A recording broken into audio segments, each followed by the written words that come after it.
Test, test. Okay, we're good on that front.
Alright, let's look at this.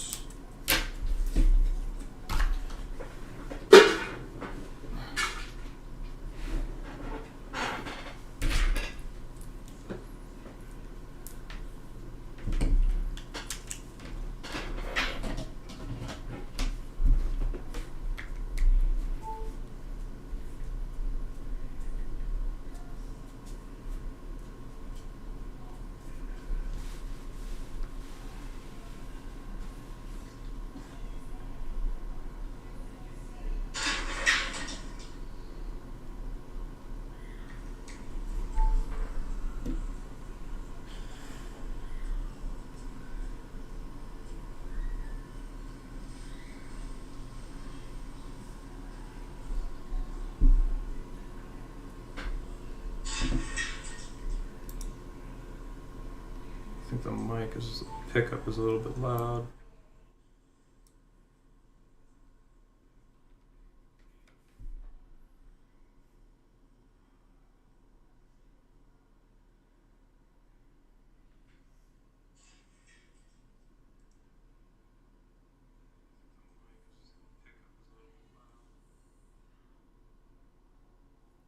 Test, test, test, test.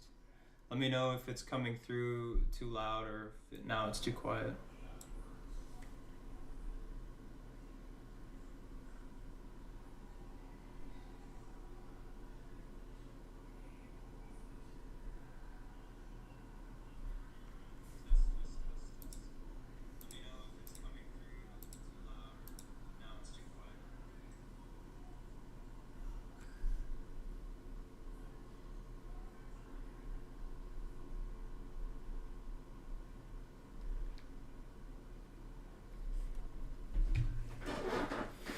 Alright, so we're gonna go ahead and I'm gonna be building a deck here. More specifically for right now, what I'm gonna be doing is I'm gonna be working on building for for classic. I'm gonna be doing a little bit of classic building because I want to be checking to see if I can update my Patriarch deck for Classic, and I also want to be trying to make a Rotation Daniel deck. So we're just going to be seeing, you know, if you guys have any ideas that you want to be implementing implementing, just let me know. I misspelled patriarch, didn't I? Patriarch.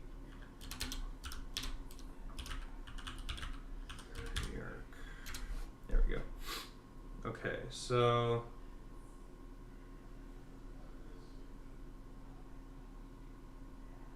Simeon.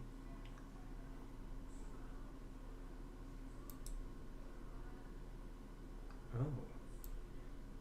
This actually might be pretty good. I'm going to start a new list. So with classic, and if you capture is in an opponent's territory, discard a male character from that territory. That is some radical artwork for Levi there. What we might end up doing from discard abilities on evil enhancements this turn.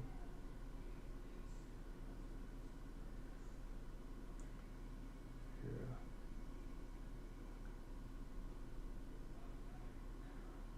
I think what the Patriarch's focus is going to be here is still the big band. Evil characters. Opponent has more cards in hand that you may draw 2, or make an opponent discard a card from hand.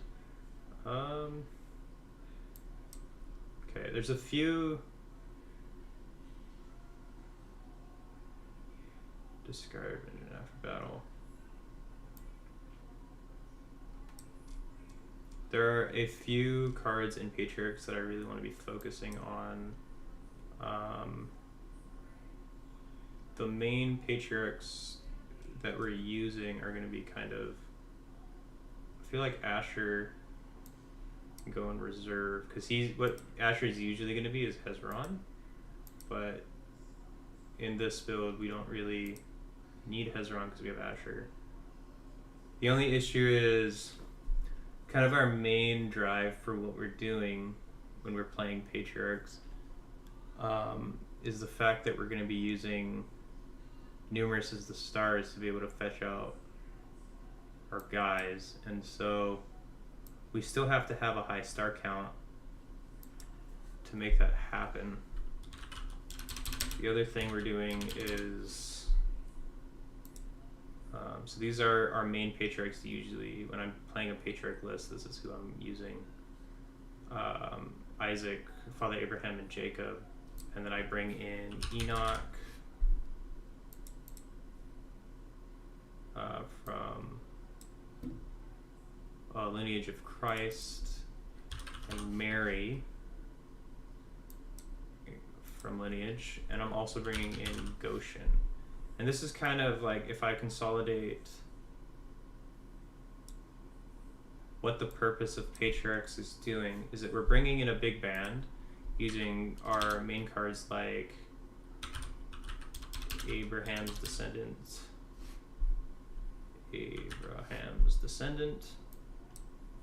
and Bless the Nations. These are our main banders, and we're using those in conjunction with Goshen, Enoch, and Mary to protect our meek characters in battle. So our main meek is Father Abraham. Then we're also bringing in Noah. We probably want Noah's Ark as well.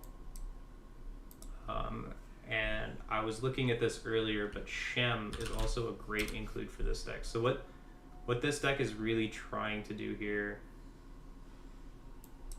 Oh, that's the wrong Shem. And you can see already we have way too many characters. Like, look at all of these ones that don't really work. We can't really bring in Levi. He's not doing what we need him to do. Shem works. Simeon. Benjamin doesn't work because all of our characters are not Genesis. Dan, if our opponent has more cards in hand than you may draw 2, or make an opponent discard a card from hand. He's nice because he's extra speed, but I don't know if he's necessary. Simeon is nice. If you have a female Genesis hero in play, you may discard an evil card from opponent's hand or territory. The problem is we don't have any female Genesis characters. So we would have to try to figure out who would we want in here. It's 1, 2, 3, 4, 5, 6, 7, 8 characters, 9 characters in the main deck already. Shem is in here because he's doing something similar. He's also protecting our Flood Survivors in territory from evil cards. Not super relevant. I don't know if either of these guys are necessary for the build. So it might just end up. So go here, 1, 2, 3, 4, 5, 6, and we're back to like pretty much how I have my Genesis characters or my Patriarchs in rotation.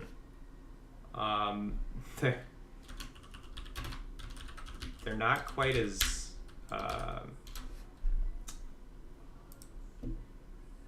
they're not quite that different, to be honest. You know, I have Asher for recursion, Isaac, Enoch, Father Abraham, Jacob, and Noah as the regular package, and then usually Mary in the reserve because it's hard for her to come in for regular Patriarchs. The other one that I was thinking of is Mahalalel. The problem is, the reason why I like Mahalalel is because he's protecting souls and he can generate a soul, but in this build, if we're running it the way that we are, that's the other person I'm missing is Enosh. I'm not sure how well this is going to function. 1, 2, 3, 4, 5, 6, 7, 8. No, we're still good on counts. The problem is we lose out a star if we're playing Asher. We like Asher though. Number of evil brigades that opponent has in play. So the cool thing about Asher over Hezron, one thing is he's not CBN, so that's kind of a detriment. And the other thing is he's not a star card, which hurts us with numerous. Numerous is the stars.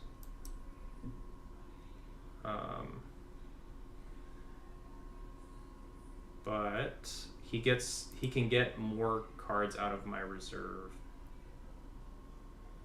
Or he can get more cards out of my discard pile, which is kind of important because we have a lot of cards that we use that we want back, so like the First Sacrifice. I don't know. I'm so lost when it comes to Classic. Like I can never really figure out what I want to do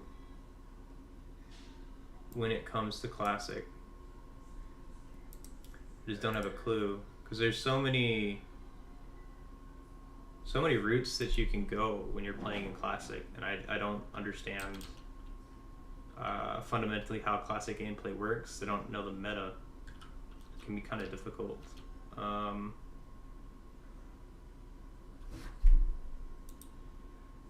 So I wonder if I can do.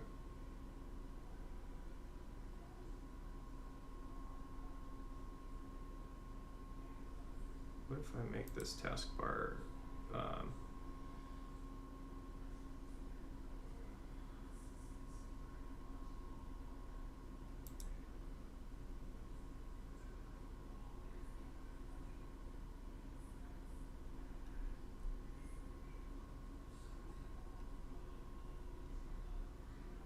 Can I make this?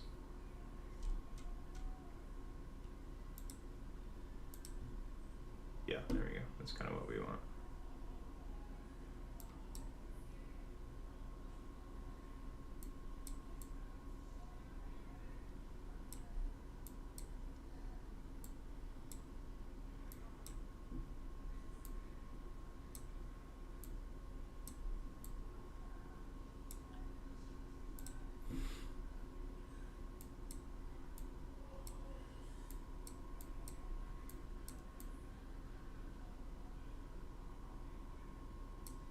Okay.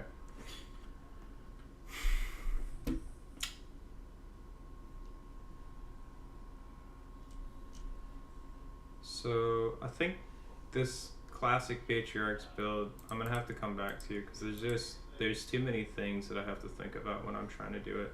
I did have a few ideas for my regular rotation Patriarchs build. did have an idea. So I took out Scapegoat, and I took out You Will Remain, and I added Noah's Ark, and Firefoxes.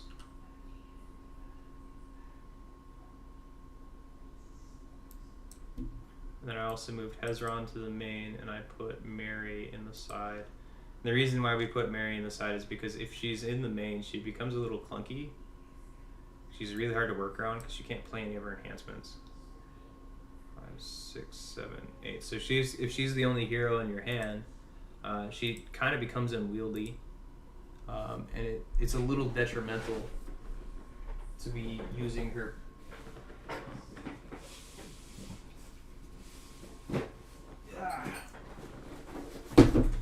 Okay, so I have to pull out my physical cards now because I actually need to take. Oh, I took You Remain out of the main deck anyways for this one. Golden Calf Worship is something that I'd like to fit into my Patriarchs build if I could ever make it fit. I just don't know, like, what I'm taking out for it. That's always the issues with slots for 50 card decks. I always have to finagle slots to figure out what fits best, because there's always so many good cards that you can put into the deck.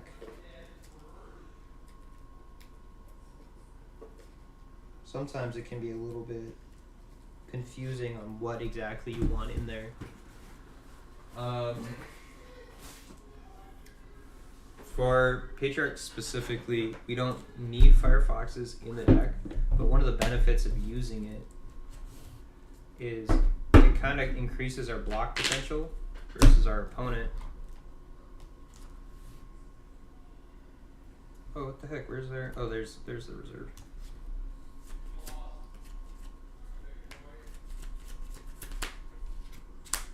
It increases, having Firefoxes in the reserve increases our block potential with Patriarchs. Plus, I don't think a lot of people in the current meta are actually prepared to deal with Firefoxes. You know, there's a lot of people going around. Daniel is probably the only offense that is actually prepared to deal with a Firefox block, other than Patriarchs itself.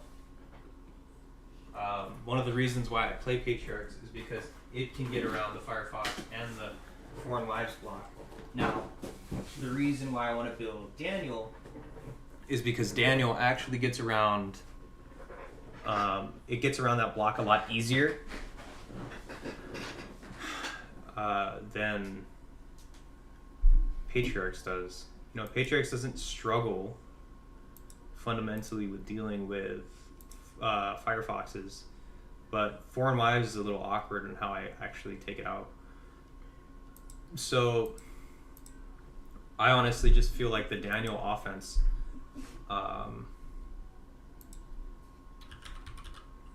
is just better. I was talking to a few people, and like, I'm just, at this point, I think I'm just convinced that Daniel has a better matchup against the current field and rotation. Just gotta type in all of these: rotation, legality, and then we're looking for characters. We kind of want Nebuchadnezzar in here, so we are going to be playing it. I do want Cast to Lion's Den. The problem is it's kind of awkward to play because we have to have Brown, and there are Brown in here. There's Brown in Daniel with Persians, but I don't know if Persians are the best fit. Definitely want Daniel's Prayer. I'm not going at this properly when I'm going through looking at cards that I want to put into the deck. But essentially, the main band of cards in here is Shadrach, Meshach, Abednego, Daniel himself, the Legacy Rare, and Michael. So these 5 characters I've got. I have nobody in here. Where Shadrach and Meshach didn't come along. Meshach and Shadrach. There we go. Okay, so that's 1, 2, 3, 4, 5, 6, 7 characters. All of these characters, like when we're banding in for Daniel, are important. The reason why the band is so strong is because, you know, Shadrach is probably, or Meshach is probably the weakest of all three. Daniel's awesome because he's negating forts, so he's stopping things like Babel from functioning. He's stopping characters like Supercilious Scribes. He keeps Firefoxes away. I don't know if he works on Expert Lawyer. I can't remember if Expert Lawyer is CBP. But then he's also negating New Testament enhancements, and everybody's using New Testament enhancements for defense right now. So he can ban or look at an opponent's hand, and it's all CBN. So banding a Daniel character in, usually you're going to band in Michael, but if you have an alternative way of banding in the entire group, you don't necessarily need his band, so you can look at their hand. So Meshach is preventing their next enhancement, which is nice because he prevents Old Testament if you don't have Daniel to prevent New Testament or negate New Testament. Shadrach or Abednego is nice because his Protect Lost Soul ability is super valuable. And then Shadrach is nice because he's protecting us from discard abilities, so that keeps us protected from cards like Christian Martyr, which a lot of people are still playing Christian Martyr, and he makes our band CBN. So the only thing that this offense is really missing is a way to generate a soul, right? So like attacking and take a soul out. The thing is, we don't really need it in the offense if we have an alternative way of getting a soul out. So we have to figure out how we're getting a soul. The nice thing about Daniel is that he negates cards like Storehouse, so you don't have to worry about them having deck protection. So easily we can slot in something like Ends of the Earth into this deck. The Ends of the Earth. That's not coming up because I have Daniel reference on. The Ends of the Earth. So the Ends of the Earth can easily come into this deck to help us with soul genning. I also like Harvest Time, but that might not be as essential. It might not be as necessary to have Harvest Time in this deck. One of the important things that I really like is that Servants by the River, as well as, is it Abednego? Abednego are both protecting souls. Having two ways of protecting souls in a deck I think is important, because there's so many cards now like Burial and just the Hireling that get rid of your opponent's souls in the territory. So unless they're coming with Expert Lawyer into just a Hireling, they're gonna go out and like hide their souls, but it doesn't matter because we have Michael. Right, Michael will toss their multi-brigade. So if they try to come in and use that, it's not going to work, right? And a lot of the enhancements that Pharisees and Sadducees are using right now in rotation, they're multi-brigade, they're gray and black, so they don't function. A lot of the other ones too that would deal with this band, so like Scattered Sheep, both of those cards that are CBN, Michael doesn't care about because he just tosses them. The issue is that Michael restricts your building requirements because you can only have non-humans that don't have a Michael reference or don't have a Daniel reference on the field. So we can work around that by playing symbolic characters and angels. The angels are, I think for the most part, are probably stronger, but the cool thing that playing cards like the Mighty Warrior do is now we have an alternative attacker on top of Nebuchadnezzar, who is an alternative attacker. You usually would come in with Nebuchadnezzar by himself, but you have Mighty Warrior who can come in with himself, and then you play Faith of Samuel. Faith of Samuel.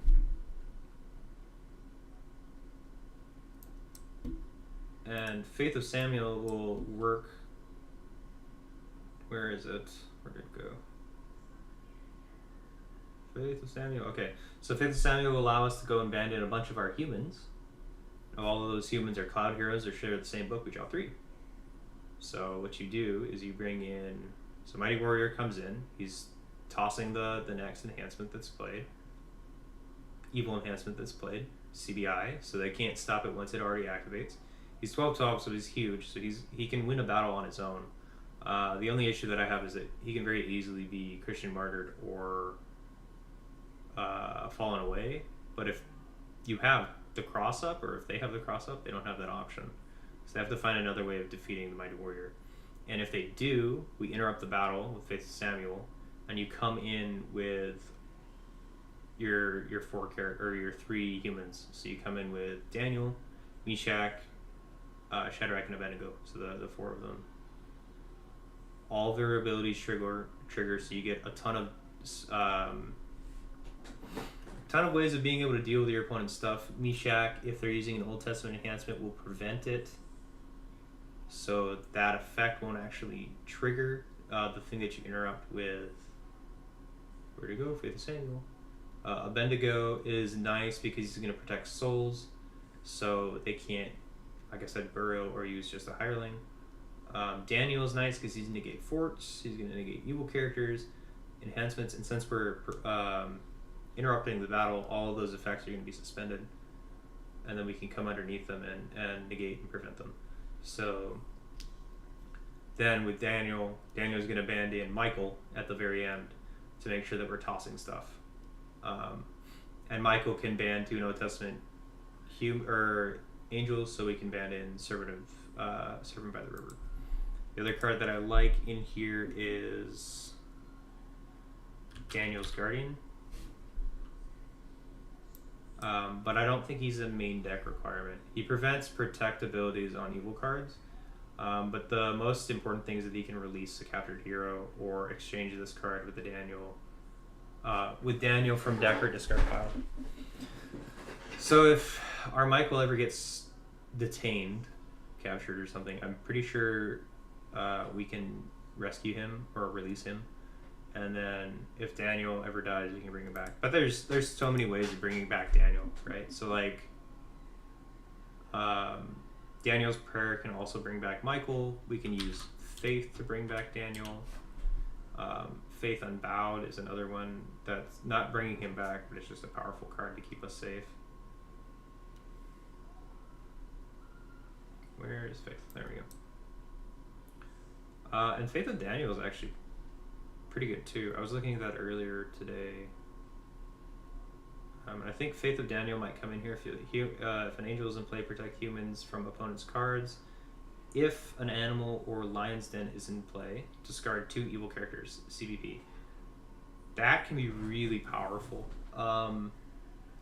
Playing it's going to be a little bit awkward because we needed the initiative to be able to do it. But we can easily play that on our Daniel, either to win the battle or just take out characters in our opponent's territory. So, for instance, like Brood of Vipers. Like, people will usually swap to Brood of Vipers from what they were doing. So, swap into Brood of Vipers to try to stop the things that we're doing. So, that's a powerful effect. Now that we have extra green in here, also, like, we can bring in... It might be a little bit shaky, but we can also bring in cards like... What is it called? The Emmaus Road. Now, playing Emmaus Road is a little bit weird because we only have 2 ways to it in the main deck, but we can make it work, especially since we have other cards that can fetch out our characters that are that have green. Now, not Mighty Warrior, but we can at least fetch out Daniel, and we can keep Daniel out. So I almost feel like just having the extra one to go to is probably beneficial in this deck. And the Mighty Warrior is just a strong attack. Now the other ones that I was thinking about, we can also have in here are Hope. Hope doesn't have the right colors, but it allows us to take Joy, Peace, the Holy Spirit, or to take Joy, Peace, or the Holy Spirit from deck, discard, reserve. What I like about Hope is that I can run Peace in case Michael ever goes away to allow me to toss after I big band. So what you do with this is you put this on your clay or blue hero, which might be Hope. Hey, what's up, Jaden? There's another one in here. I just haven't added him yet. But I was also thinking about Humble Seeker, who is another cool target. He might go in the main, he might go on the side. And then I was also, this is actually kind of inspired by Jaden, Legion of Angels in the sideboard as an additional attacker. Plus if we're running, I can't remember, something Gathering the Hosts, where you can band in all of your angels. Host. It also releases all the captured ones. Not Captain of the Host. I can't remember the name of it. It is a Silver Brigade. Maybe I can find it. There are not that many Silver Brigade enhancements.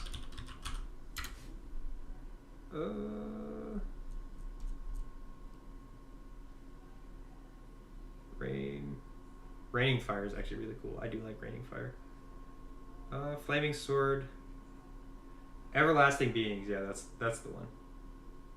I'm gonna find it eventually. Everlasting Beings. I'll just type it in. Okay. Yes. So Everlasting Beings will resurrect our angels. Release any that are inside the side fortresses or captured, and during battle, I can band all of them. So this is nice. I like having this in the deck. Even if it's on the side, I gotta figure out ways to be able to get that out. I think Fifth Seal Justice Seekers is probably the best way to do that. So, Foretelling Angel, I don't feel like he's necessary in the deck, but the deck does need additional speed. So, and I'm kind of doing that with Face of Samuel, but I mean, I have 3 ways of playing Faith of Samuel. Humble Seeker can come in by himself. He doesn't have to exchange. I mean, he is in here to be able to exchange to Legion of Angels, but it's not a necessity. It's just nice to be able to have access to clay, especially since then we can play cards like Fifth Seal Justice Seeker.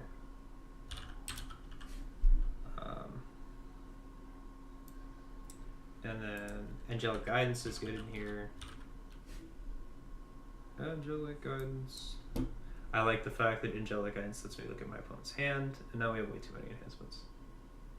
But I think this is getting back on track with what I want to be doing.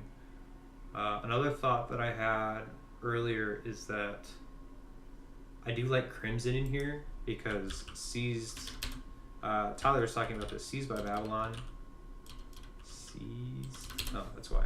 So I'm in Silver. Seized by Babylon is an absolute house. Like, it just does everything, right? Yeah, it can be used in Special Initiative.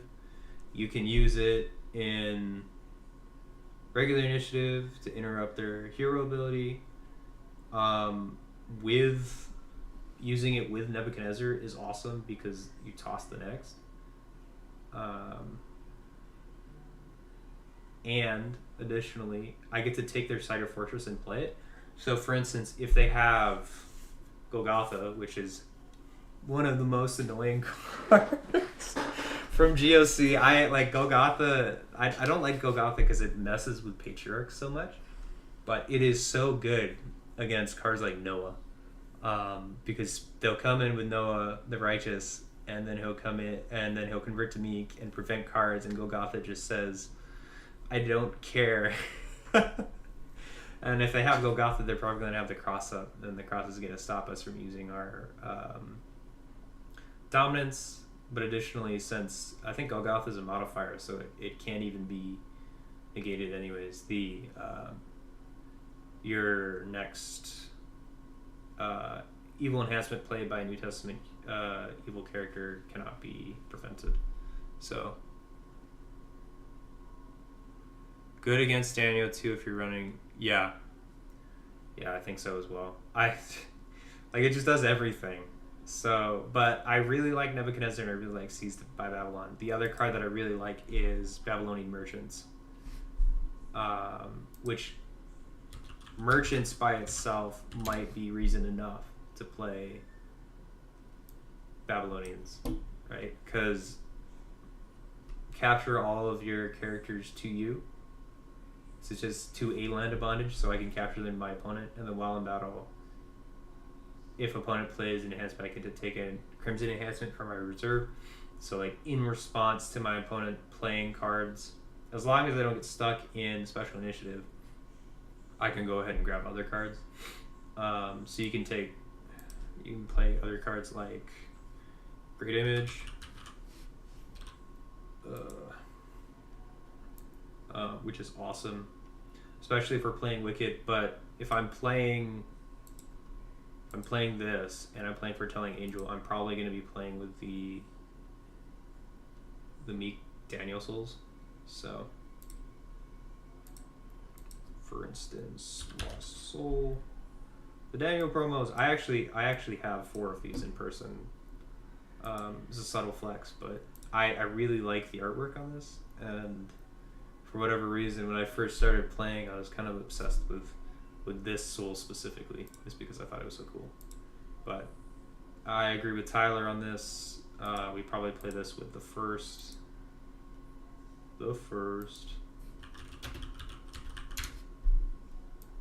And then we want high places for the extra draw.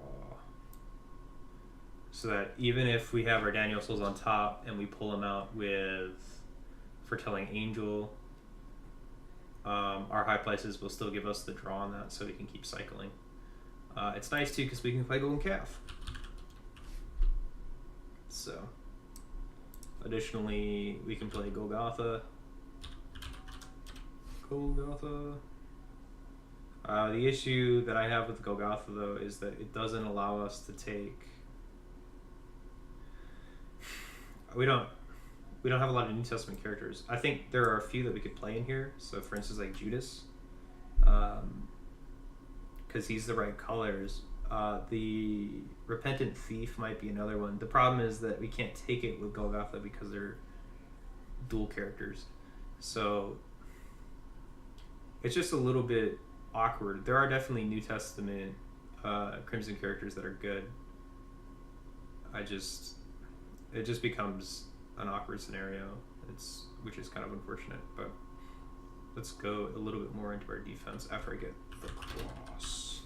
I don't know if the cross goes in here. I understand what Tyler was saying about how the cross in here with Michael is really good, but I don't know if it fits.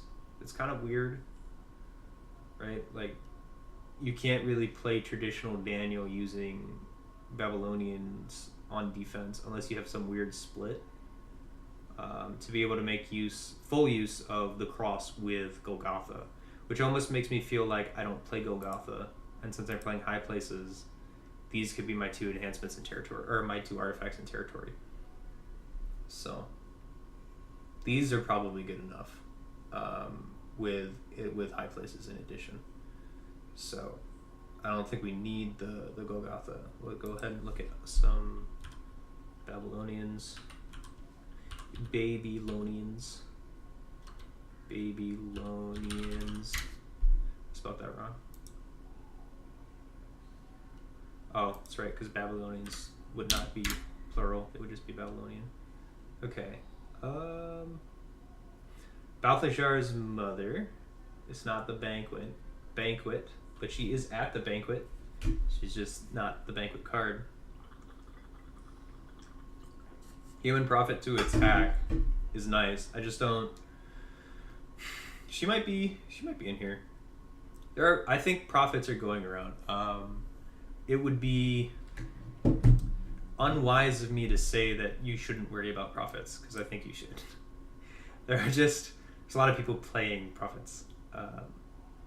reserve a card in hand to take an Assyrian from territory, or shuffle a Daniel Crimson enhancement from discard pile. This is probably good. Winged Lion's probably good in here. Gives us a little bit of flexibility if we want to work into orange. I don't think we will, but the fact that it's a Babylonian is nice. Mounted Forces is a good card, of course. Siege Army is awesome. Nimrod, I don't know if Nimrod is necessary. I do like having Babel in this deck. Syrian or Babylonian. The fact that he can go and grab another one, discard an animal, or take a single brigade site in an opponent's territory. I don't know. He might stay in here. The Harlot is nice because of the fact that she can ban to an evil character and discard a martyr. There are a lot of martyrs actually going around right now with all the disciples. So she might actually be relevant. The fact that she just gets to ban to any evil character is nice.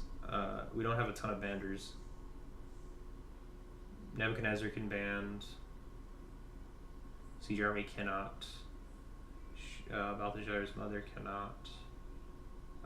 Mounted Forces can. And Winged Lion can. So maybe we don't need her. I think... See, Babylonian. I wish there was more characters that she protected though. Yeah. If her protection was a little bit more blanket, it would be... Yeah, she could just say Babylonians. I don't know why it's going to be hyper specific. I guess before rotation, she probably would have been a little bit strong if she protected all of our Babylonians, because Siege Army is not protected by her. Nimrod, I think, is protected by her. The Winged Lion is not. Merchants is not. Maybe her protection is not all encompassing enough to be able to consider her in the deck. I think there might be better slots. The Harlot is nice though. I do like having the Harlot in the deck. The deck is kind of shambly right now. It's not exactly where I want it to be, but I think we're getting there. We definitely have way too many cards in here. The Wages of Sin is going to go into this deck. I don't even have to think about that too much. There's just lots of cards that it can grab. It's always good. It's one of the reasons why we want to have the Emmaus Road. I don't know if the Emmaus Road needs to be in this deck. Everlasting Being should be in the sideboard. Per the reserve. So we have way too many good enhancements. 1, 2, 3, 4, 5, 6, 7, 8, 9. We're not running that many animals. Is the Winged Lion an animal? He's a beast, not an animal. Maybe Faith of Daniel doesn't make the cut. 2, 3, 4, 5, 6, 7, 8. It's good. I like Justice Seekers too because they can be a character in a pinch. The only problem is that they're not symbolic. I really feel like they should be symbolic.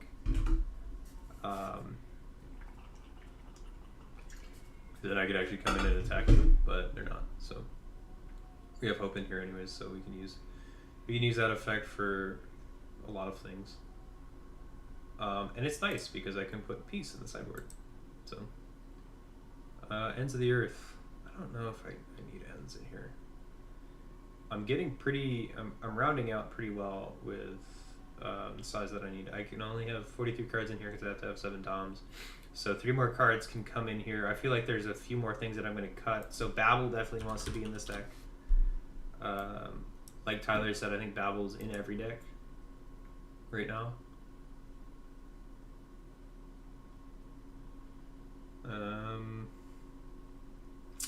We don't need Book of the Covenant, but it would be nice to have. It's not necessary. We need more ways of being able to dig into our reserve. Oh. Yes, delivered. How could I forget? Delivered in every deck. Just why not? No, it should be. If you have the ability to play delivered, you might as well play it. It's nice too because Mounted Forces and Nimrod can also play delivered. So there is functionality there, not only Mighty Warrior and Daniel. Having Mighty Warrior in here is just so nice. Like I feel like him alone, if none of the other symbolic characters come in, Mighty Warrior by himself is just good. I almost want a weapon. I kind of want a weapon that they can all use. Because I have so many warrior class characters. Silver ones, though, is the problem. Mighty Warrior is a warrior class, so I don't think there's, other than the Sword of the Spirit, I don't think there's a weapon that can equip to both. Jehu's sword would be kind of cool.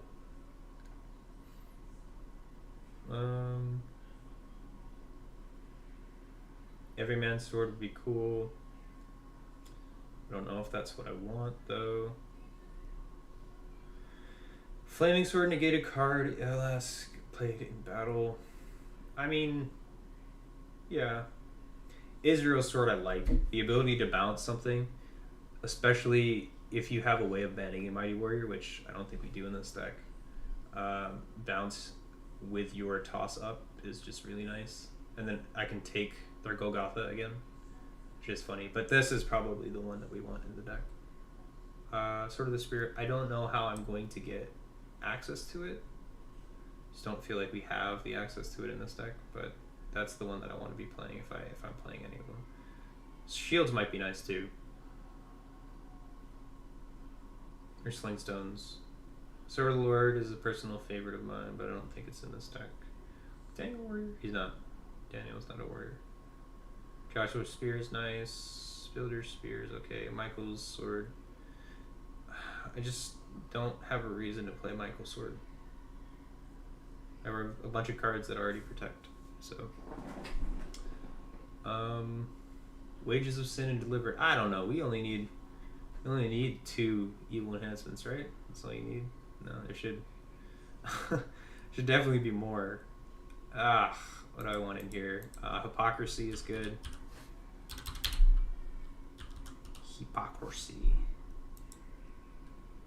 Hypocrisy, and then Dissension in Antioch. Dissension in Antioch is also good. Reasons why I like Hypocrisy and Dissension is because they're negating.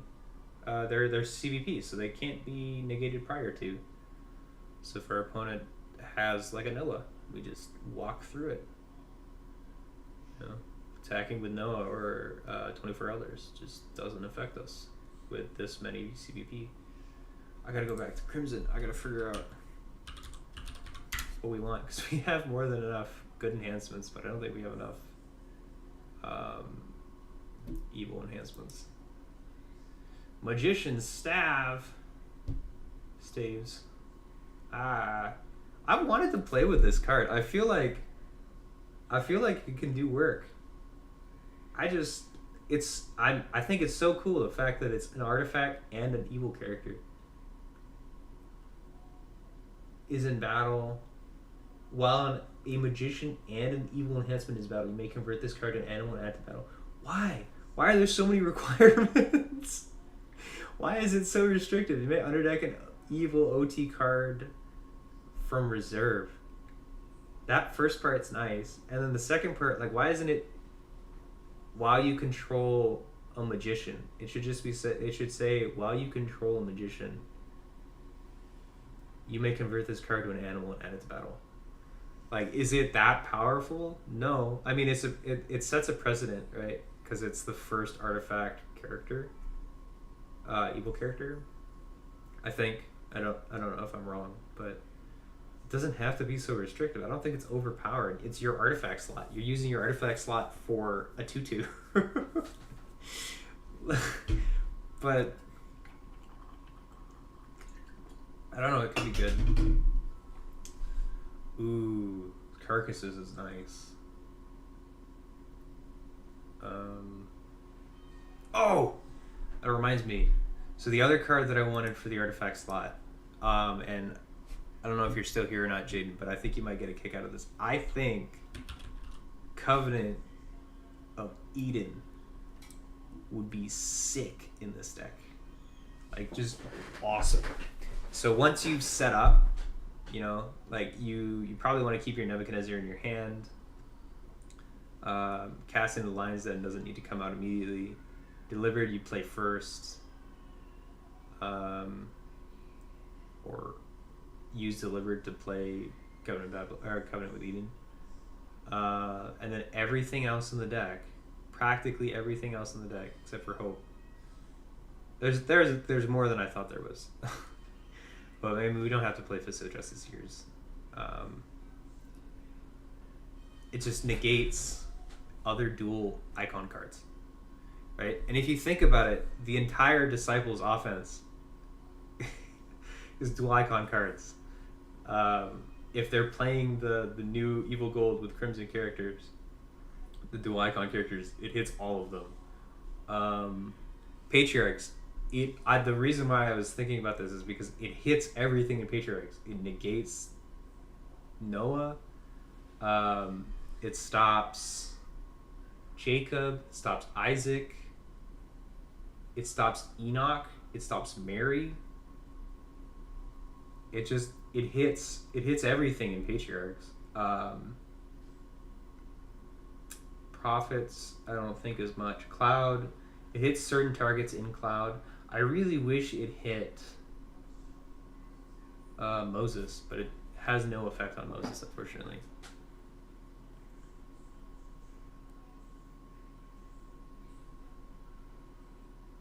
Yeah.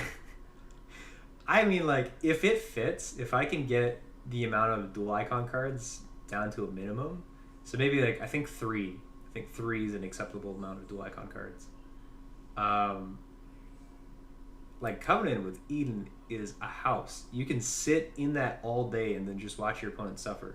You know, they can't play their Delivered. I don't know what other setup cards. They can't play their 5th Seal Justice Seeker. The thing is, like, mostly what it hits is characters, right? And there's a lot of characters that people will have that sit in territory that are dual icon cards.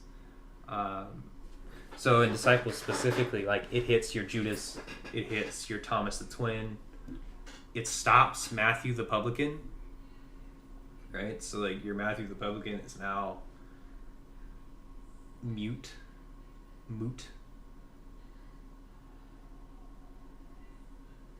Oh, that's true.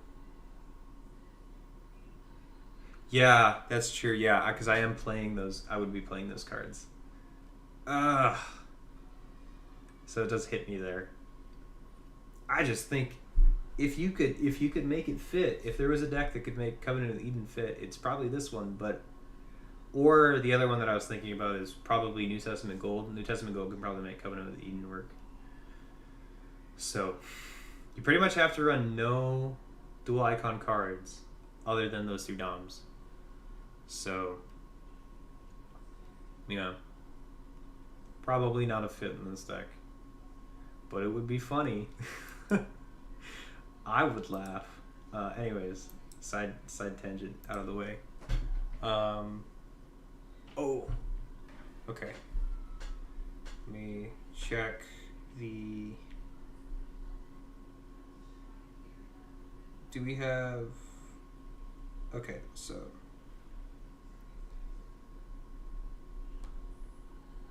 I do not have a Zoom account.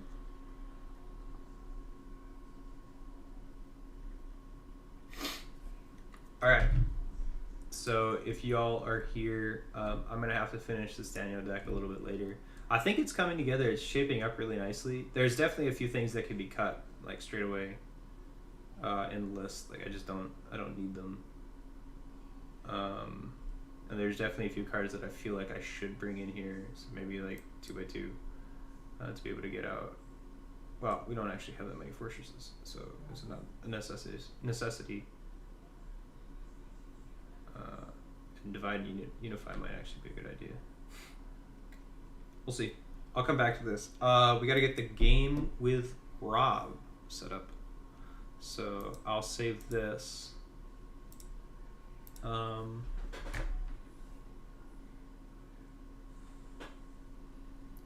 we got to get Rob in here to start playing. I'm going to go ahead and put the Be Right Back screen up.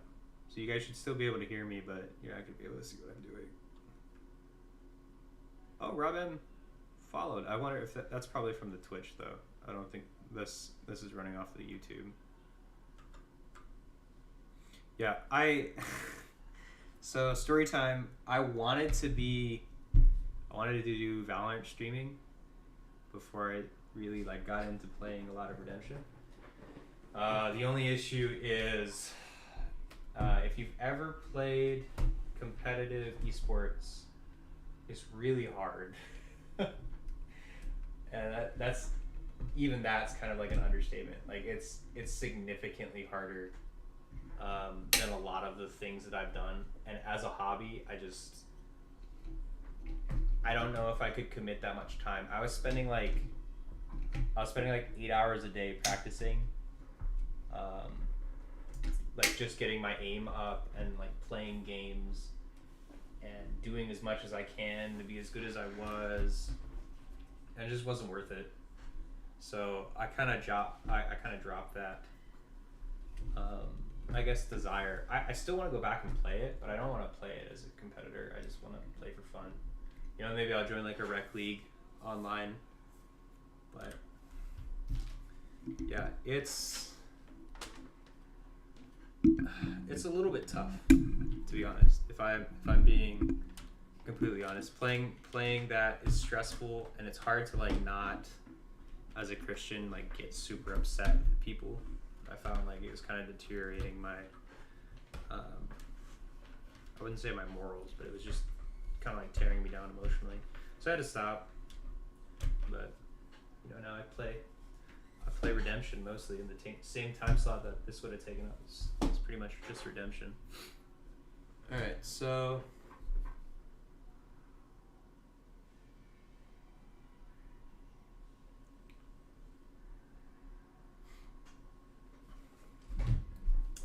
right, so we're gonna get the game underway with Rob.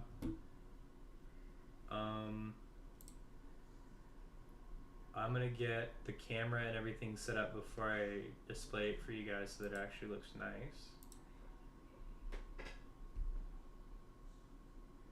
New meeting. Go ahead and invite Rob to the meeting.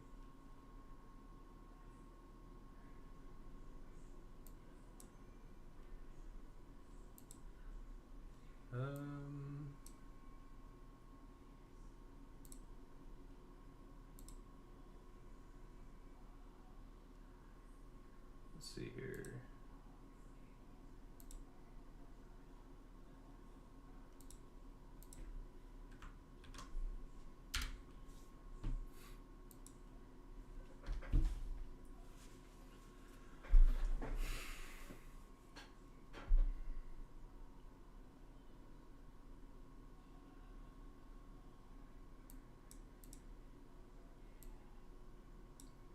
Okay, that's up. I gotta get. No, I don't think I'm gonna do. I was considering doing face cam today, but I don't think I will.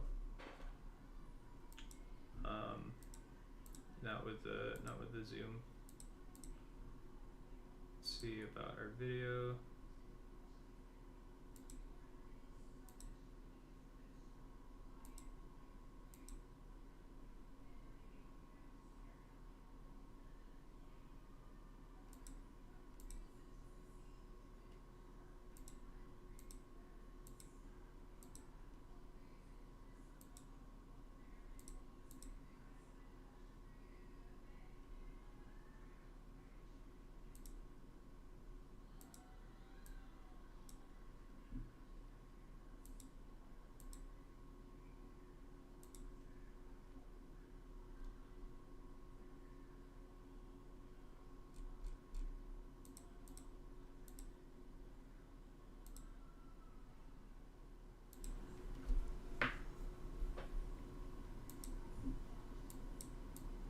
Oh wow, our camera is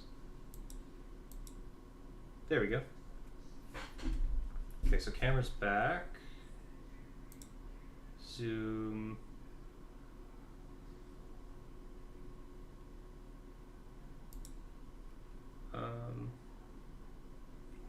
We're gonna go and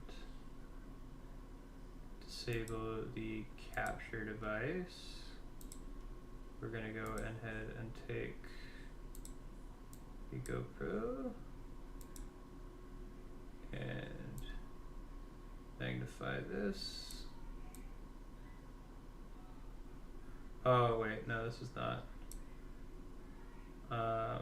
It's not what I want to be doing. Actually, I want to just deactivate that.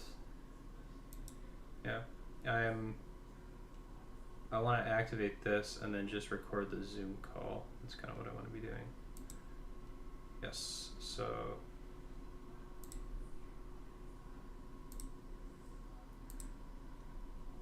let's see if video will work now. Come on. Oh, there's Rob.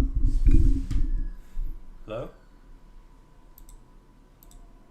Ha! I have video.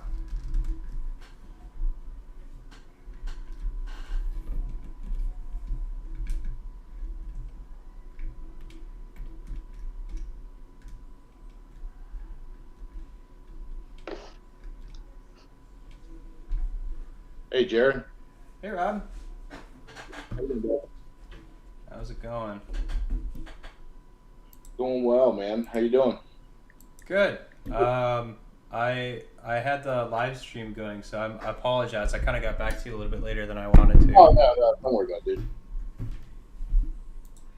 I'm actually going to pull up my other thing here as soon as I can. Boom. Yep.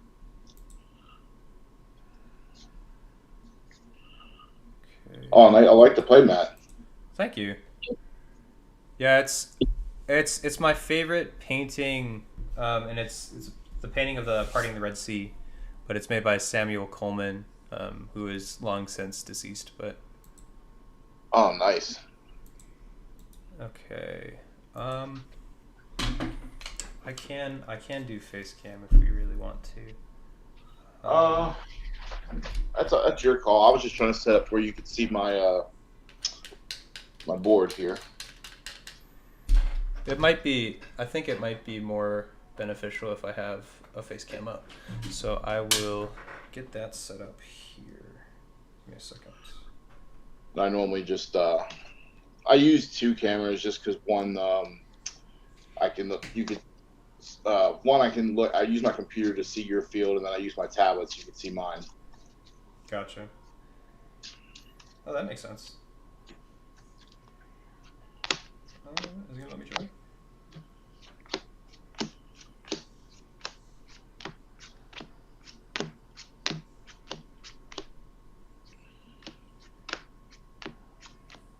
Yeah, I'm good with no audio, that's fine.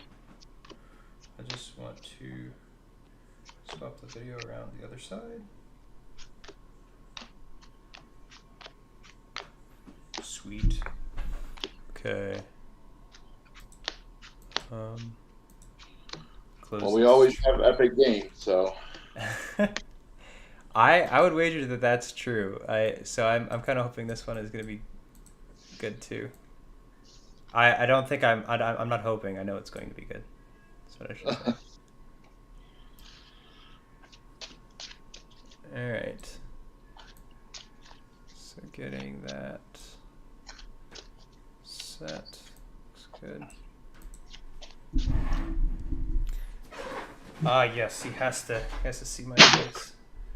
You know, we play a physical card game, but it's so much online now. I know. kind of forget about the bluffing aspect of it. Oh yeah, you're right. Yeah. All right. All right. Oh, you can do it, I believe. Maybe if I put this back here. Come on.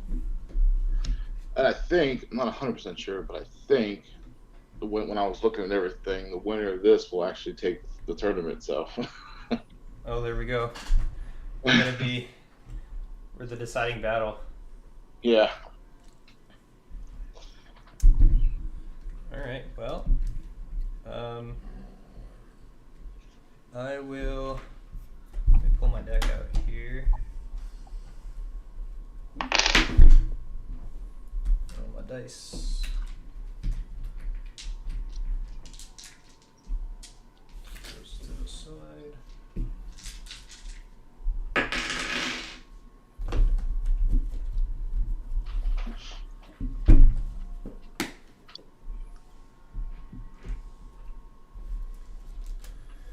I played a game with Chad last night, and he inspired me to make 6, 7, 8, 9, 10. Chad is a good few player. changes. He is. He's real smart and a good motivator. Oh yeah. So maybe a little spoiler for whatever. I don't know who's listening or who's watching live, but I got one of the first of 2 articles is written and sent to him that'll be appearing on Land of Redemption. So. Oh, cool. That's awesome. I was in the process of writing an article for Land of Redemption, but like it's so much. Yeah. I'm so busy, and it's I wanted to make sure that it was good, but I just didn't have the time to put in the effort. Yeah. So good for you on actually sending it in. Well, it took me a while. I think that's going to be as shuffled as it's going to be. I tend to over shuffle and then that gives me bad hands. I just remade this, so I'm going to do a quick pile shuffle and then we'll Oh, yeah. get on You your way. have to when you just make it. So Jaden says, is this for the classic LGP? No, this No, is this not. is- I am nothing but like a sapling when it comes to classic. I don't have the chops for it. Oh, I know there's a lot of people who miss Covenant with Death. John Early, maybe? Oh, me? I missed. That's one of my favorite cards. I missed that. Yeah, I think John Early misses it too. Especially since he won a. Didn't he? Yeah, he won a national. Oh, yeah. right? Yeah, he won with a Covenant with Death deck at Nationals. Jaden, can you see the cameras and everything fine? Is everything coming through?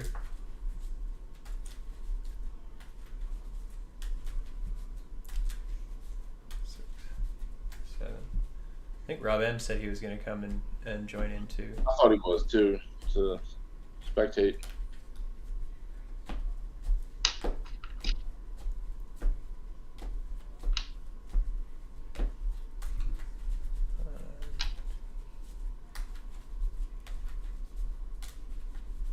Yep. Okay, so he's good. Okay, you can see everything good. Yep. All right, so that's all shuffled up for me. I'll tell you the same thing I told my last 2 opponents for this. I'm not planning on doing cuts. If you want me to cut, we can, but I think it'll just save us time since. Yeah, I know you're good. You're good on that. So I'll go ahead and put that over there. We can draw our opening 8, and then decide who's going first, and then we'll start the timer. Yep. Make sure I put my deck where you can see it. View. All right. Maybe. Oh, no souls for me. None for me either. All right. I can roll. I don't know if you can see that, but it's a 2. Yep. I'll grab a clearer die to roll. I got a 2 as well, so we got. Oh, awesome. I rolled a 2 again. I got another 2. All right, I'm gonna All right, use Jared. different dice. I rolled a 1. Ah, it fell off the table. If you roll a 1, then I rolled a 2. at least you're consistent. There we go. I'll go first here. Sure. Wow, what are the odds? Okay. So yeah, we'll start. So we started here at 8:54. So we'll stop at Sure. 9:54. Yep. All right. Do you have any star abilities? I do not. I do not either. So Okay. I will. I'll go first.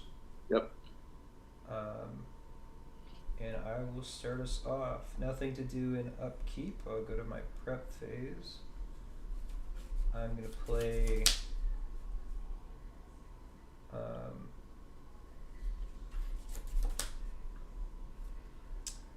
I'll activate Golden Calf Okay. immediately, just so that that's out there. We're gonna go ahead and I'm gonna play down Noah Okay. on his non-meek side. Okay. We'll go ahead and play Faith to take a Cloud Hero from my deck and shuffle that away. I want. What do I have in hand?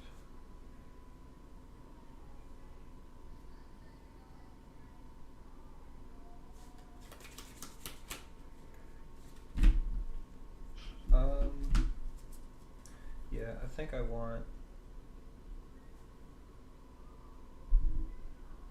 He is probably the best option, if I'm being completely honest.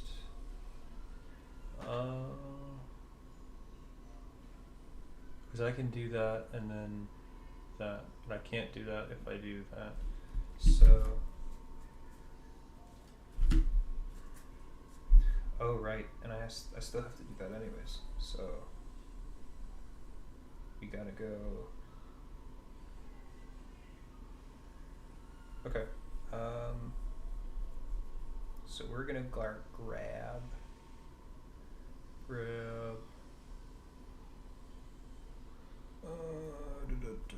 That's. We gotta grab. Go ahead and grab Jacob. Yep.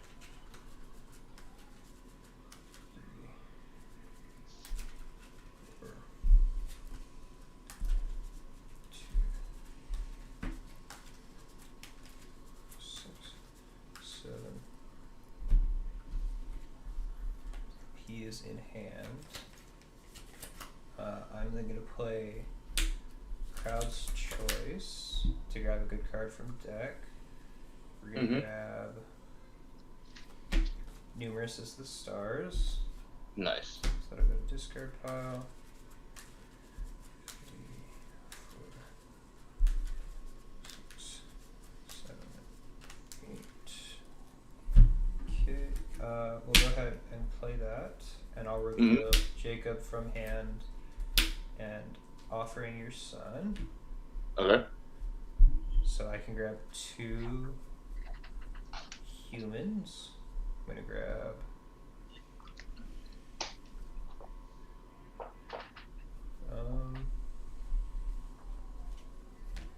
Mahalo.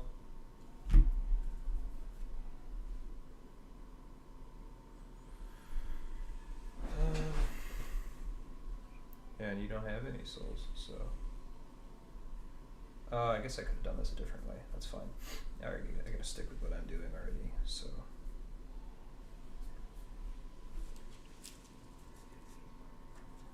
I think the one that I want here is.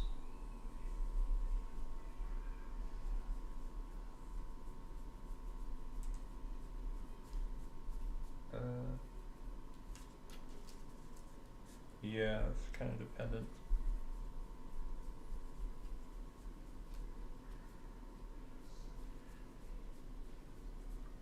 Where are you? Grab Enosh. 2, 3, 4, 5, 6, 7. Okay, that'll go to these will go to my hand. And this will go to my discard pile.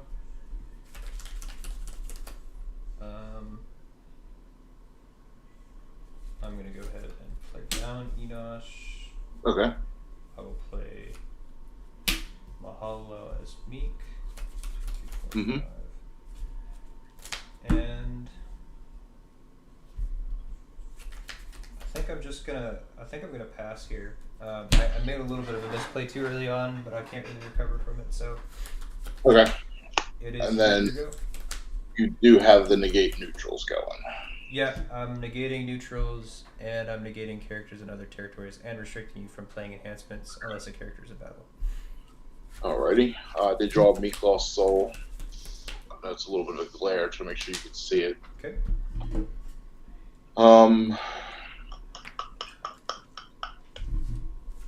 You got the Golden Calf up.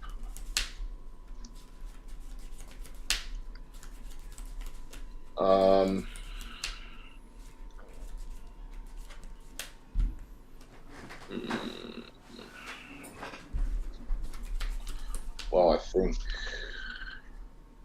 eating neutrals.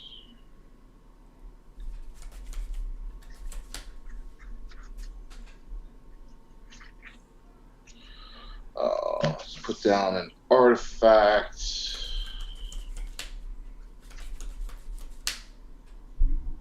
Oh, yeah. I have never recovered from the flick. Jane's talking about my Magic player. Oh, this magic shuffling, yeah. Yeah, I can't. Yeah. Any card game that I play ever, I always do that. Well, and like I did. I used to play Yu-Gi-Oh as well, and I never learned how to do that, but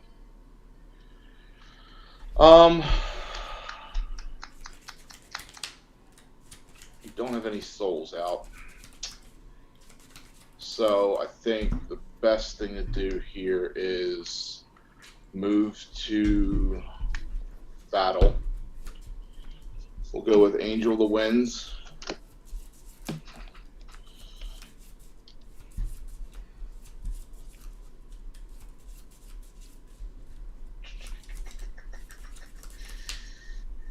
And exchange with Sir Matthew.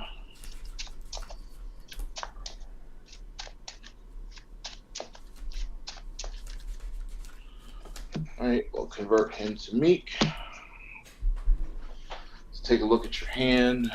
Alrighty. So I've got Endless Treasures, Shipwreck, Book of the Covenant, Offering Your Son, and Jacob the Follower, or Follower of God. So that's, for your 4. Matthew count, that's 4, yeah. Yep, okay. Alright, so we'll draw 1, 2, 3, 4.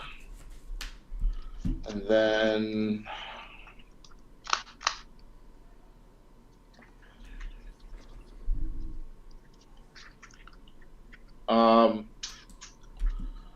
then I'm going to play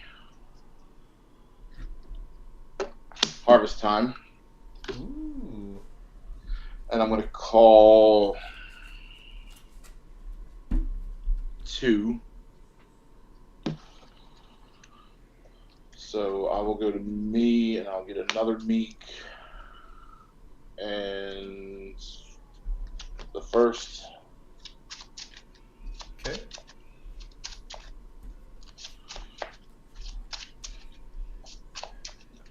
Christopher, what does BM mean? I'm assuming it's bad audio, but I don't know what BM means. And then I gotta show you my deck. So Probably saying bad move. Oh. Yep. So I've got Seized by Babylon, Wages, Base of Math. This is the Orphan's Lost Soul, so it's protecting from evil cards. Delivered, Faith, Stubborn Heifer, Esau, Woes, Second Coming, First Sacrifice, Exiles, Hezron, Father Abraham, Chronicles, Enoch, Goshen, Distress Lost Soul, Harvest Time, Covet, Wicked, Israel's Sword, Lurking, Hypocrisy, Emmaus Road, Hiding Joseph's Cup, Babel, 2x2, Behemoth, Bless the Nations, Deceiver, Blind Lost Soul, Great Fish, Leviathan, Son of God, Abraham, Isaac, Humble, and Storehouse. We'll do Orphans. Okay. And not Exiles. I want to give you your numerous back. Just got Distrust. There's And Covet has been put in play by opponents. I think we're going to go with Wicked. okay.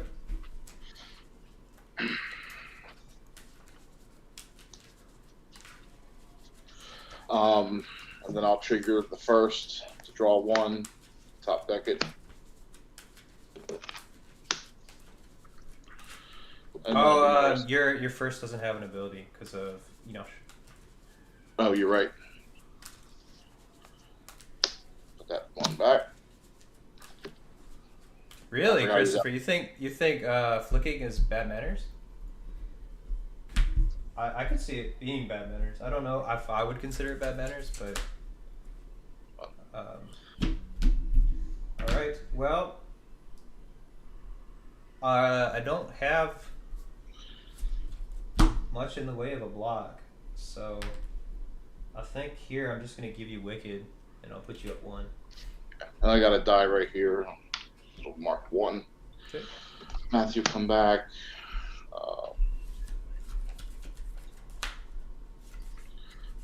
12. I caught myself doing it again. Can't stop. Let's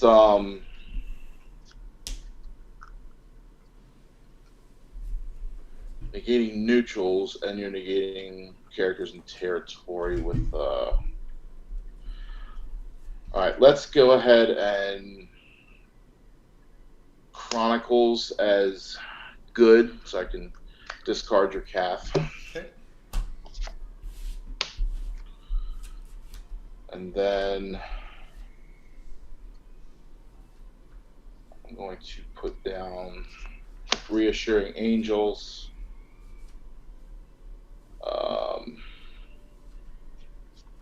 Fifth Seal.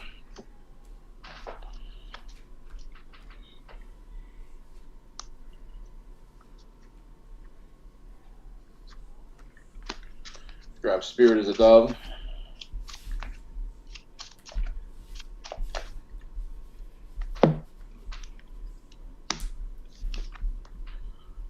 And then put down the Expert Lawyer. And then I'm going to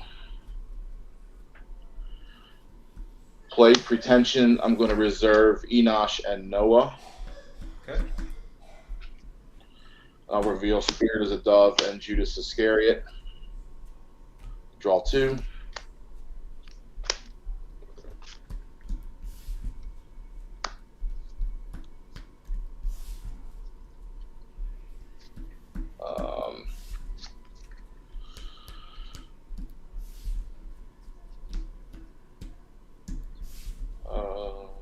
Where are you? We'll go ahead and put down Judas as a hero, and then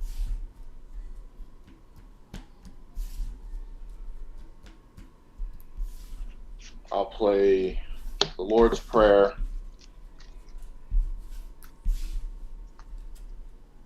to grab a good seed.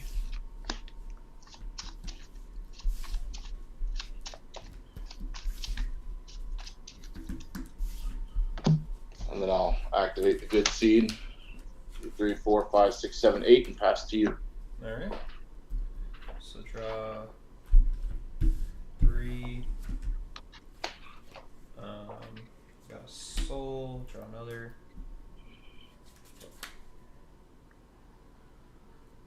Okay. No stars. So my soul will trigger. I will put Covet into your territory to go ahead and take a look at your deck. See what you got going on. Grab a die here to indicate another soul. Let's make it to where you can see Lord's Prayer, Second Coming, Meek Soul, Simon the Host, Emperor Domitian, Crowd's Choice, Clinging to Power, Terrifying Beast, Denarius, Send the Helper, Fear of Man, Ends of the Earth, Woes, another Meek Soul, Golgotha, Angel of the Winds, Son of God, Falling Away, The Fall of Man, 24 Elders, Entertaining Angels, Angel from the Sun, Brood of Vipers, High Places, Meek Soul, Justin Martyr, Good Shepherd, Wages, and Callous Conspirators. Okay. So the soul I'll take is just a meek. Okay. And I'll signify that here with a sleeve. Yep. Black one here that I got one in territory. Oh boy. Okay, so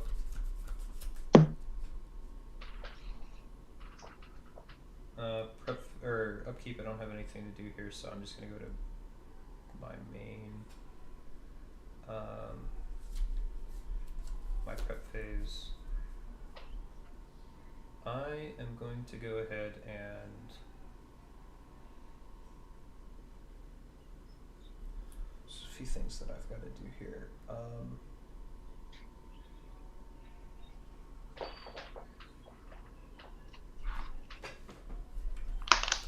That's kind of the biggest thing, but I don't have a ton of.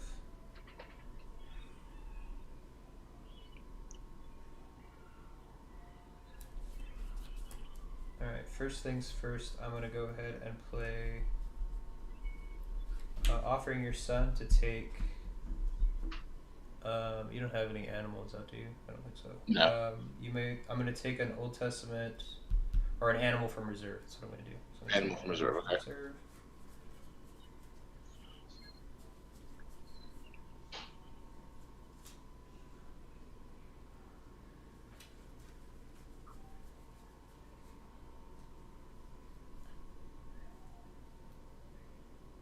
I will grab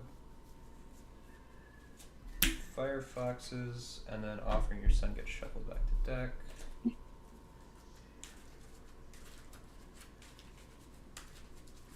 Firefoxes.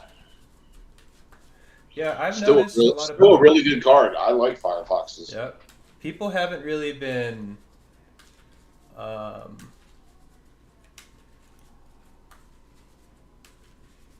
hiding whether you or not you drew what you're playing. Just how much you drew. Oh yeah, I agree, Jaden. Yeah, Firefoxes, from what I've been noticing about people and what they're playing, not a lot of people are building around foxes. Right. Like things that can stop foxes from triggering. So we'll go ahead and add that to hand. I am going to go ahead and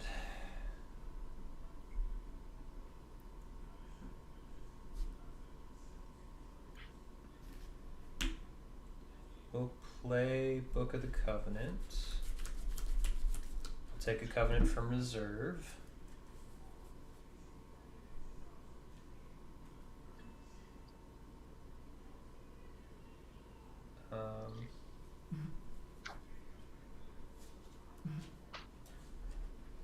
Which I think is going to be, it's going to be Covenant with Philistia.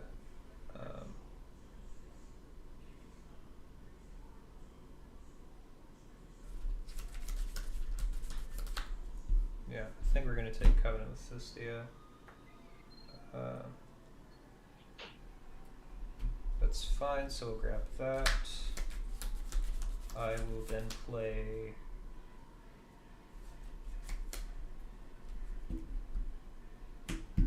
Harvest Time here. Mm-hmm. I'll play that for 3, so I'll grab 3 out of my deck, and then you can just grab 3 meat fossils. Yeah, I just have the 3 meat. So I'm gonna grab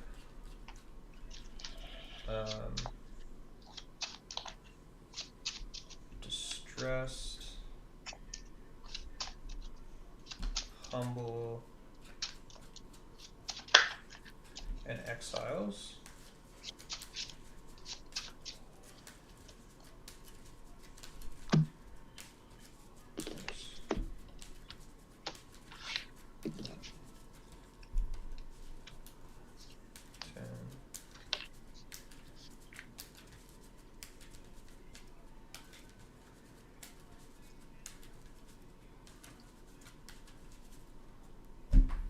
Okay, so these will all come out.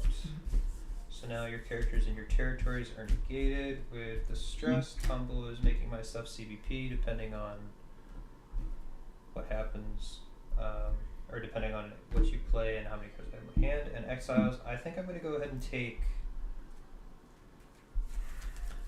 This is kind of a difficult choice, but I think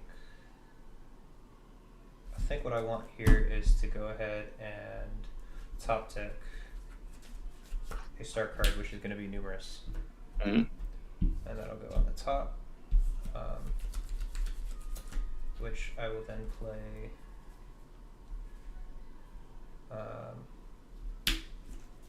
Covenant with, or I'll activate Covenant with Philistia on the book. Each player can take an animal from reserve. I don't know if you have one. I have one that has a picture of an animal. Does that count? Close, but no cigars. I'll take Serpent out of my reserve. Yep. That'll go to my hand, and I get to draw 2. Yep. That was a good move with the distress there. Yes, yeah. I had to. I was trying to calculate in my head how many steps I had to take to try to like work around your stuff. Yeah. The only issue is that I shouldn't have used Offering Your Sin as early as I did. I should have done that after, because now I'm going to get one less character. But I just have to think about what I'm going to be doing here. We've got. Yeah, I think that's fine. As long as we go ahead and do that, that's not a big deal. So I will play Jacob into territory. Yep. And then I'm going to go ahead and play the Emmaus Road. Take... The meeting will end in 10 minutes. Okay, so that's... Yeah, that's what I was telling you. It's like so weird that like you'll have to jump back in and. We'll get it fixed before we worry about that. We'll try to work through to see what we can do to mitigate that. But I'm pretty sure I want to grab Father Abraham here.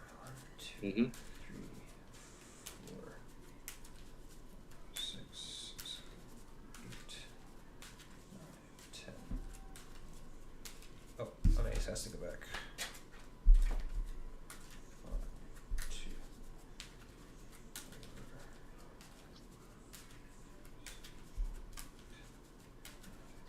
10.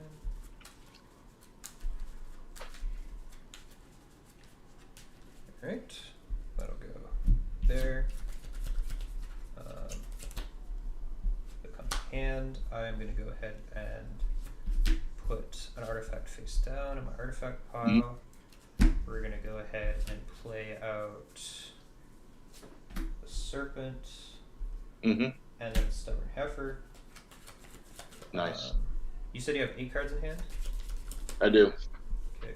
I'm going to go Firefoxes. And then I will make a rescue attempt. We're going to come in with Jacob, who's going to take a Genesis card from my deck. I'm going to take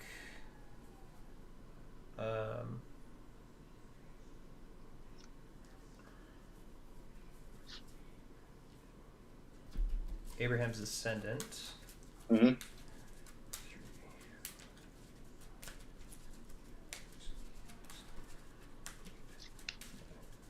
10.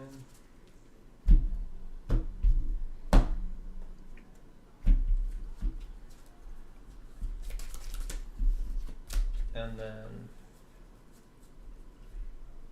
band in a character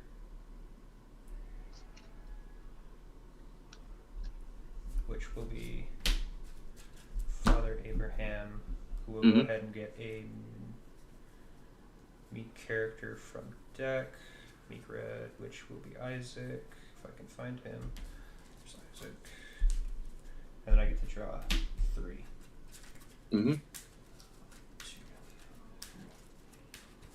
5, 6, 8, 9, 10.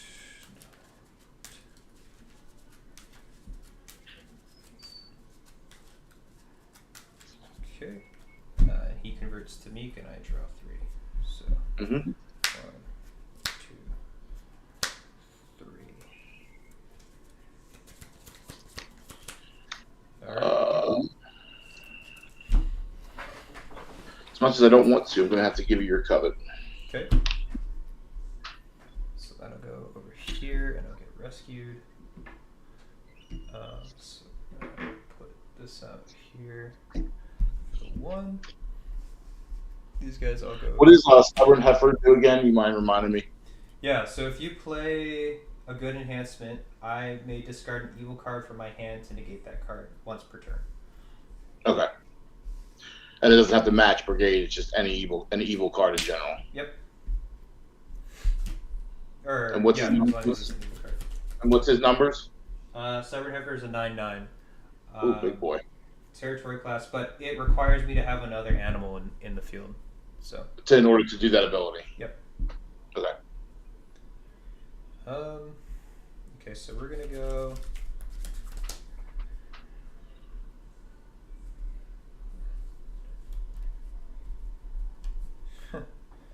This didn't really help my situation, but I think we still have to do it, even though I don't really want to.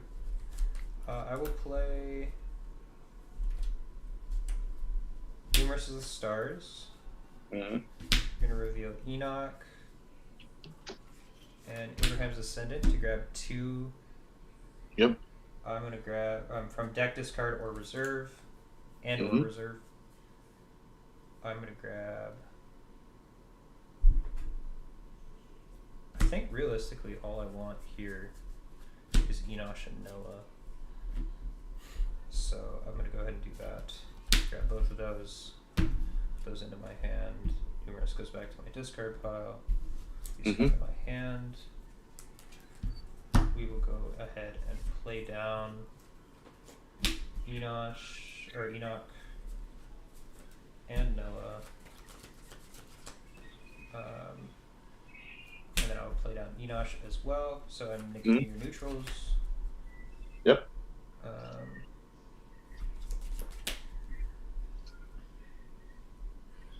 I am going to go ahead and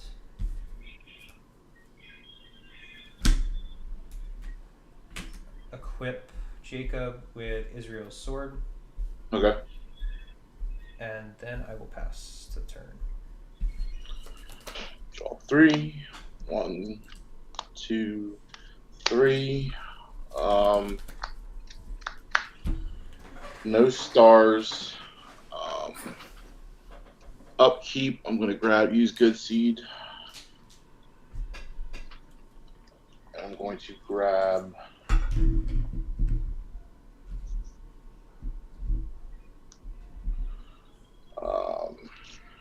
Authority of Christ.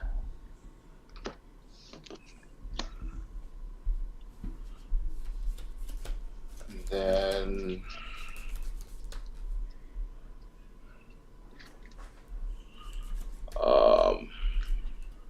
nothing stopped me from playing territory stuff.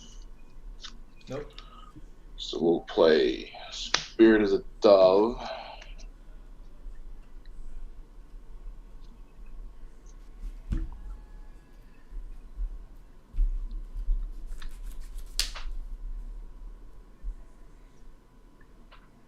Alright, and I'm going to grab my Son of God. Okay.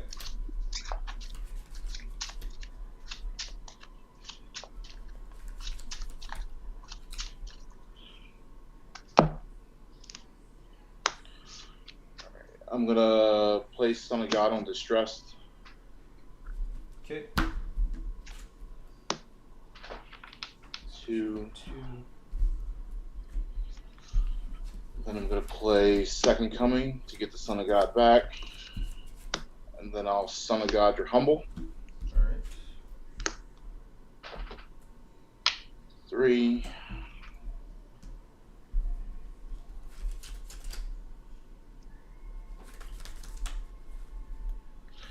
So that, okay, so now my characters work again. My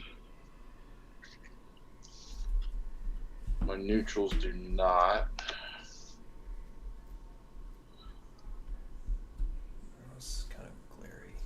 think play here. I'm going to play Angelic Guidance. I'm going to look at your hand. Okay. Got Lurking, Shipwreck, the Deceiver, and Abraham's Ascendant. Then I get to search my deck for a silver card. Angel of the Winds.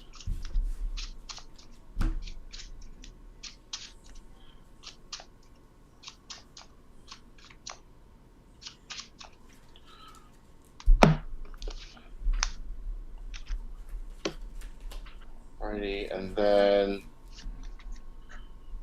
I'm going to make a rescue attempt with Simon. Convert to meat to bring out the stubborn heifer. Okay. My initiative there. Yeah, there's nothing I can do about that. Authority of Christ. Yep. Oh shoot. I'm gonna give you your token, soul token. Okay. Or your Meek also, the one that I had. Right.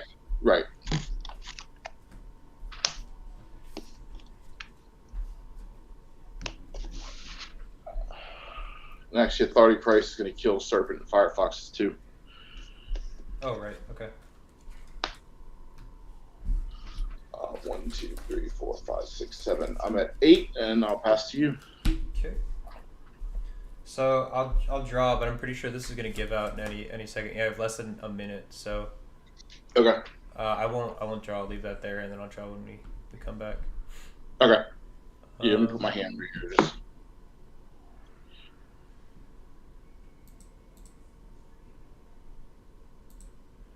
Okay, so let's get this set up. I will go ahead and invite Rob.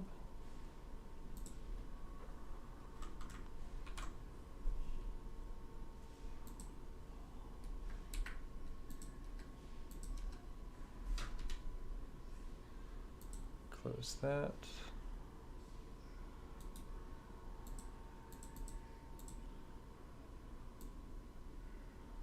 Why does it resize? Why couldn't you be the same size? Alright, and then I will...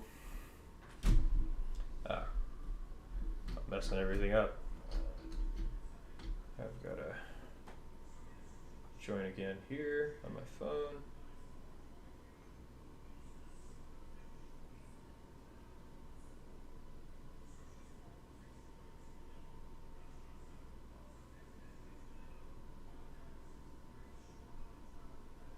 Well, that's flattering. Cool. Yeah, sorry guys, I'm not rich. I can't pay for the premium Zoom. Good to see you, Rob. Thanks for showing up. No problem. Did it bring my other? No, it didn't. Let me bring my other so you can see my stuff real quick. Okay, stop it. I don't want to take a picture.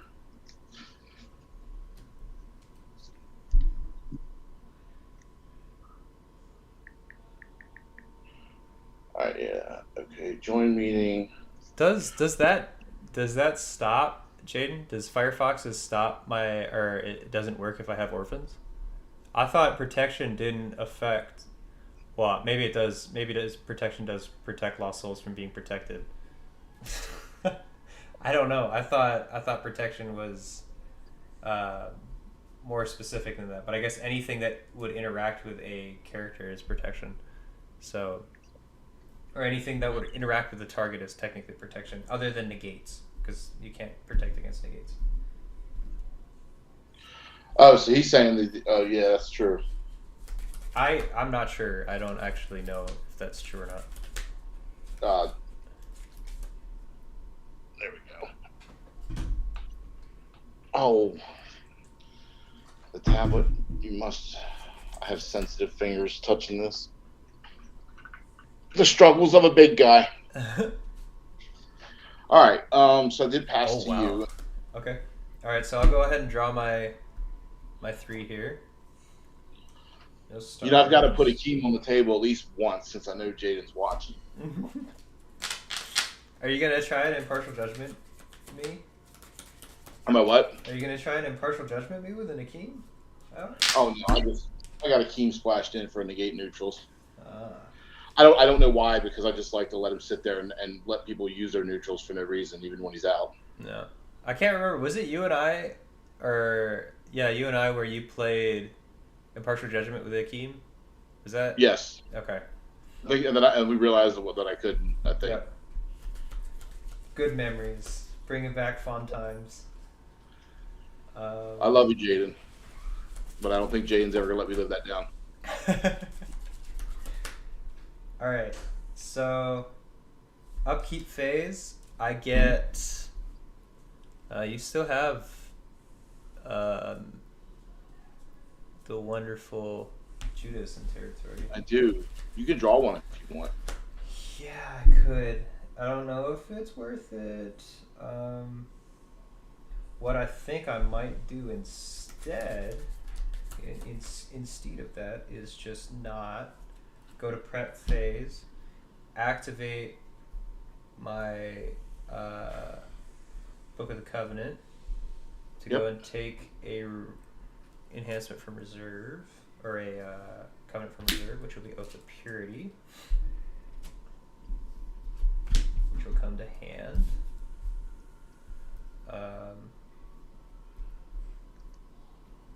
We don't have to have this out. I can deactivate that, and then I will play or activate Oath to. You want to bounce Matthew and Simon, right? No, I kind of want to bounce Judas, but I don't know if I really care. I'm currently in a predicament. Maybe not. Maybe yes, maybe not. I'm not sure. I'm confused. I think your Reassuring Angel and Judas are going to get bounced here. So, I will then play Goshen, my favorite card. That's a good card. We will go to combat. I will. Oh, I've messed it up. That's fine. We've got ways around it. Do we have ways around it? Kind of, but not really. We can do this. So I will go ahead and bring. This is the better option of those. I'm going to go ahead and bring Mahalalel. And he's meek, right? He is meek. He's a 5/6. He is protected from discard, banish, capture, and discard by Enoch. And Gotcha. he is causing Goshen to trigger. Yep. Banish, capture, and discard.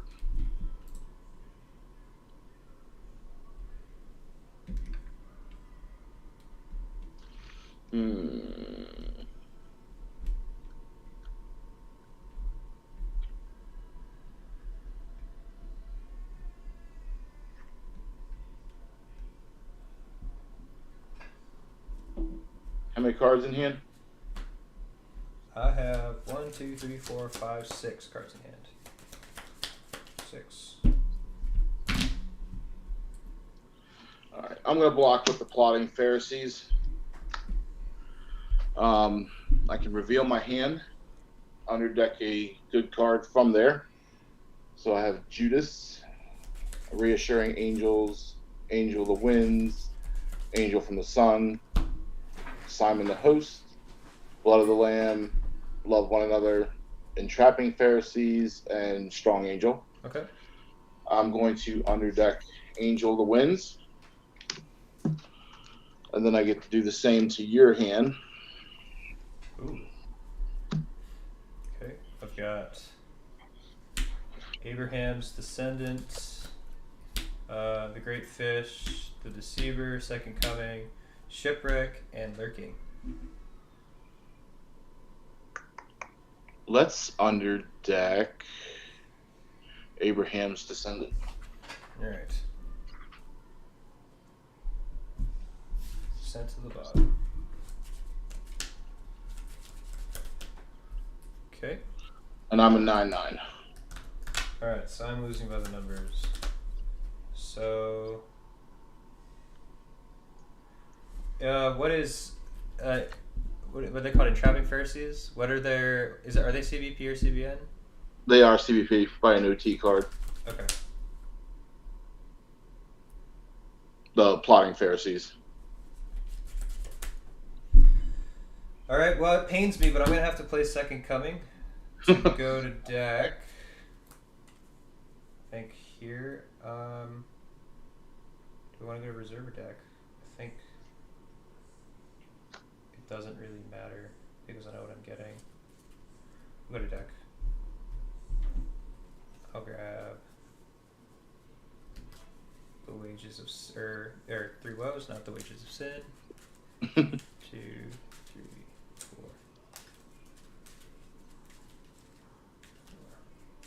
Oh look, Mabel, you're front and center.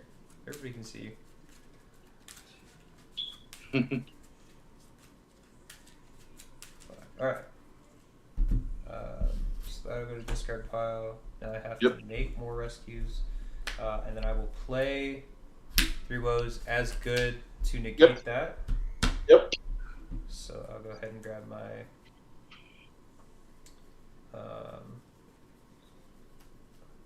Abraham's Descendant back. 2, 3, 5, 6, 9, 10.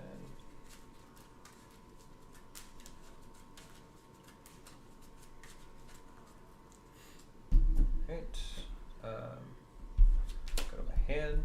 It is my initiative. It is.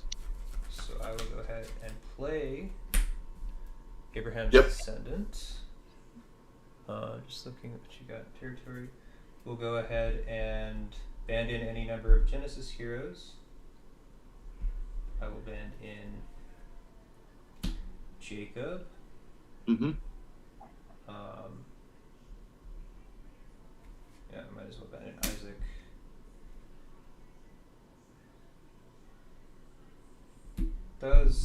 Okay, so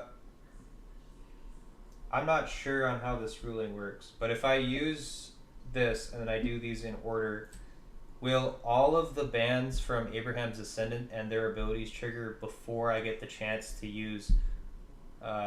So what I'm asking is, if I band in Jacob, and then I bounce with my weapon, I think all the bans go before the weapon, right? So all of the characters that are banded in. I'm not, if Jaden's still watching, I'm not sure, but I think actually as you're choosing the order they banned in, like if you were choosing Jacob, then because the weapon's on him, it would go before the others. Okay. That's what I would think, but I mean, I'm sure Jaden would probably know the answer. So the reason I'm asking is what I'm attempting to do right here is I'm trying to use Israel's sword to bounce Father Abraham after I've used Jacob's ability to grab a Genesis enhancement. I guess that, and then since the weapon goes before the band effect, I would bounce Father Abraham and then get to band him in with Jacob to use his effects.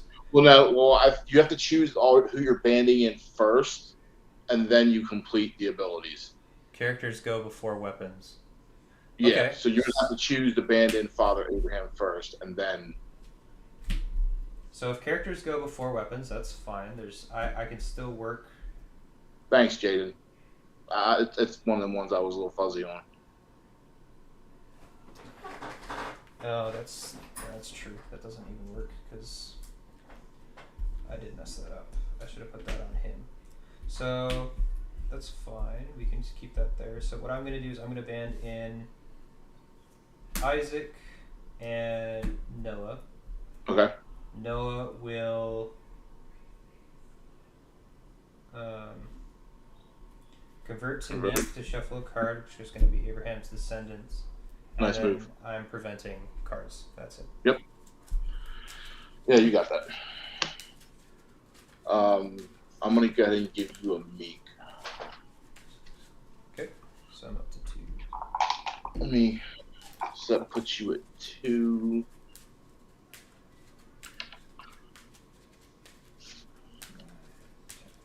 Alright. These guys come back to territory. All of these guys are meek.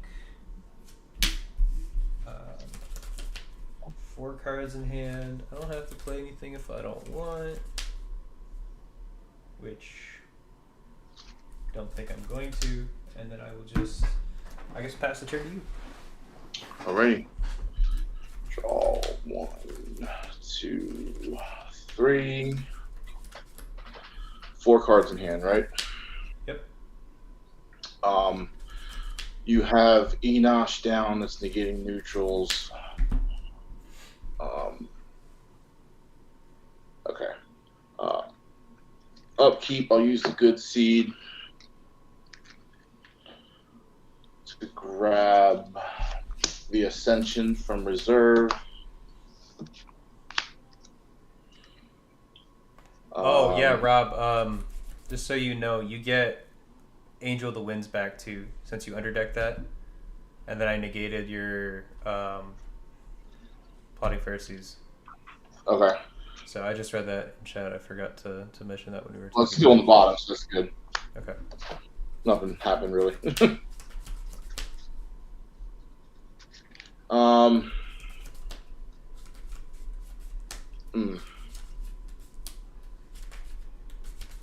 So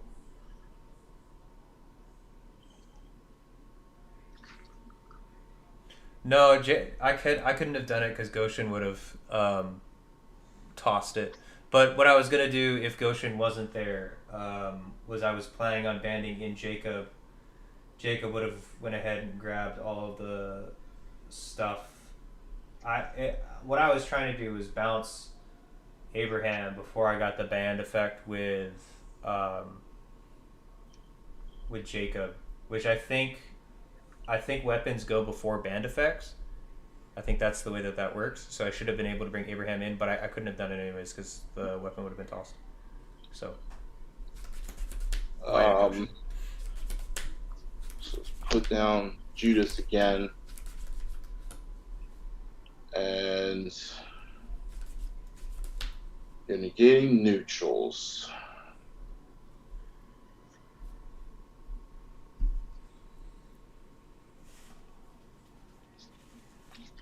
So I think what we're going to do here is I don't know what you possibly have, but we'll try it. Angel from the Sun. Swap to my deck. I know he's in here. Justin Martyr. He is a Revelation Martyr, so I'll get to draw 2.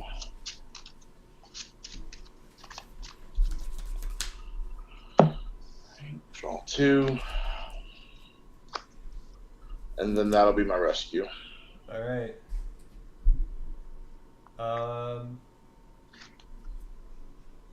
Deceiver. Yep. To reserve. Foreign Wives. Foreign Wives.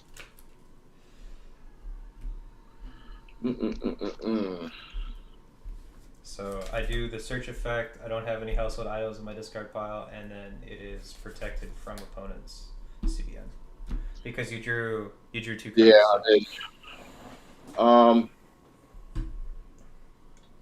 That's nice. Gonna use the good seed. Reserve that to bring Saint Simon into battle. Okay. Still my initiative. It is still your initiative. Or well, it's my initiative since stalemate, but I will You're pass. passing that. I'm gonna play Love One Another. I'm gonna convert Foreign Wives. It's regardless of protect if used by a meek hero. It is unfortunately tossed by Goshen. You're right. So X is the number of meat cards. So that I have 2. So that's going to toss at her for 2. Okay, so she's down to she's down -2. So what's her numbers? She's a 4/4 currently. 4/4. Yep. Right.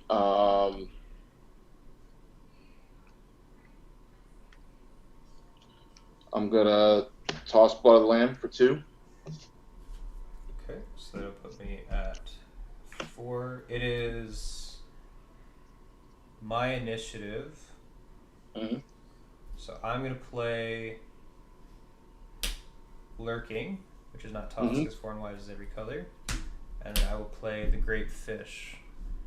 Great Fish, huh? So that will. We'll go ahead and just set aside a hero for 3 turns. We're gonna go ahead and set aside. So I negate up to X cards. I'm Justin Martyr CBI, right? He is. Yeah. So we'll just. I'm just gonna negate, I guess, Judas, Mike or Matthew, and Simon, and then I will set aside Justin Martyr till the end of the turn. Okay. Or set aside Justin Martyr for 3 turns. 3 turns, sorry, not till the end of the turn. So Saint Simon would stay in. Justin would go set aside. Yep. Alrighty. So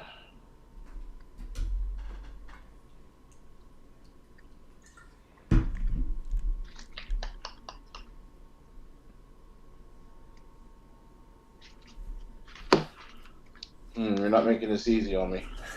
Trying not to. All right. Well, I'm gonna play Crowd's Choice as good. Yep.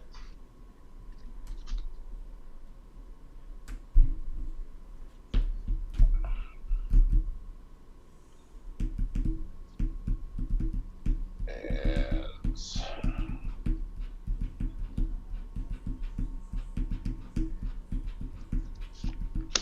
Life in the Sun.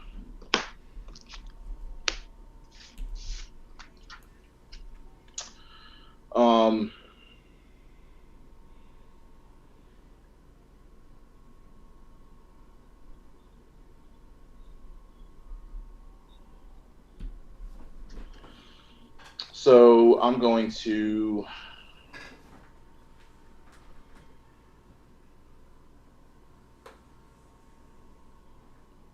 just play Life in the Sun. I'm going to bounce Judas.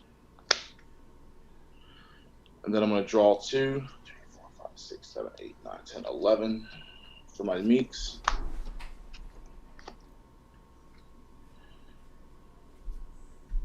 And then... Hey, Jad, how's it going?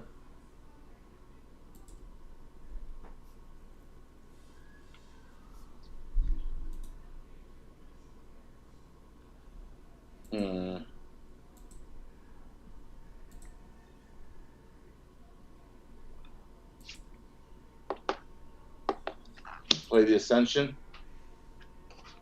Okay.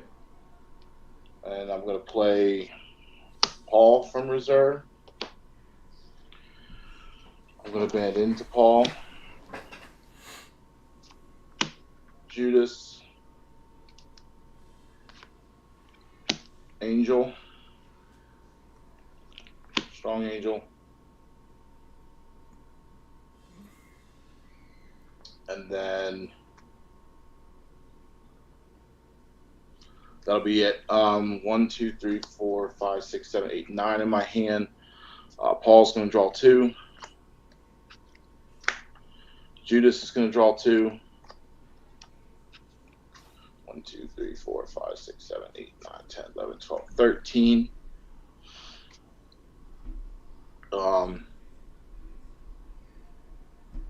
Don't think I have a target for Angel the Winds.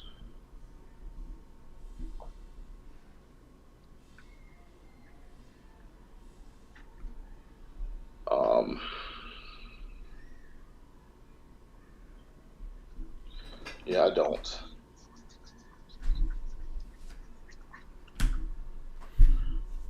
Alrighty. So I think I'm probably done there. I was hoping to draw into something, but I couldn't. Um,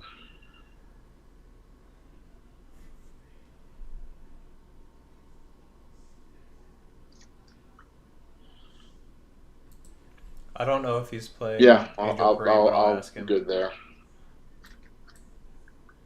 Alrighty. And I'll pass too, so we'll just pass. I was hoping to get into something else to toss against her. Fish will shuffle back to deck. Do what? The Great Fish after battle. Oh yeah, back. Yeah.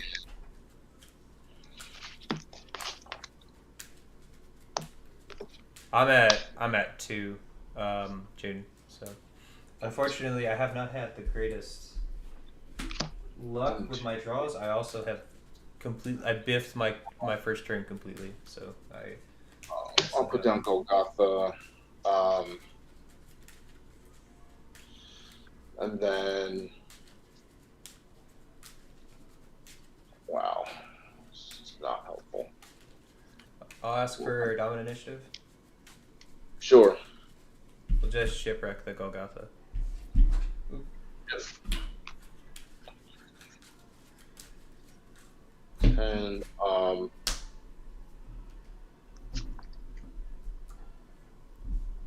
we're gonna play Fear of Man. I'm just gonna negate Enosh. Okay. Take an NT grade card from reserve, which will be Tenant to Kill the Sun.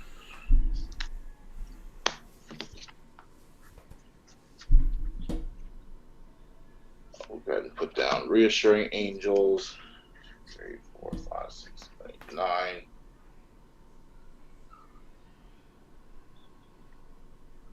Man. And we'll put down Good Shepherd. 1, 2, 3, 4, 5, 6, 7, 8, and it'll be your turn. Alrighty. Good block there. Yeah. Man, I was a feeling you were. I didn't see. I forgot about the Goshen. I was like, oh, he's blocking Wives. I think I got this. And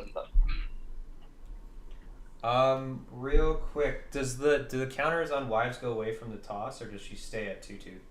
I think they stay, but I'm not sure. I think toss is the game mechanic where they stay, but okay, I'll ask I think those gentlemen over there the ones in the chat can tell me, but I'm not completely sure, so I'll wait for somebody else to verify. Yeah. But I think you're right. I got a soul, so I'll draw another one. I'm trying to make sure you can see my characters. Okay. I have A-Star, which I'm going to play. Sure. I've got Hezron. Yep. Bounce a Meek or Genesis Hero. I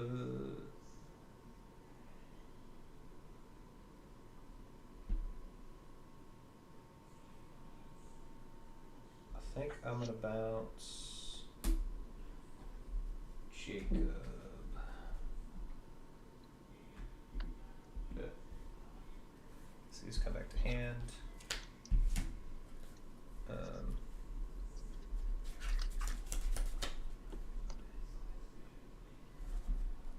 Yeah, they stay. So Jade says they stay. Okay. I thought it did. And it's only the defense, right? So she's 6'2". No, it's or is it both? It's both, I think. So she's 2/2. All right. Upkeep phase will update Woe's target. Expert Lore CBP, right? What would you say? Which one? Is Expert Lore CBP? He is. Yep. Okay. Well, I don't really have any other targets. I guess we can just put it on. We'll put it on Expert Lawyer. That's fine. There's nothing else I can do. Yeah. Okay. I will not draw one. Will I draw one? Will I not draw one? Because you just get to take whatever's in my hand with Judas. We won't draw one. Okay, go to prep phase, I'm going to go ahead and draw. Not draw. I'm going to activate. Right. Book. I will not search. I guess I don't have to do this. Well, this makes it CVP, so it doesn't matter. We'll use Oath of Purity to bounce 2 characters in a territory. I'm going to bounce 2 of my characters. So Father Abraham and Noah. Mm-hmm.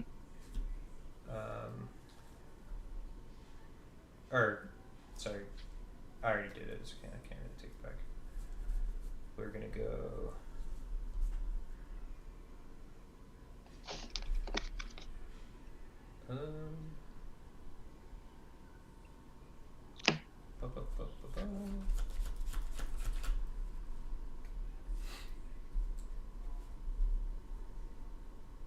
Yeah, mistakes have been made here. I'm gonna go ahead and play Babel as a fortress. Yep. And then we will go ahead and yeah, this is pretty much what we've got to do.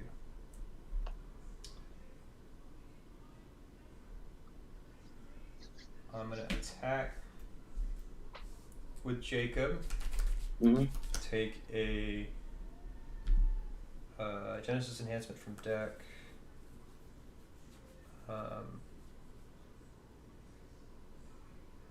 Which will be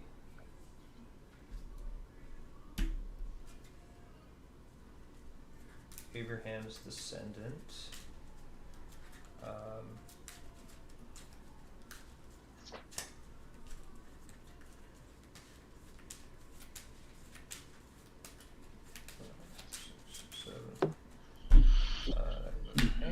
And then I will go ahead and band to a meek character, which is going to be who of these two am I going to? Well, we're already huge, so we might as well go for numbers. I'll go to Isaac. Okay. And that is me. I am a 2110 or 2120. Mm-hmm. I can read.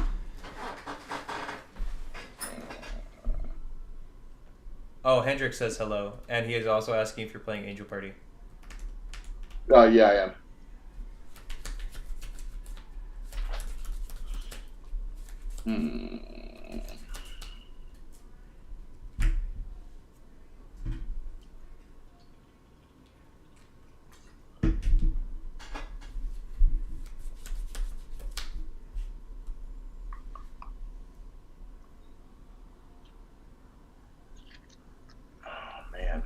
Goshen's hurting me.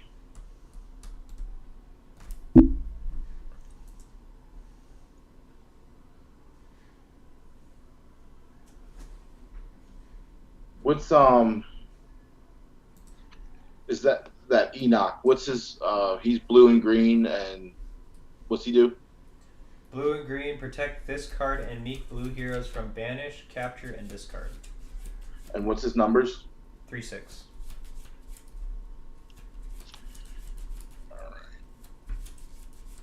I'm actually going to block with Simon the host. Okay. And I'm going to force Enoch to rescue. Alright. So he... It's CBN with 2 Meek Lost Souls out.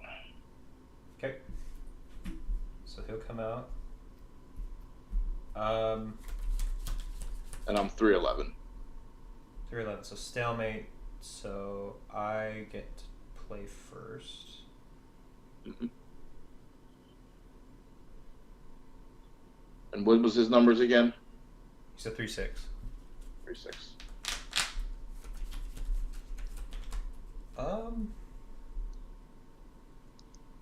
Okay, well, I think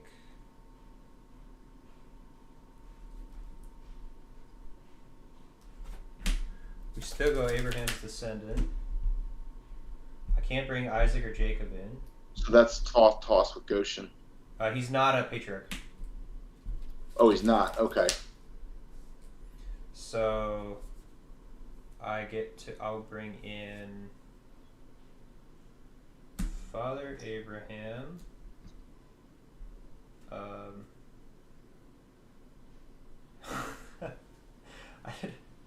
don't want you to get through all of my hand. So we go. Okay, so Hezron, Father Abraham, and Noah. Wow. Yeah.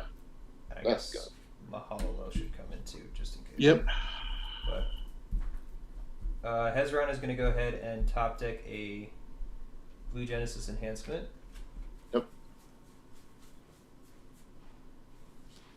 Which will be numerous as the stars. Let's reveal that. Numerous as the stars. That is CBN if I control Meek Hero, which I do. Yep. Father Abraham will convert to Meek to draw 3. Draw 3, which is going to trigger your Judas. I will then convert Noah to Meek to prevent cards and shuffle Abraham's Descendant. Mm-hmm.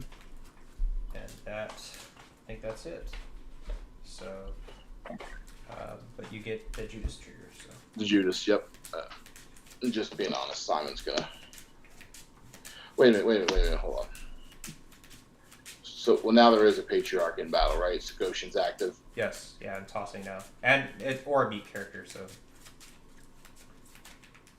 Mahalalel, Noah, and Faith of Abraham are all triggering. Yeah. That's a battle not worth winning. I'll give you the first. Okay. But Judas will get that trigger. Yeah, so we'll do this before the rescue, but you get. So I've got Israel's sword. Yep. Faith, numerous as the stars, Behemoth, and Son of God. I'm gonna take numerous. All right. So numerous is in your hand, kind of nebulously wherever a hand should be. Pass it through the screen. Yep. So these will go over here.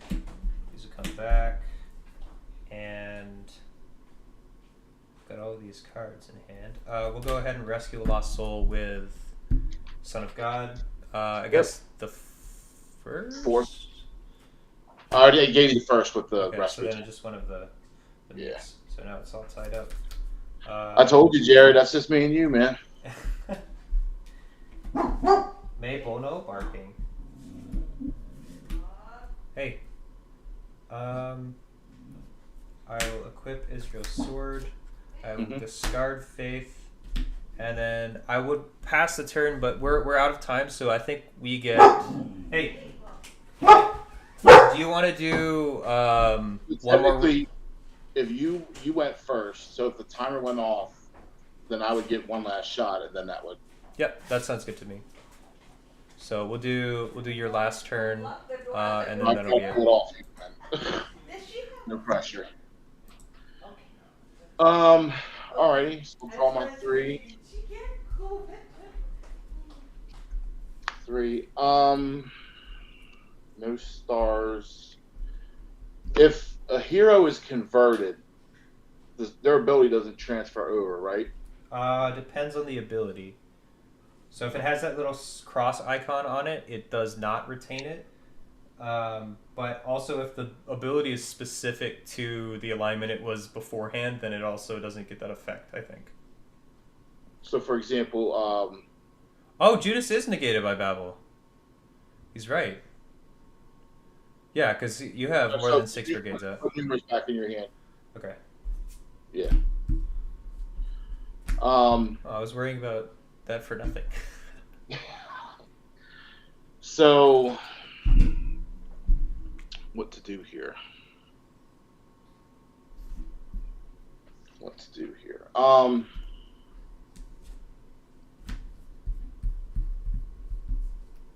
You've got a lot of.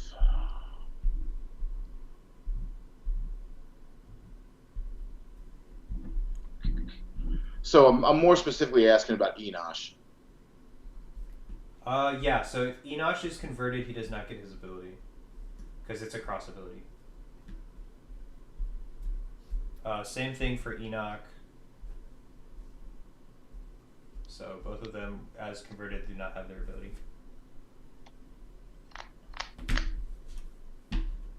Let's see, I've got one, 2, 3, 4, 5, 6 brigades for Babel. I gotta keep that in mind. All right.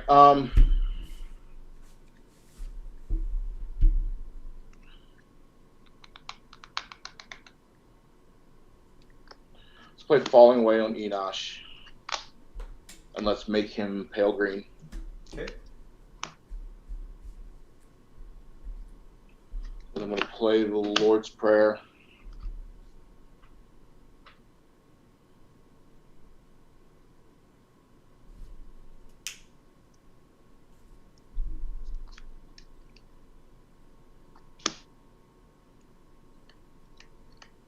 Take the New Covenant.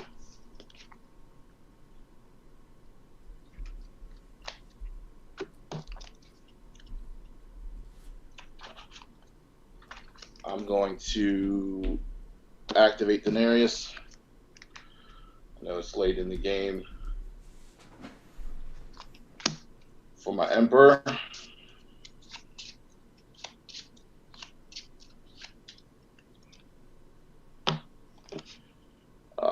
We'll put him in play. And I will discard Daenerys. Draw 3.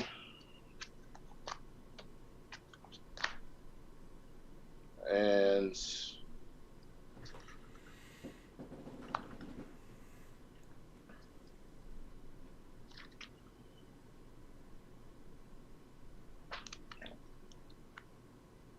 wait, that should have been shuffled. You only got 3 cards on your deck. Yeah.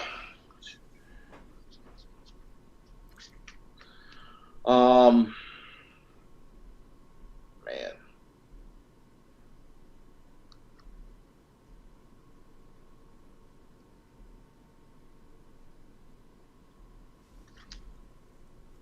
And I think, if I'm correct, I messed myself up.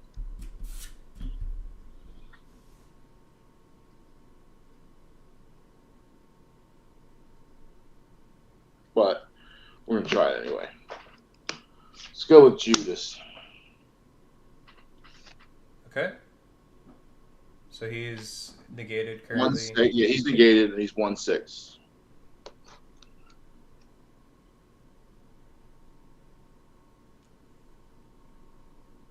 Cards in hand.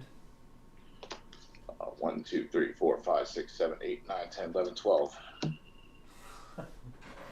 got options. If you need them, you've got them. Oh,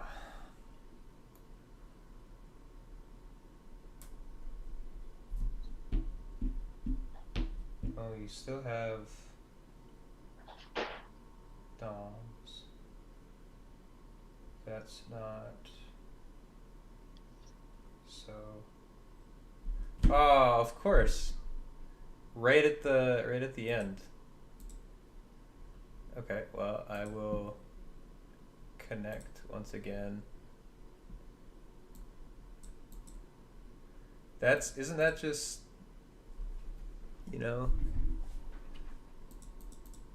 ironic? Why is this not doing it the way that it used to? Give me the invite link.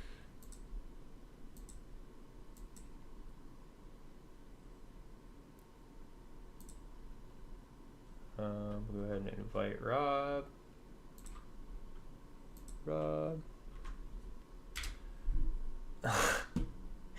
Yes, yeah, apparently we're just taking too long.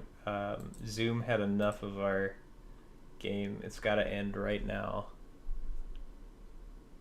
Close that. And again, it goes back to being the wrong windows. This is why I think we should run these tournaments on Discord rather than on Zoom. But so you don't have this timeout issue. You can have as many people as you want. I think maybe 10 or something in a single chat. So, but that's just me. I don't know what you guys think. Maybe we should run it on Discord. Hey, bud. Welcome back. Yeah. I was like, yeah, I guess we just take too long. Yep. No, I double clicked. There we go. All right. 3, 4, 7.5, join.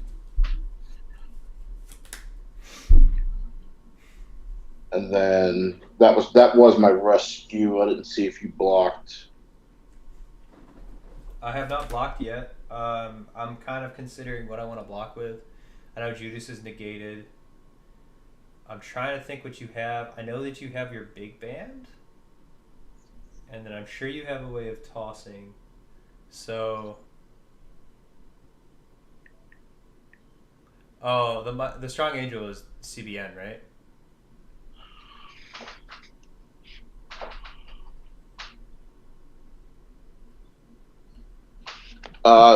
CBI, but I think technically because I'm not sure how that works, but I think he's actually negated because his ability isn't working right now. Oh, okay. So he's negated by... I could be wrong, but...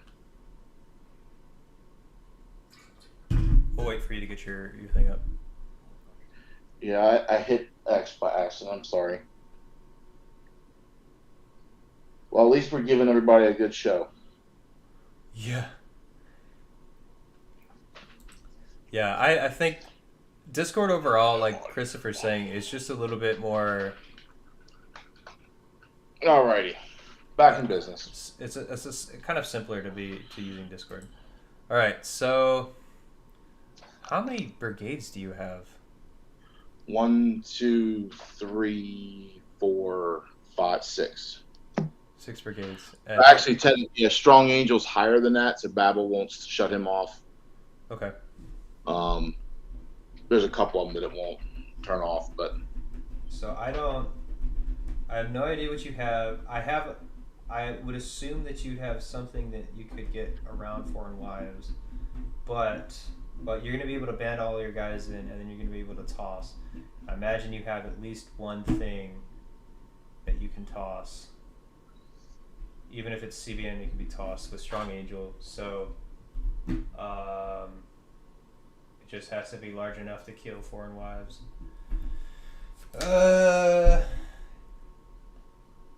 Close a few bandit enemies. Okay, so I have to just bet that you don't have anything with Foreign Wives. It doesn't matter because you're going to use New Covenant to bend into all your gospel characters.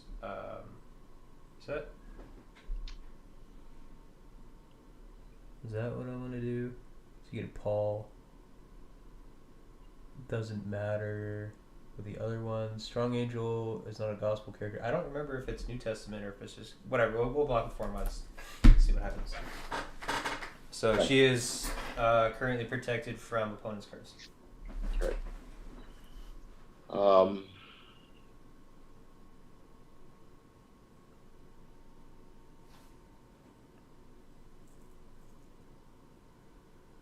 Okay. So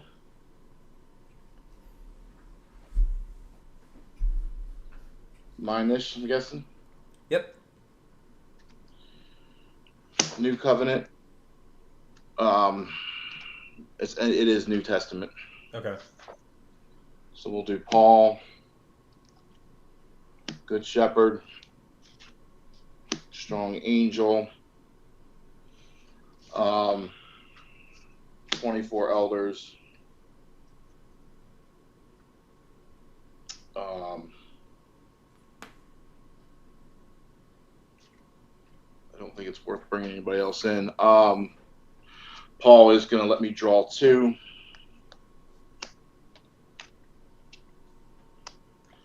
Because he's CBN. Good Shepherd is 9/9, so it's high enough to where he still works. Let me double check. It's clay, silver, purple, green, yellow, white, gray. So it's 7, so he still works. So he's going to draw 3 and restrict dominance.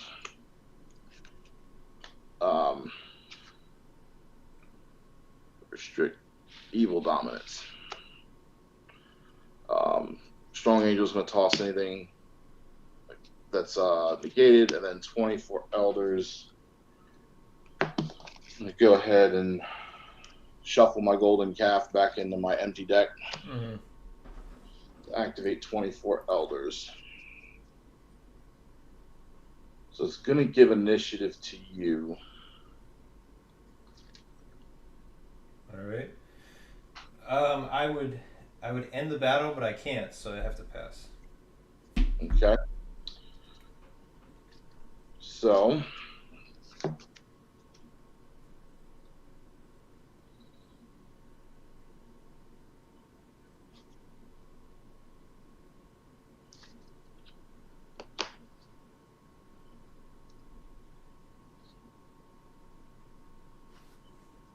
no, I don't want to do that. So we're going to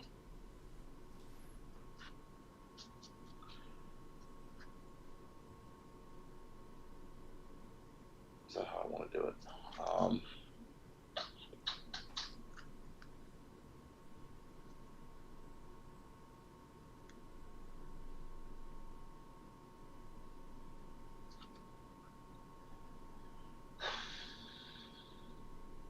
I'm thinking if that works.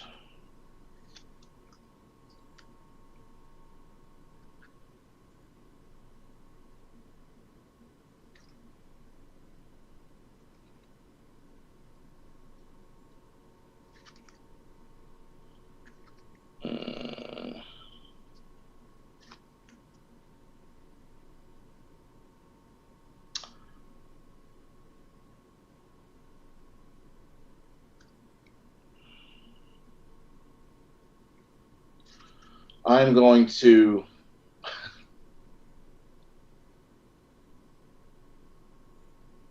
man, I think I messed myself up.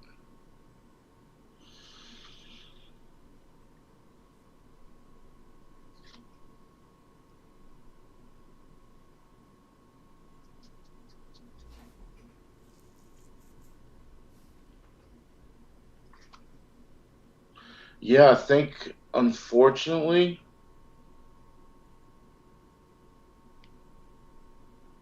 I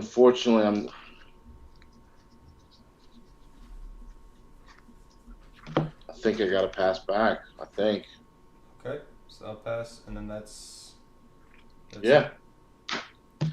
I messed up.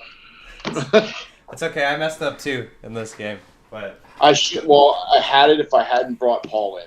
Like I got greedy with wanting to draw. Like I should have just brought them in because I had the Lord's Prayer to toss because I wouldn't have had Clay in there,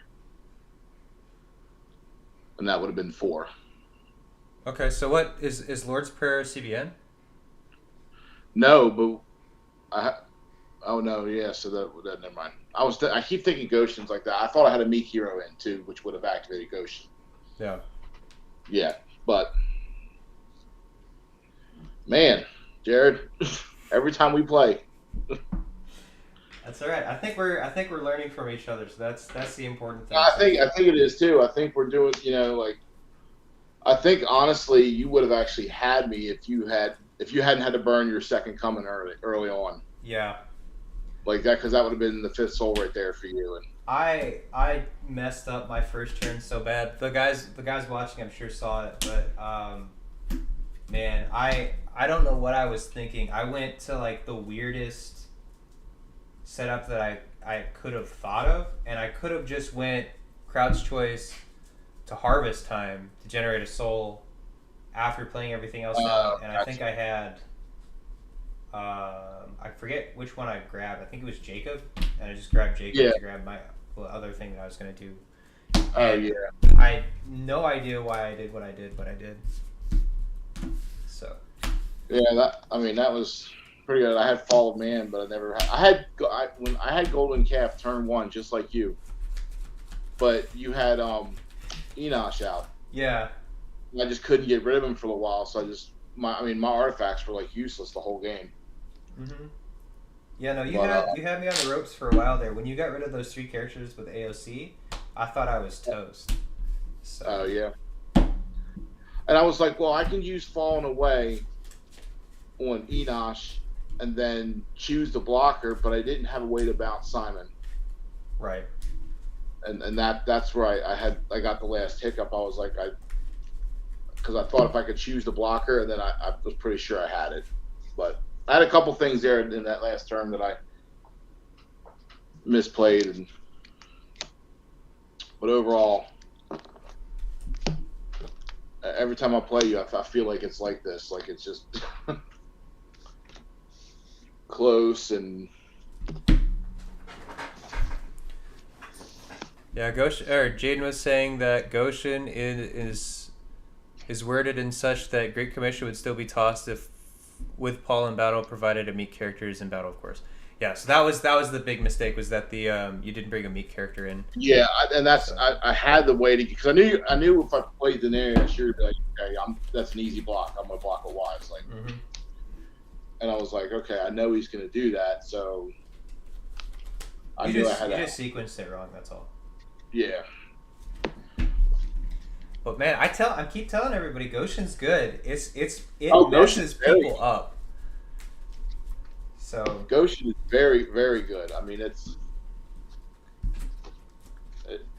messes, especially if you're playing a deck that's like you use a lot of splash brigades. Yeah, it's gonna hurt you pretty quick. Also, I want to note this for those of you who are still here, as well as you, Rob. If you have the capability of playing Hiding Joseph's Cup, and you see a lot of Moses, this just trounces Moses. Does it really? Well, I mean, it also helps because it's like a mini woes, so you can use it to place on a character of an opposite alignment and then negate that character's CBP. So it works through counters. So things that might negate. So like Moses specifically, this card is in here specifically because of Moses, but it also helps against cards like Judas.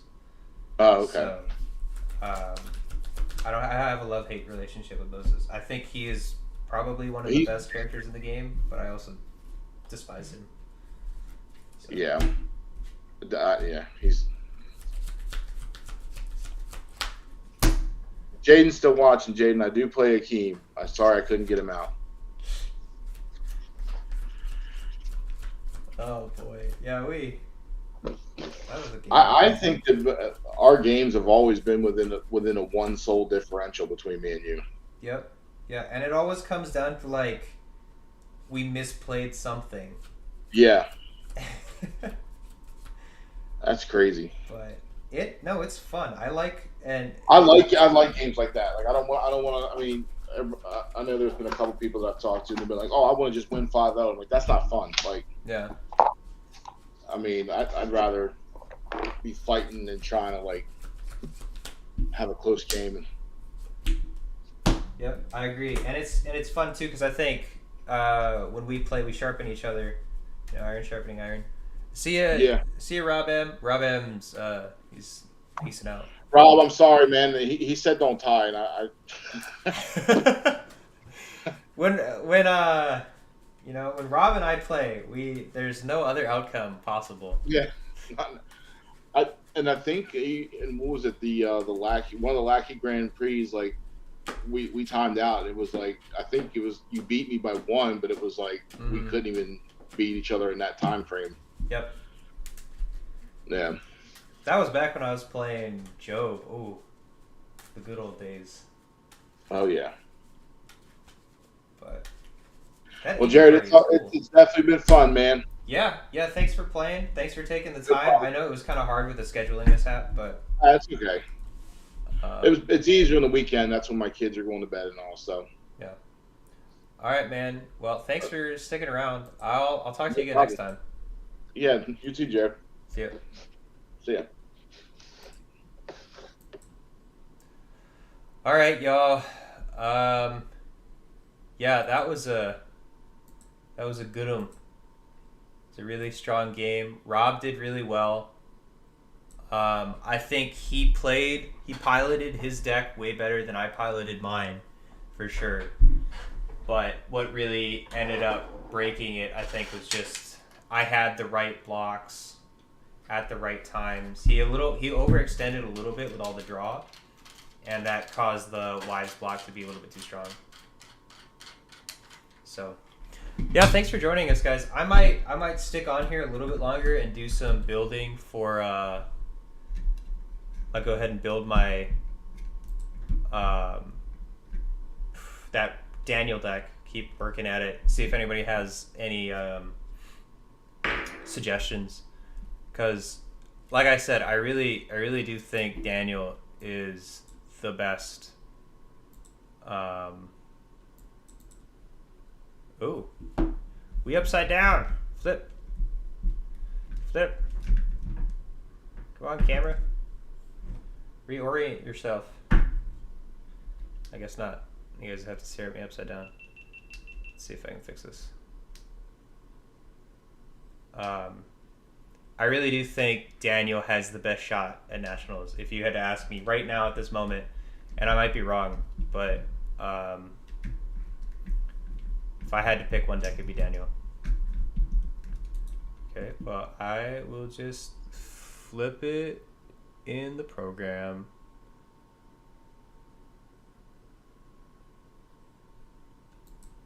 There we go. Okay, so yeah, I don't know. I think Daniel stands the highest chance. I just think it has like the best comes. Got to build my deck for tomorrow. I'll catch you later. Yeah, thanks for coming, Jaden. I appreciate everybody stopping by. Everyone who did stop by, I'm glad you guys are able to come. I think I might do more of these in the future. Kind of just casual things, maybe on Fridays. Because I know a lot of people are just hanging out at home. So having something for people to come to and like hang out and talk about Redemption would be fun. And I might do like spotlight guests. Somebody wants to come in and chime in and talk about something on Discord. I might have like an open seat. Only one though, because having too many people in the chat at the same time proved to be unproductive. But no. Oh, hello, Maple. You wanna come say hello to all the Redemption guys? Say hello. Boo-boo. Alright. Man, and I'm so glad Jaden told me that protects against protect. Because if he wouldn't have told me that, I would have 100% gone to Nats thinking that it did. So for those of you who don't know, protection protects against protection. 100% do more. Getting to see people actually play higher level stuff is a huge help for newer folks. Let me move on to higher levels. Yeah, of course. And you know, when I do it again in the future, we might not even in a tournament. I might just have somebody come in and play, either live or on Lackey, and then you can have the live commentary and ask your questions. So then that way you don't have to wait for responses and stuff. That way it can kind of flow a little bit easier. I like this format because it's so open. So, and I'm taking out 4 and wide or Firefox's for Scapegoat.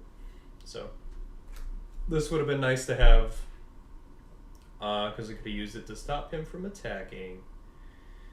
But it would have been discarded anyways because I put it in territory.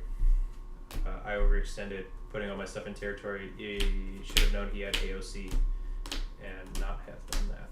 So, but man, that makes me want to put Melchizedek into this deck, knowing that protection protects against protect. Because I think I have enough right now, things that can stop a Firefox block. Because there's not a ton of other things that are protecting Lost Souls. The only other things is you have, like, you got to worry about Brown, Kings of Judah and stuff. Other than that, if you're playing against any of the new offenses, Death of Unrighteous, New Testament Black and Gray, so Sadducees and Pharisees, they do a ton of soul hiding and soul shuffle and stuff. So having ways of stopping that is important, especially with like cards like Melchizedek. If I'm big on 2 things in the game, I would have to say it's soul generation, so having ways to gen souls, and protecting lost souls. Because if you don't prep yourself against somebody who has something like a Sheol or what is it? Just a hireling.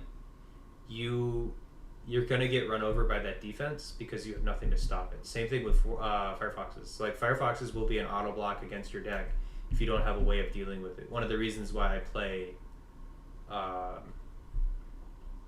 Patriarchs, specifically Meek Patriarchs, is because if I come in with Abraham, I have a chance to respond to their Firefoxes before they can just choose to die. Because that's what you do. You bring in Firefoxes, it's a 2/2. You protect Lost Souls and then choose to die, and then they can't rescue the Lost Souls. So if you have a way of protecting your Lost Souls against that, your character is smaller. So like Father Abraham, when you convert to Meek, is a 1/1. And Babel are good ways. So like my deck is completely solidified against things like Firefoxes. I don't have to worry about that effect. The only issue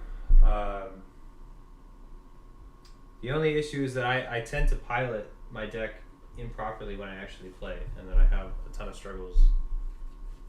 But it's a learning curve. Everybody makes mistakes, and if you want to bring a deck to nationals or a larger tournament, I think just getting reps with that particular deck is important. So just have multiple ways of playing and testing. If you don't have people to play with in person, just go on Lackey. We have a wonderful community on there. They can help you out. So frustrating though, I have to say. I think it's kind of frustrating playing Patriarchs and then feeling like they are so good and then always falling short of where you feel like they should be, right? Because if I'm playing my Patriarchs deck, right, and if I'm testing Goldfish hands, or even if I'm playing against, on a good day, I pilot it properly, it just feels really good. I never feel like I'm suffering to get the rescue. But the defense is solid. Like, Crimson defense with animals is really good. But I don't know, I feel like it lacks qualities fundamentally. And Daniel makes up for a ton of those qualities. The only issue that I have with Daniel personally is that it doesn't have enough soul gen. So ways of being able to generate souls is kind of important. Then again, now we have Harvest Time. So we have easy ways of being able to generate souls.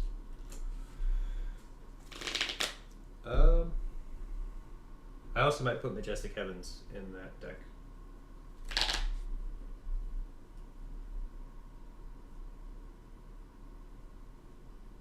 Yeah, Christopher. So like even just having one person to play with in person is really encouraging. If you listen to the Threshing Floor podcast with John Hendricks, his journey and I'm gonna forget his name in the moment.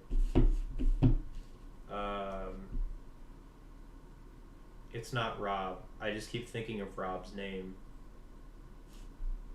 John's gonna. If John Hendricks is still in the chat, he'll remind me. But John, he always talks about his friend and him when they first started out learning about Redemption. They just played tons and tons of games together. And if you ever play with John, John's actually he's a very good player. So he knows quite a bit about the game and really like what you want to be doing, how you want to be playing. I think the most important quality or attribute about John Hendricks that I admire, if I had to pick one, is how well he knows the rules. For being in the game for only 2 years, he's actually quite good at rulings. So that just shows you how much he's thinking about the game constantly to be able to kind of figure out like what you can and what you can't do in the game. So, but yeah, no, it's awesome, Christopher, that you have somebody that you can play with. I don't have a local play group. I'm trying to build one here because I think you're in Texas, right? You and is it Sploose? Play together locally up past Dallas. I'm in Austin, Texas, so tomorrow I'm actually going to drive down to San Antonio to see Roy Cruz and play at the Arena Games. So there's going to be a few people there. Hopefully, I've heard that they've had started a little bit of a regular scene. So I'm hoping some of those people will come, so I can play some games with them. But I'm probably going to bring all my stuff and just be building a deck. And it's probably going to be Daniel. I don't have enough cards. I don't have enough cards to be able to build 2 fully competitive decks.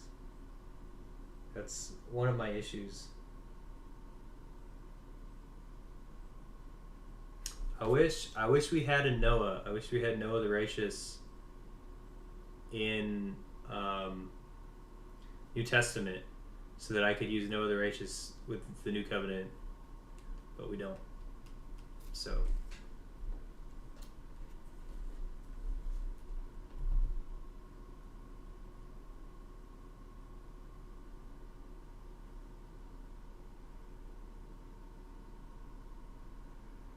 Oh, cool. Yeah, so that's awesome. Did I miss the new awesome Daniel deck? No, E-Man, you didn't miss it. I don't have it pulled up right now, but we're working on it. I'm trying to get it fixed. Here, I can show you. I was gonna pull this out because I'm psyched that I have this, but I won this at, I think it was a regionals. It looks better on in person than it does on camera, but there we go. Michael Chief Prince. Very good. Very good card. One of the best characters. I don't agree with you, Emmanuel, that he is the best character. I think either Jeremiah, Hopebringer, or Moses is probably the best character. But he's so good.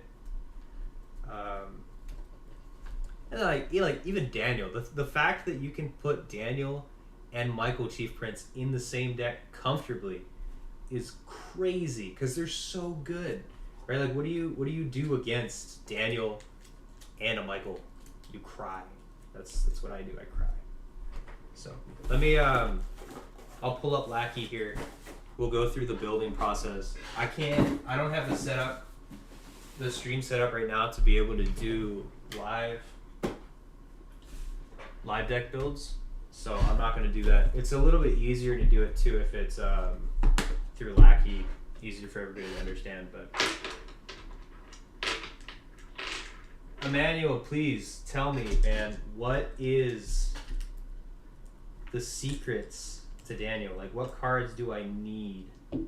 Because I really want to put the Mighty Warrior in there, unshamefully.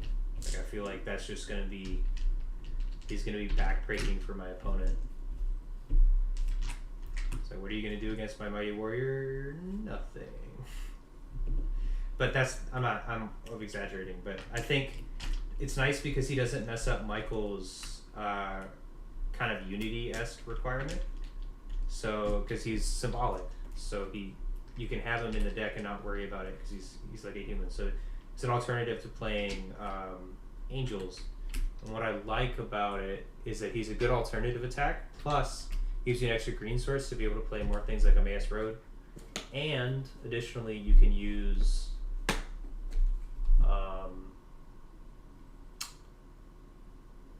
Faith of Samuel. That's what it is. I have a few other cards too, like the other symbolics.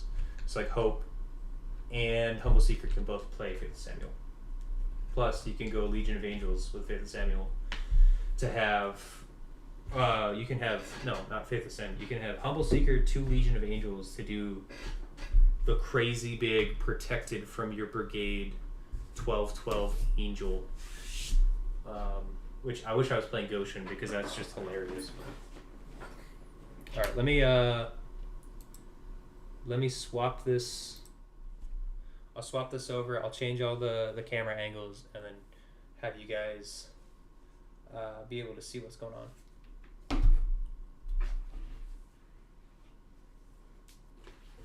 All right.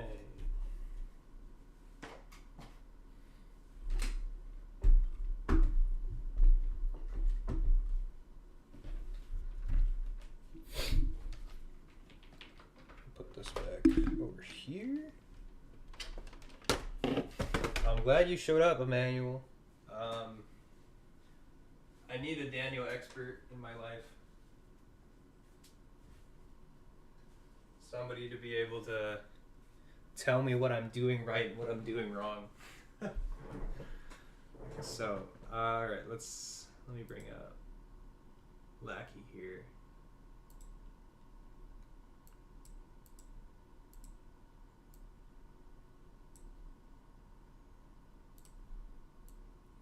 Get this set up.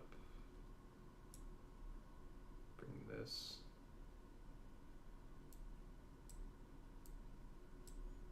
No, that's the wrong one.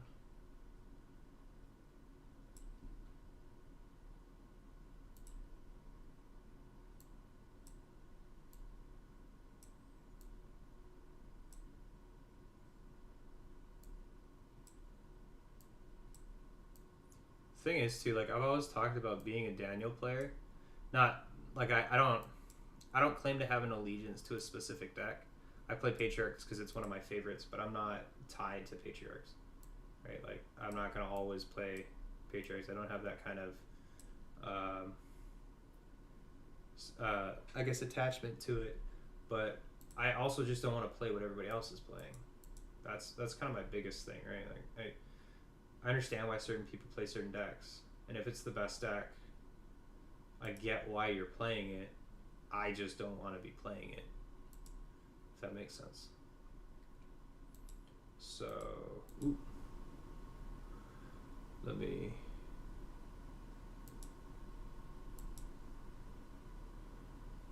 let's turn this on. Let's make this smaller. What even is this? Ooh, I want to do the face cam. Let's make this smaller. Whoop. Whoop.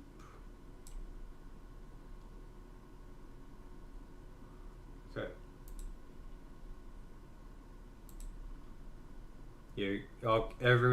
Can everybody see anything? Can you see the Lackey? Oh, you know what? I should change this around. This camera is a little bit high up. Let's go ahead and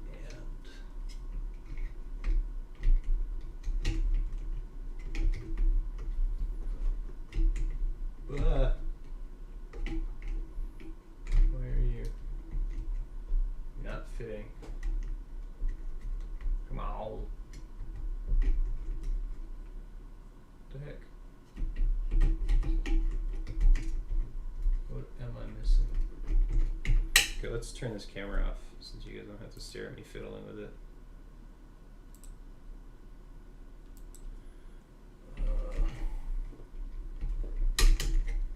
There we go. Okay. Ooh, slipped out.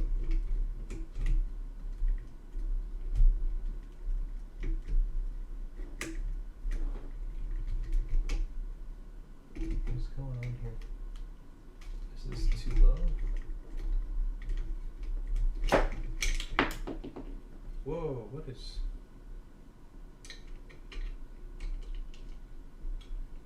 we've had a major camera mount malfunction.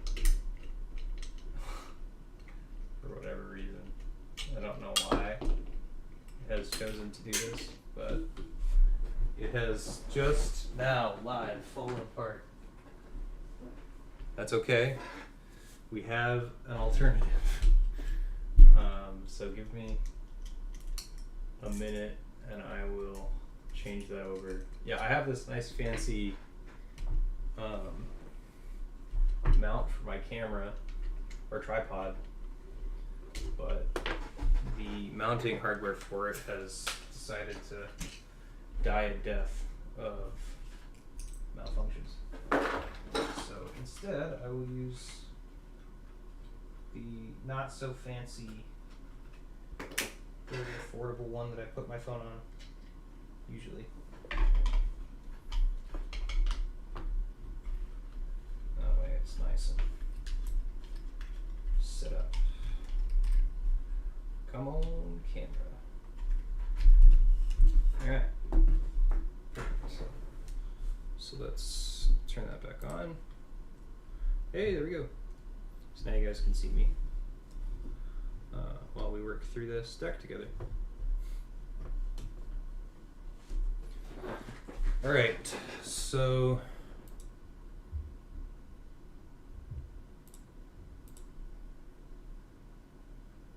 Okay, so, alright, so you can see everything pretty good. I valued a deck's fun factor when it's over its win rate, but there's no reason you can't take a fun deck and make it win more often. Yeah, I agree. I have some cool deck ideas and stuff that I like that I don't think are necessarily competitive, but I think are fun. So for instance, I really like Ruth. But I never get results with Ruth. So I try every now and then I'll go around and fiddle with Ruth to try to figure out like what I can reasonably do with it. It never fully works out. But this is the Daniel deck so far. Jaden was kind of helping me a little bit around when I was working on it. It's got all the good Daniel stuff from what I understand. Might be missing a few things. The centerpiece, right? The thing that makes this deck different is I've got Humble Seeker and Mighty Warrior in here. So Daniel, you've got your regular Daniel stuff. So the three bros, you got Abednego, Meshach, and Shadrach. Michael, the Chief Prince, obviously. Serving by the River. He doesn't need to be in here. Serving by the River doesn't need to be in here, but he's very good. And the fact that he can band to a Daniel Angel means if I don't have all the pieces properly, I can get Michael and Servant Angel in there, and then them by themselves is usually enough bulk to try to like win a rescue. Like Michael even by himself is strong enough to be able to win a rescue, but having Servant Angel and Michael in there is nice because, you know, if one of them gets discarded, you still have two of them, and you can use some of your enhancements like Faith Unbowed. So, running Meek Souls. So the first Lost Soul, and then the Meek Lost Souls from Daniel. We are running High Places. High Places can indeed trigger because we do have kings. So our Evil King, we only have one Evil King, but it can indeed trigger for that. Oh no, we have two. We have Nimrod and Nebuchadnezzar. Nebuchadnezzar, I think. Let me actually hold over it so you guys can read it if you're trying to. He's exceptional as a character. I think if he started off as a good character, or you could choose, he would be the best character in the game. Because he's so small, right? Being a 4/3, CBN, toss the next by an opponent. Plus he has banned if he needs it, right? Like 4/3 is really tiny. You can win. There's not a ton of characters that are smaller than him that people play, and essentially you're tossing the first. If you put them into special initiative playing a card, they can't respond to that card pretty much with anything, right? Like because it's tossed, so they have to have another way of dealing with it. And since the toss effect is CBN, Three Woes can't actually stop it from being tossed, so they can't negate it after special initiative either. So Nebuchadnezzar is awesome. The only issue that you have with him is that he has to be an evil character. But even so, like a toss evil character is really nice. We have two of them in this deck. So there's Nebuchadnezzar and then Michael. I guess there's three, but also the mighty servant, the Mighty Warrior. So the reason why Mighty Warrior is in here is because he doesn't break the requirements that you have with Michael. So Michael is while you control no human heroes except Daniel humans. Mighty Warrior is not a human, he's symbolic. So it doesn't actually break that effect. The if alone, you may look at the top X and take an Isaiah card or toss the next evil enhancement played. This battle CBI is nice because, again, they can't respond to that effect once it's already triggered, like once it's already resolved. He's a 12/12 though, so usually he's not going to get the initiative. He's not going to get first initiative, that's what I'm trying to say. But the if alone, that only checks the first time he enters battle. So if he's alone when he first enters, as soon as your opponent brings in a thing, and maybe you banned in a bunch of characters, that effect is still triggered. So he's still tossing the next. So that is important because we're playing Faith of Samuel, right? So you play Faith of Samuel on Mighty Warrior. You bring in all of your... you can only bring in humans. So you bring in all of your Daniel humans. Right, so Abednego, Meshach, Shadrach, and Daniel. And then you get all those effects. On top of that, you draw 3. Right?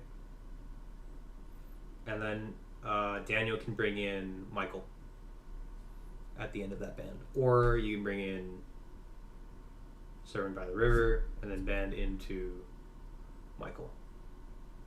Or Foretelling Angel.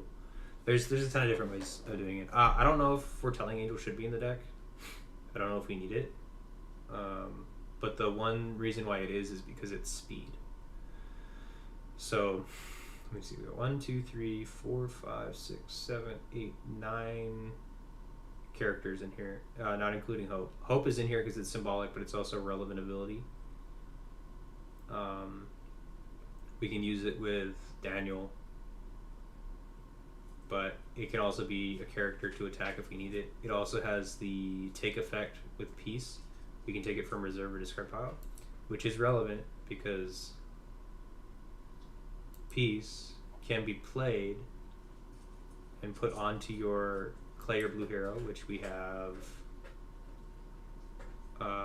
Justice Seekers if we need it, but Humble Seeker and Hope. So those are our clay heroes. I don't know if the Peace is necessarily needed in this deck, but it is a target that we can go to. If we ever lose Michael and have no way of getting him back, we can kind of substitute Michael for Peace. So that place on while this hero is in battle alone, toss all enhancements. You know what? It actually doesn't work. Now I'm talking about it out loud. Peace doesn't actually do anything of relevance. So I think Peace comes out, unfortunately. Let's see what else can Hope bring in. You may take Joy, Peace, or the Holy Spirit. Let's see what Joy does. Place on your clay or white hero, increase 7, cannot be negated. White heroes protect from decrease. Special ability on the hero cannot be negated on your white or clay. I mean, if we put it on Abednego, that's an effective effect. I don't know if we need it though. I mean, we'll put it in the reserve for right now. I don't think it's necessary. One of the reasons why I Hope is in here is just because it can be used to play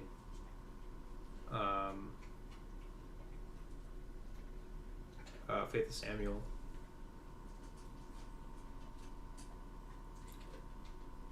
I don't think you need Foretelling Angel in this deck. Yeah, I think you're right. So we might boot him out. I'll put him in the reserve for right now, but he's probably going to come out. While I'm talking, I don't think Hope needs to be in the deck. It just doesn't have enough versatility, unfortunately. Captain of the Host is a good idea. I just don't... I don't think Captain of the Host is necessary. He's really good. I think he's really strong, but I don't think he's necessary. And the reason why he's not in here is because Mighty Warrior is taking his place.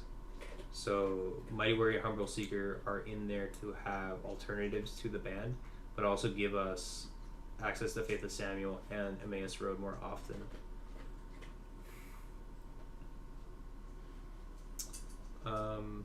Even with that though, like Emmaus Road is still really awkward to get to. I do like Mighty Warrior though. So that's 1, 2, 3, 4, 5, 6, 7, 8. Yeah, so that's. I think 8 is where we want to be with the heroes. I don't think we need any more. I almost want to put Esther in the side. Put her in the reserve, just in case our Daniel band goes away or Michael goes away. Because Esther by herself is just... If alone, protect Lost Souls and OT humans from evil cards. So she's protecting herself from evil cards. If an opponent plays an evil card with negated in the special ability, discard an evil human. So, she's powerful. The problem is she can be negated, but, you know. Michael bans to him. Yes. Yeah, so Michael does ban to Captain of the Host. We'll bring him up. Because, is it the Captain of the Host?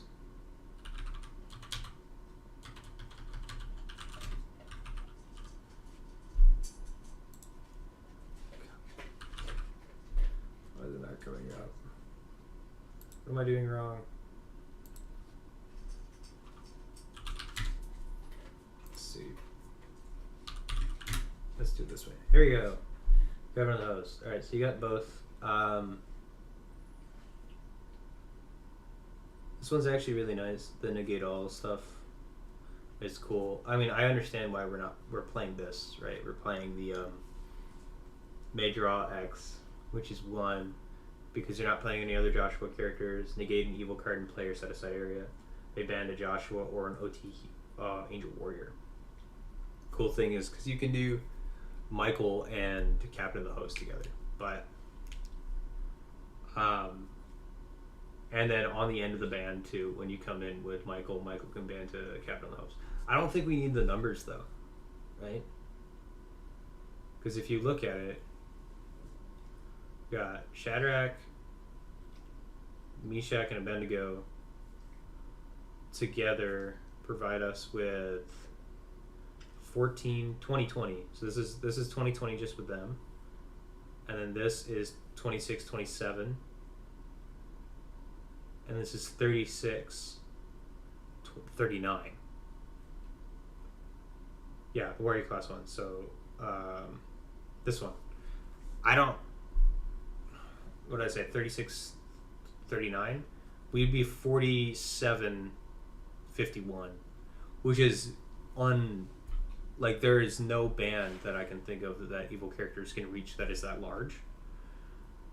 I don't think there are any, but I also don't think there's many that can reach 40. 30 is kind of like a big, like if you're banding in at 30, that's huge. But I don't know if it's necessary. I agree with you, it's good. But it's not an essential part, right? It's an extra in the deck. Just like Servant by the River. Servant by the River is not an essential part of the deck, but I think he's good enough to be relegated to being in the main deck. Like I have Daniel's Guardian here, but he's on the side. Sort of the Spirit is in here too.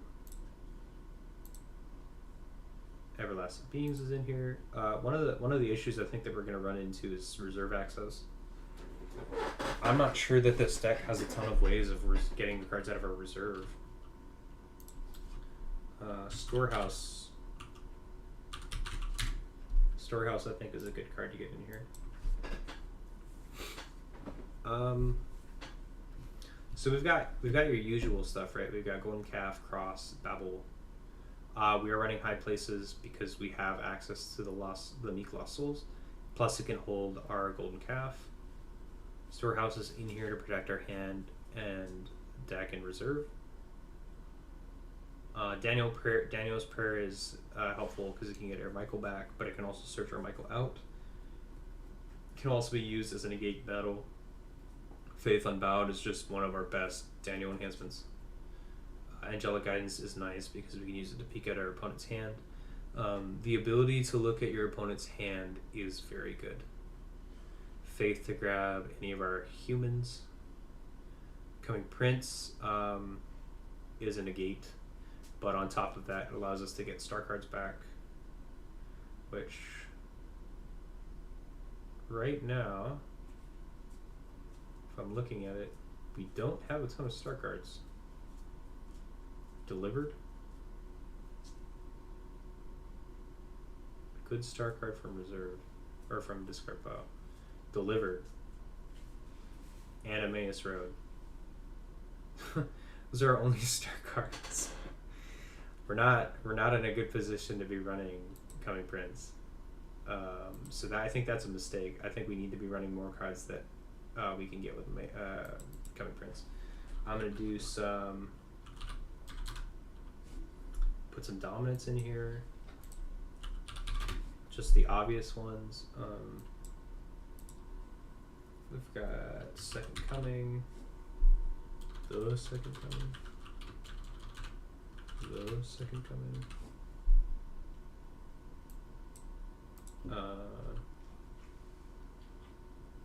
Three Woes.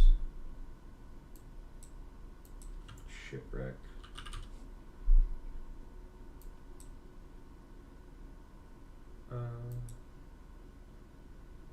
What do we got for Doms so far? Chronicle of Kings. It's 1, 2, 3, 4, 5, 6. We got one flex slot, and I think that's going to Harvest Time. These are tentative. I'm not stating that these are the main ones that are going to be going.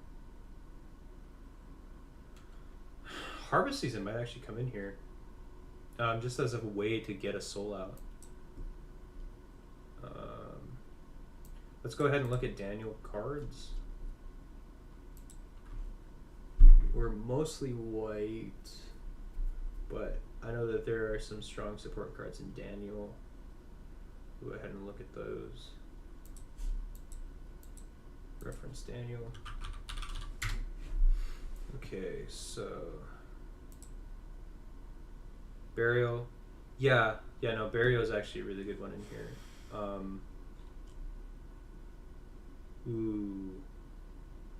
Burial's strong enough almost to warrant taking out second Crowd's Choice. We need Harvest Time because we don't have enough Soul Gen. Shipwreck is kind of the problem. Our opponents, what is it called? Golgotha is going to be the issue. But I don't know if it's enough of an issue to warrant having Shipwreck over Burial. Because like you said, right? Like I was talking about earlier, if they don't have a way of protecting muscles from evil cards, we're just going to stomp them on a block with Burial. So yeah, I agree. I think that's a good one, Emmanuel. Eternal Judgment is really good. It's not much else to say about that. The problem is that it's CBN. I think it can come in, but I don't know if it's gonna stay.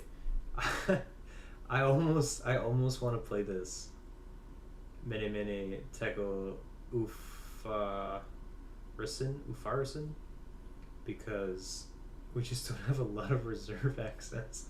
But you have to discard one at random, so I don't know. Cast to the Lion is really good. Throne of the Beasts. We don't have a lot of non-humans in our evils. Like we have Winged Lion, but he's already banding, so it's not a big deal. Oh, we should run Deceiver in here.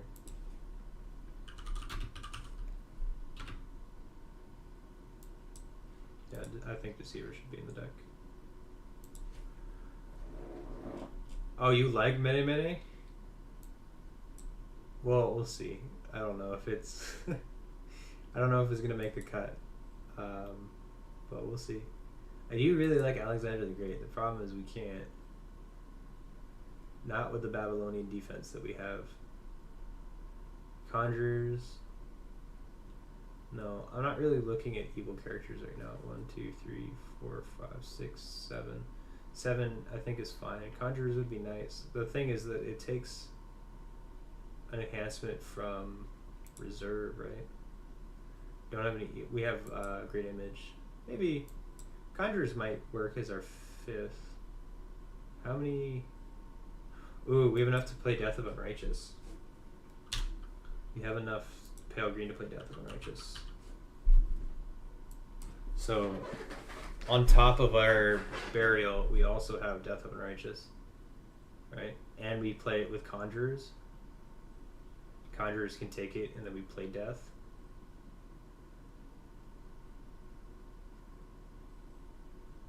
We can play it on mounted forces too. Nimrod could play it, but he's not getting the initiative. I don't think Nimrod's getting the initiative here. Plus, it's something that we can grab with wages, right? Because it's a discard effect. Yeah, so it can be grabbed with yeah, Death of Unrighteous should definitely be in here. It's cool too that we know that we have enough pale green, so we can work it in. So we might be playing a hybrid defense, so Crimson Pale Green.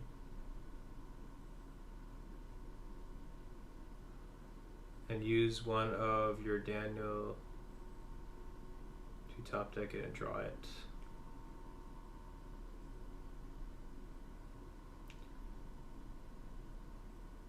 Are you talking about Mene Mene, or are you talking about Death of Unrighteous? I think the chat's a little slow. It's just not as fast as people are talking. I wonder if I can change that. Let me see if I can change that here.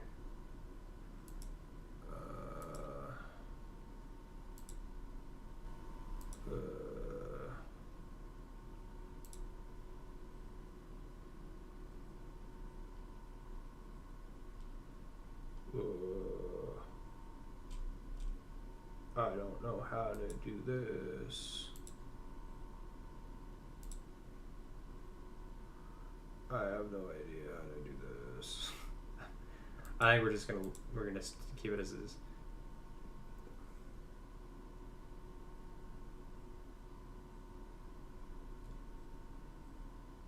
Daniel here. I imagine you're talking about Mene Mene.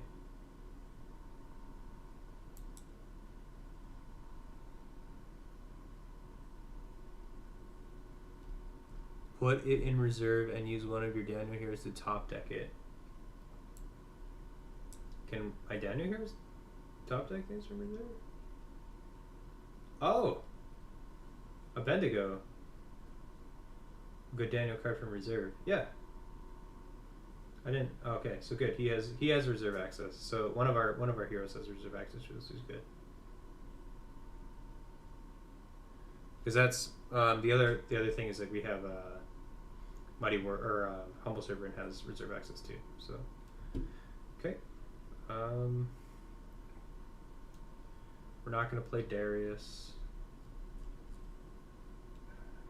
That's not the build that we have right now. Fiery Furnace could come in. I just don't think it's not what we're doing right now.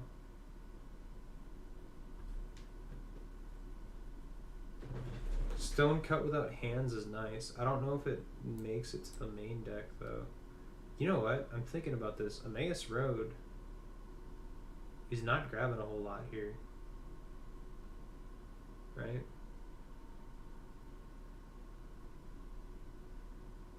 So having Emmaus Road might not be the most important thing. The only thing Emmaus is grabbing is Delivered right now. So Stone Cut Without Hands might go in the reserve. I do want Coming Prince in here, but I just don't know what Coming Prince is even grabbing. So, okay, so let's go ahead and look at our Crimson Brigade options.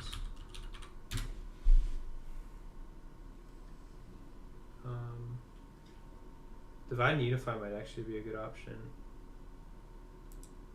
Same Testament.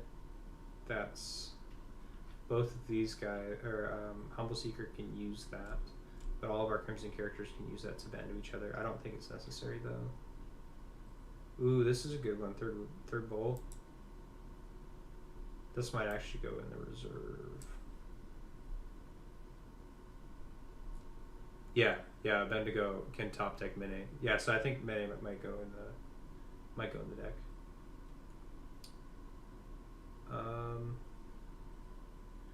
I almost want Treasures of War, but not enough to put it in.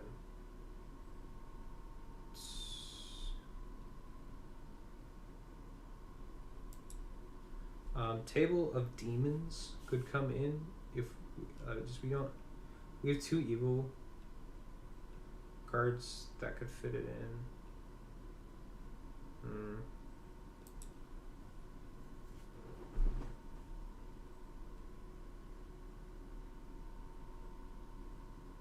Turncoat's not bad. I think Table of Demons might come in. Maybe. Invoking Terror is good. We do have Magicians.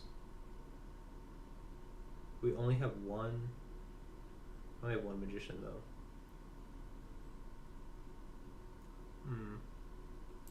It might be good enough to warrant just putting it in. So it's tentatively in here for right now. Scattered could maybe go in. The only issue is that Cross gets rid of it. Oh, Emmanuel says we should do Fiery Furnace.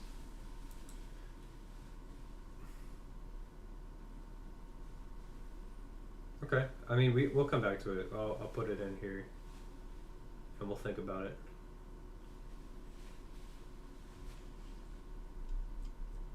Jezebel stuff, Wages, Betrayal. Betrayal might come in. Regrets, no. So Egyptian, he's not coming in, unfortunately. Mobs are not coming in. Maltese Viper is not what I'm looking for. Simon the Magician is a no. Wing Line, Mountain Forces, Judaizers. Oh, you know what? I've been skipping over the Astrologers, but I don't know if the Astrologers might actually make it in the deck. I have to look at what they do. Serpent could definitely go in here.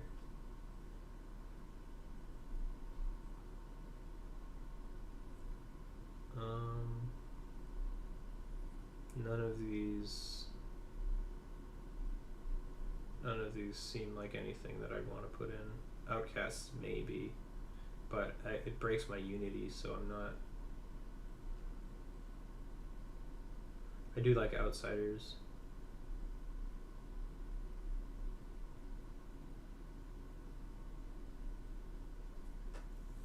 Discards if opponent uses no. How about Angel of the Winds? It could come in. I like the negate effect that it does, but the consistency is the more of what is more along the lines of what I like about it.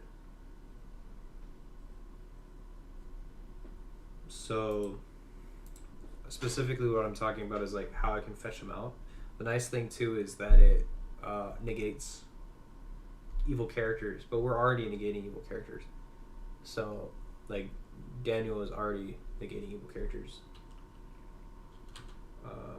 Astrologers.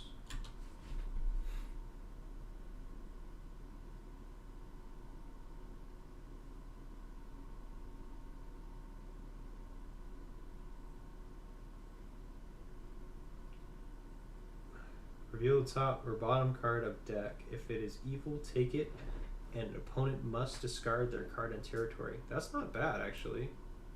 That might come in over Nimrod. Yeah, so something, you want something that destroys artifacts. So what are we worried about for artifacts?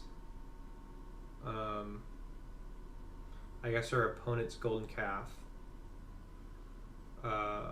Potentially our opponent's what is it called?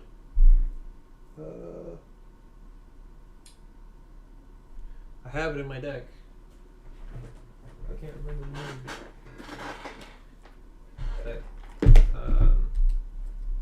It's a curse. It is called.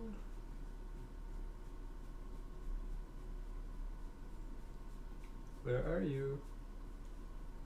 And I skipped over it somewhere.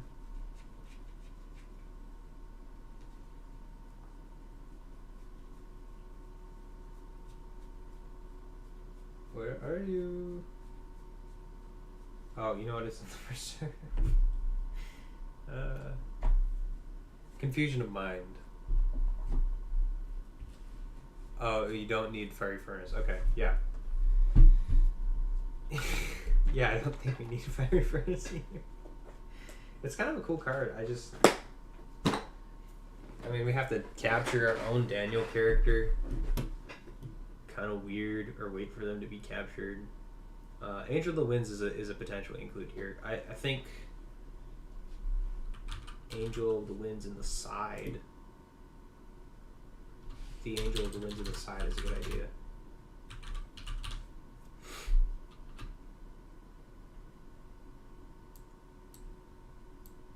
And then I also think Covenant with Prayer. With Prayer, it might be a good include in the main deck. Covenant with David. You may play a site or good fortress from deck.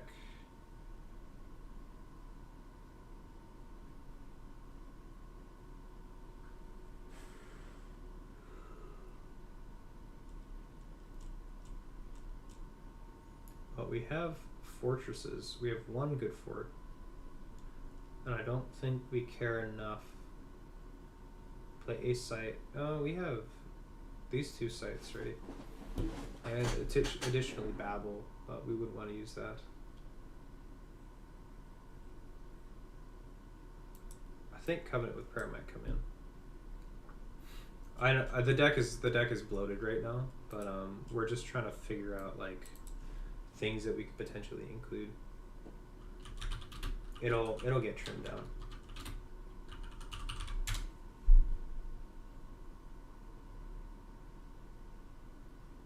Negate enhancements and territories. Golden Calf.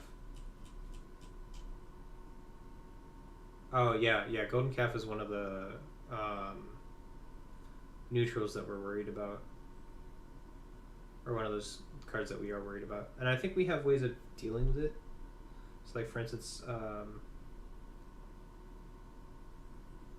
Babylonian Siege Army can take it out. Our heroes don't really touch it.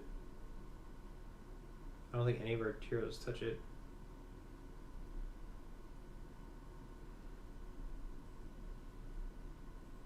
Yeah, so I think you're right. We need some way of being able to deal with Calf, other than just a 3-lows. But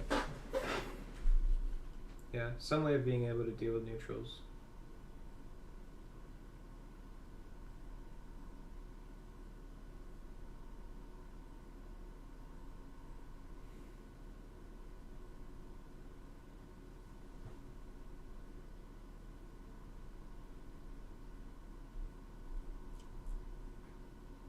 Just checking the pale green to see if we have anything.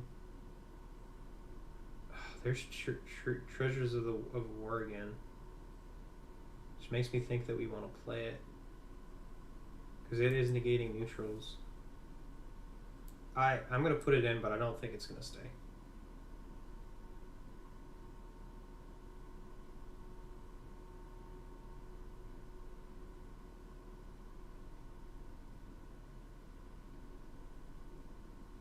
Kind of want that, but not enough to play it.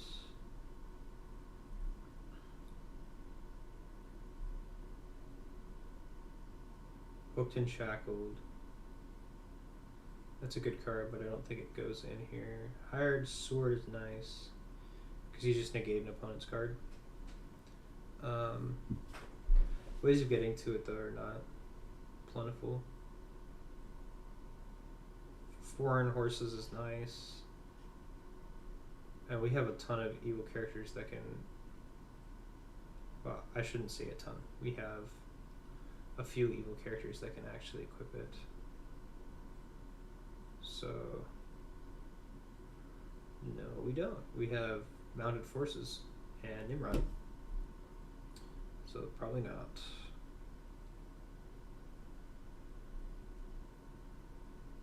Yeah, I don't think we're going to get much here from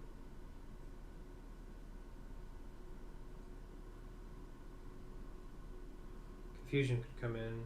I don't think it's going to. Balaam's Prophecy, no. Maybe?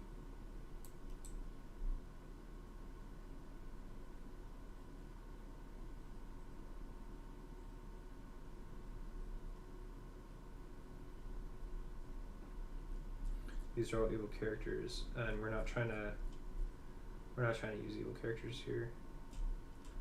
Okay. So let's look at our offensive options. Most of our offense is white.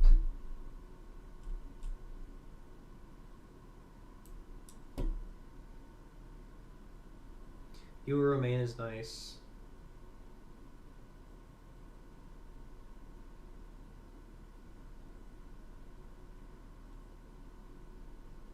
I do like Marriage Covenant.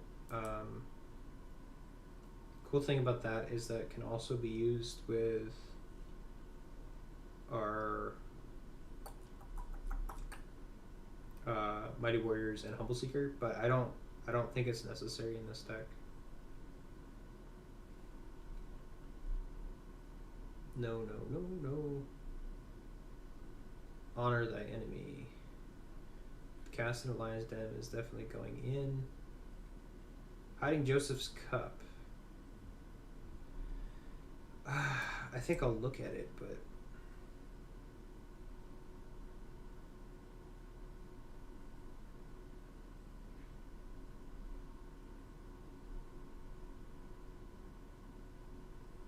Brothers Conflict is nice, but it's not what I'm looking for here. Man, white has so many dual alignments.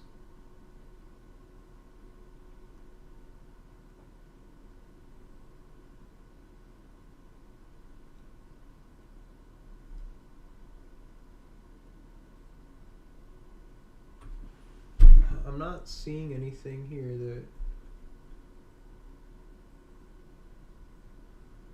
we care to include. I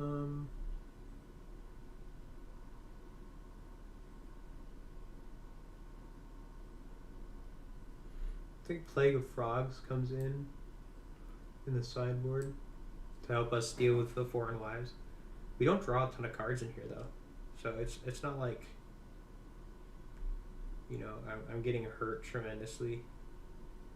The first Lost Soul does kind of mess with us, and I guess high places. So having different ways of being able to get to it is nice. Feast of Trumpets. No Feast of Trumpets. Search deck or discard pile for a white hero.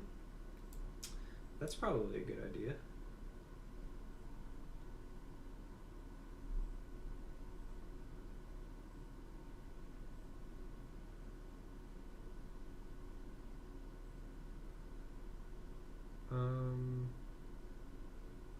Like I said, Faith of Daniel could come in here, but it's not.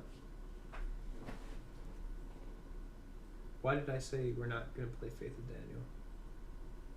Protect humans from opponents' cards. Oh, if an animal. We don't have animals in here. That's why we're not playing it. Hate Wickedness could be in here. Out of Egypt, take a hero from reserve, discard bottom card of opponent's deck. Life Through the Sun. We don't have New Testament. Overcome is a good reusable negate. So I think Overcome actually does come in. David's Proclamation is a no. Lord Goes Before You is nice. I do like Lord Goes Before You, but I don't know if it needs to be in here. Royal Parade is good. That might actually come in here. Eyes of Sea is a no.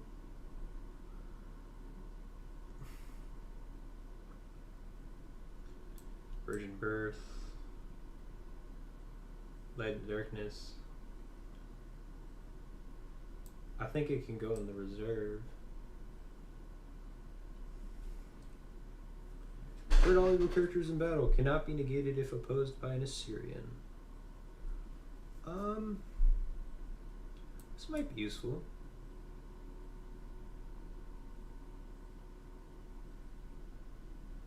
But Jesus appears is not for us. He is risen. Word of their testimony.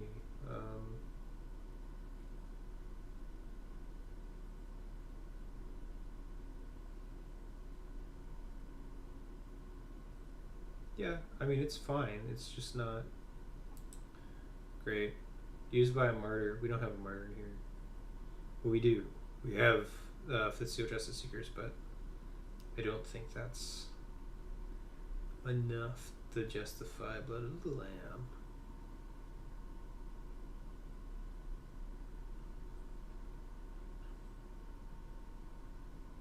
Lamb's Righteousness might not be a terrible idea.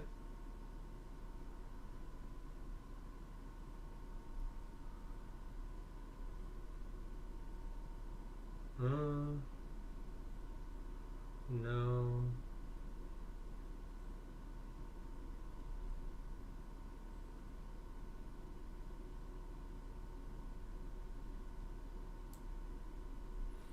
This shared meal might actually come in here. Shared meal is actually a really good card. Gives us a lot of flexibility.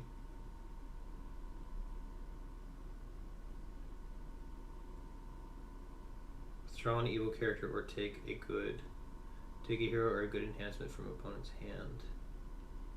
That's useful. Fifth Seal Justice Seeker's already in here. And this is now heroes.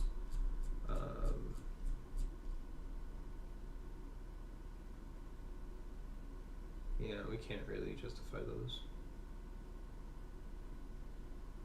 I'm thinking Majestic Heavens might come in here. Right, because we have a lot of ways of drawing off the top of our deck. And one of the cool things that I was thinking about is if we put Hopper in the side while we have High Places out, we can actually give them a Lost Soul,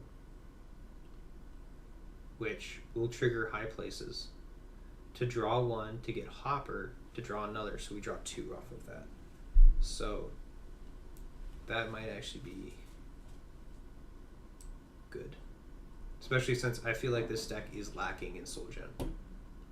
And we're gonna check two more colors. We're gonna check green really quick, see if there's a reason that we need to be playing some green cards, and then silver, and then we're gonna shrink the deck down.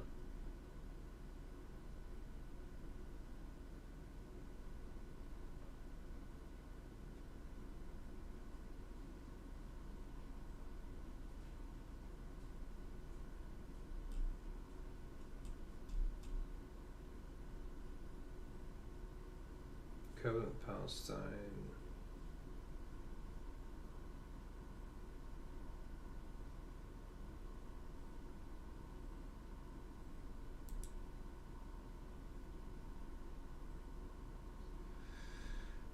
I'm not seeing any of these that we want.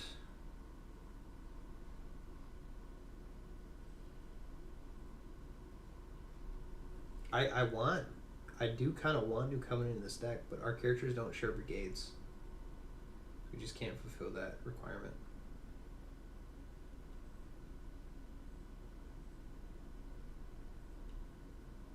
Okay, DACs, DEEs, DAEs. This is not the green that we're looking for. Speak Favorably is maybe. Fifth Bowl of Wrath.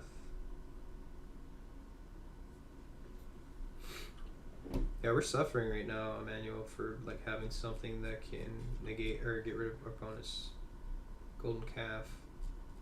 Still feel like we have a ton of answers. Day of the Lord. That might be an include.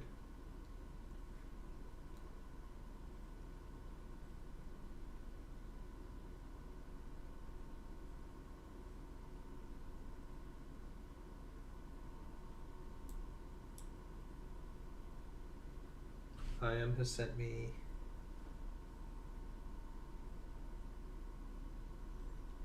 none of these work, and they're not really anything that we want. So numerous of the stars would be really cool in this deck. It's one of the reasons why I was thinking that we could put Mighty Warrior in, but we just don't have any stars. There's just no stars in this deck.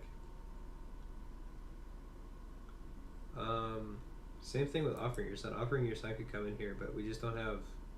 I feel like we don't have enough targets to put Offering Your Sun in. Maybe it does come in. Eve's Descendant.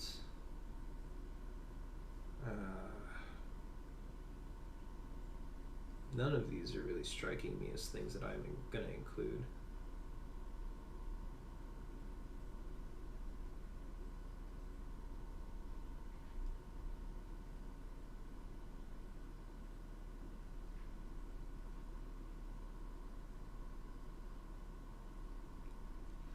David's Proclamation is nice, but it's not.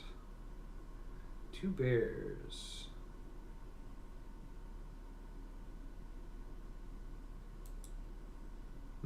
Maybe.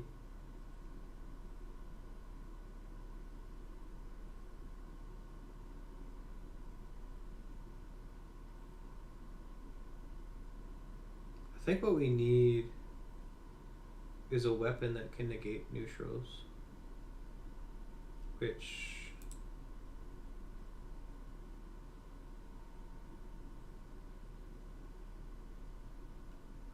that's not doing it.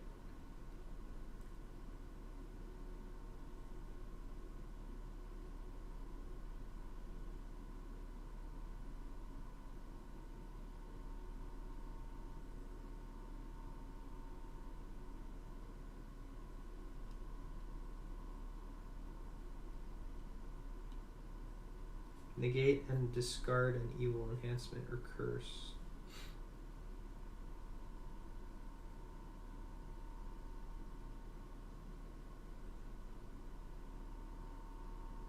Withdraw all and reserve an opponent's. This is a good card, but I don't know if it fits.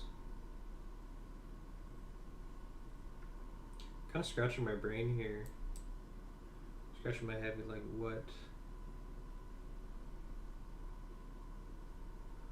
what it is that we want.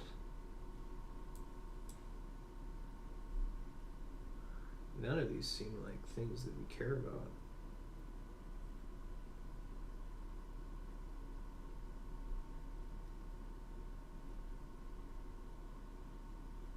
Man, does green ever have enhancements? Holy crow, look at this. I feel like I've been scrolling for days. Top deck a hero or a good dominant from deck. Great Fish. Oh, you know what? Great Fish could probably come in here. That's fine, yeah. Scapegoat might also come in here.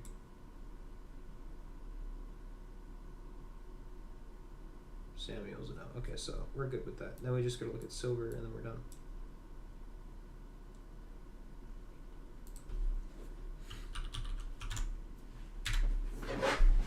And I found, with those 2 being included, I feel like I found another potential include that we could be having in this deck. So let's go ahead and look at these. Lost Anointing is really the only one that I would consider of these dual lines. War in Heaven. Opposing card in battle.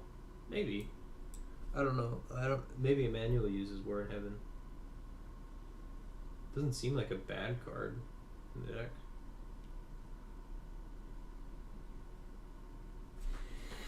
Seventh Bowl of Wrath. Negate and discard a fortress or a good enhancement. Discard a single brigade site or an evil card.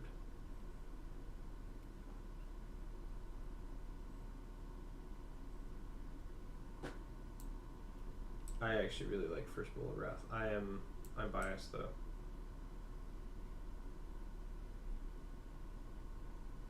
Fourth Bowl of Wrath. Banish an evil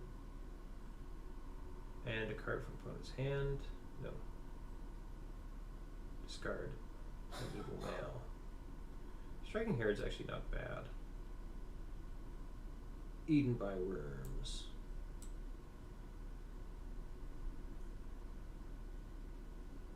Raining Fire. If used by an OT angel, negate and discard a city to discard all animals and evil humans.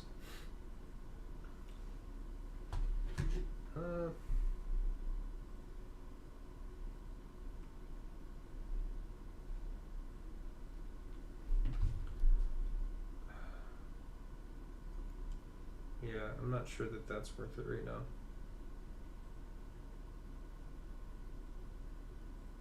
Or last card played.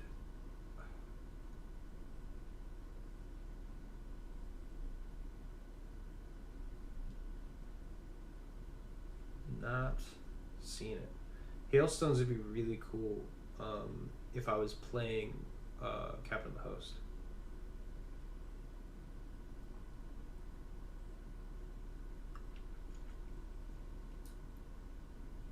Lost coin found. Not bad. Negate and banish an evil card except a human if used by an entity. Draw 2.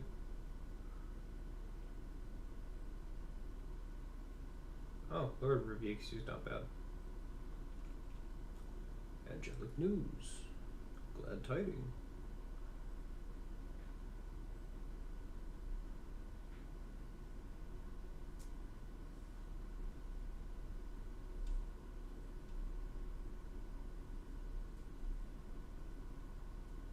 Trumpet Judgment. I mean, like, actually, if you think about it, Trumpet Judgment, it's not bad. Discard up to 3 sites and or evil fortresses. Like, people's, what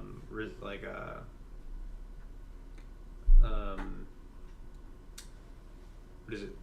Territories are stacked, right? Right now with sites and fortresses. I feel like Trumpet Judgment might be sneaky good right now.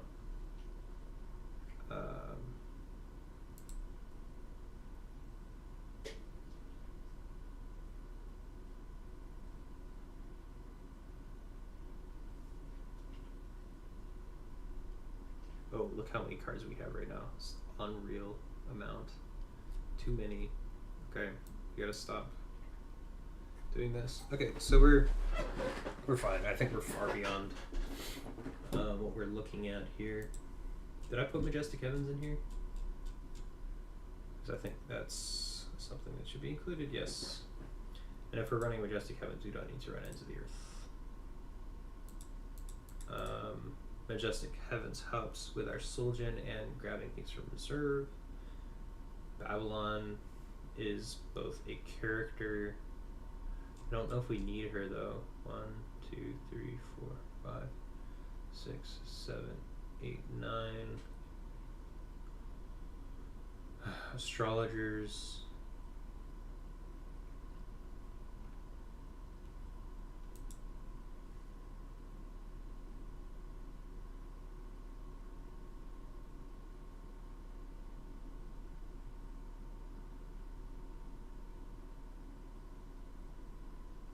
I kind of feel like we want Nimrod more here than Astrologers. So this is, I think, Harlot's coming out. Babylon Harlot is coming out, unfortunately. Angel of the Winds, I think, is at a sideboard. Scapegoat, Great Fish are in the sideboard. I also feel like we run Covenant with Philistia.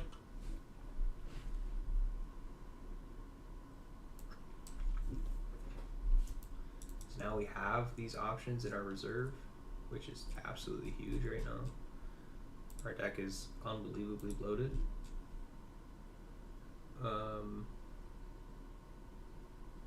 Nice thing with Covenant with Prayer is that it can be used as an enhancement too. Covenant with Philistia can also be used as an enhancement. We can use it with Mighty Warrior, but we're mostly just using it for the draw 2 for the speed. Eternal Judgment is nice. If I'm being honest, the 5th Bowl just doesn't fit here. Hiding Joseph's Cup. What are we worried about? Our opponent negating our neutrals? I don't think it fits in here. War in Heaven is nice. We have both sides can play it. Winged Lion can play it. I think that's fine. I don't know if Eternal Judgment even stays. Maybe. Okay, so we want Balaam's Prophecy. Take a star card. We don't have enough star cards for Balaam's Prophecy. Ascension. 2, 3, 4, 5, 6, 7, 8. Betrayal might be really good in here.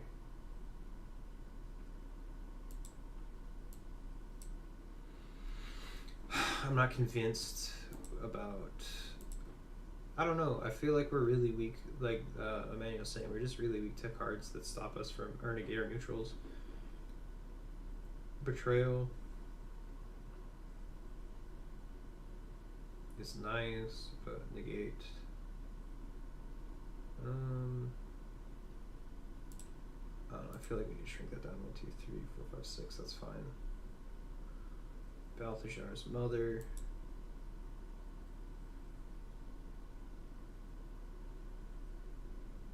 I don't think Balthazar's Mother stays. 1, 2, 3, 4, 5, 6, 7. Evil characters. I think that's fine. High Place of Storehouse is good. Boaz Resolve. The more I look at it, the less I like it. Day of the Lord is nice, but I don't know if it's necessary. Same with his name. What we really need here is like negates.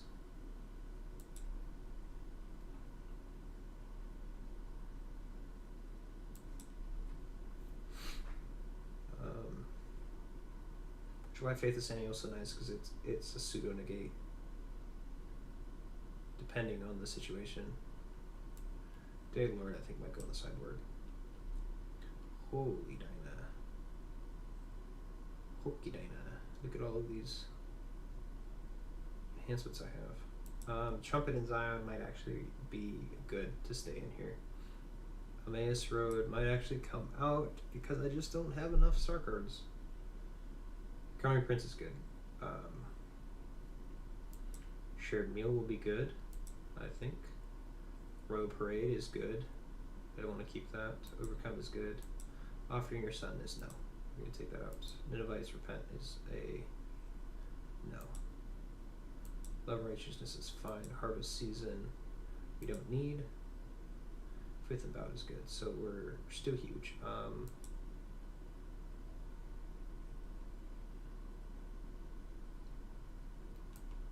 Maybe this goes on the reserve. Take a human hero from reserve. Or a female fused by deck. Oh, we don't have any human heroes. 1, 2, 3, 4, 5, 6, 7, 8, 9, 10, 11, 12, 13. Way too many. Love Righteousness comes out. I still think Overcome stays, because we need that reusable negate.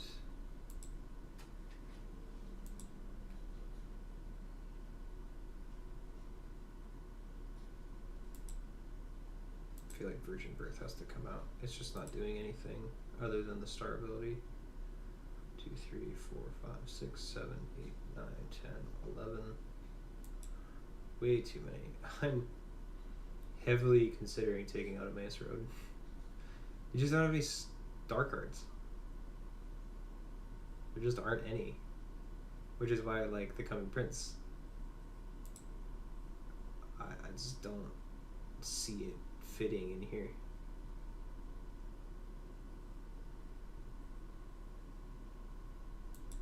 Like Trumpeted Zion.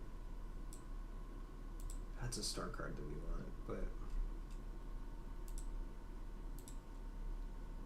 if we look overall,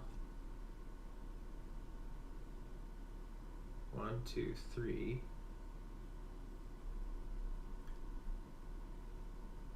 4. Maybe I'm underestimating the effectiveness of star cards. 2, 3, 4, 5, 6, 7, 8, 9, 10, 11. I feel like a Maze Road has to come out.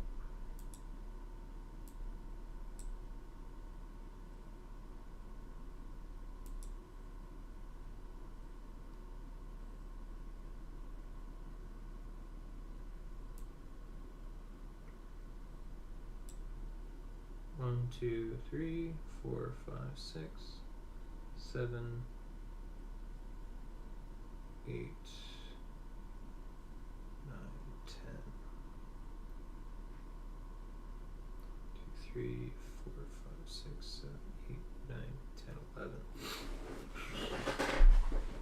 Okay, if I feel like I can bring in a Maze Road later, I might. But I mean, it's just so good. Counting Prince can go in the reserve. The Royal Parade can stay. Oh no, it's not CBP. Yeah, I think Royal Parade comes out. Still interrupt the rattle balance, but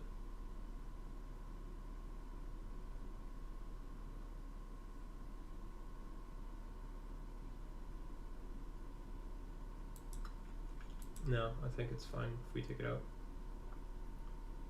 1, 2, 3, 4, 5, 6, 7, 8, 9. 9 good enhancements.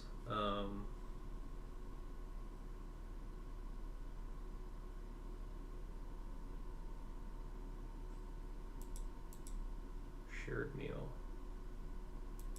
versus a Maze Road. Shared meal is gonna win. Unfortunately, we just don't have a ton of ways to a Maze Road, which is really what's defeating that. 1, 2, 3, 4, 5, 6. All of these evil enhancements are fine. These DOMs are fine. I think we have enough ways to reserve. We don't need Covenant with Prayer.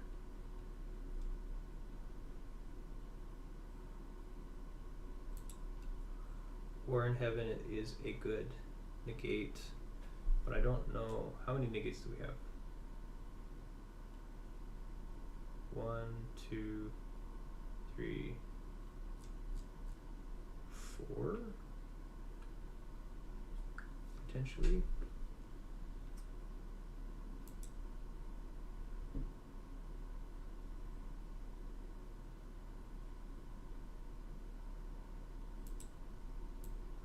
I think that can go in the reserve. Okay, we're down to 53 cards in the main deck.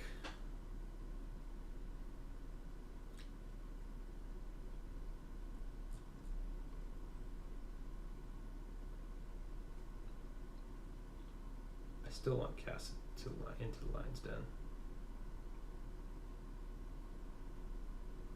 Comes back to the good enhancements. It'll depend if Shared Meal stays in here. We now have this is a negate, so that's 1. This is technically kind of a negate. So this is 2, this is 3. So I think we're still fine on negates. 3 negates is a solid number. Covenant with Philistia comes out, unfortunately.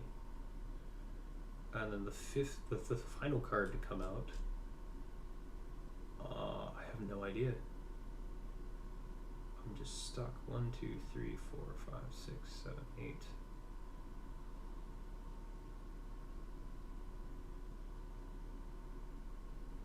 Almost consider Storehouse to come out, but the more I look at it, the more I feel like Cast into the Lion's Den has to go into the sideboard. Okay, so our sideboard is too large. We're not running Scapegoat. We're not running Great Fish. We could run Great Fish, so he might stay in. We just don't have a ton of ways to get to Great Fish. But he's a solid block. I think Great Fish stays. I also think Scapegoat might stay. You know what, we're gonna run it at 51. I'm gonna keep Covenant with Philistia.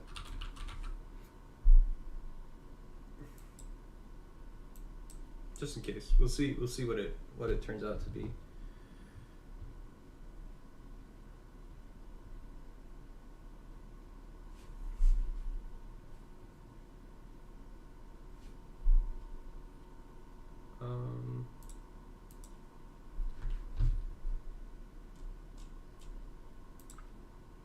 Reserve shared meal. Discard a hero. Discard up to X evil cards.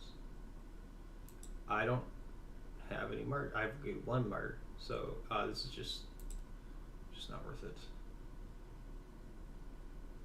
Many can be grabbed with wages.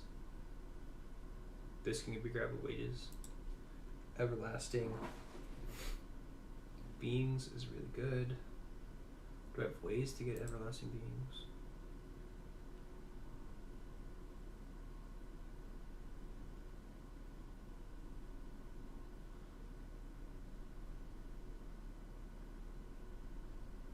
Oh, Justice Seekers.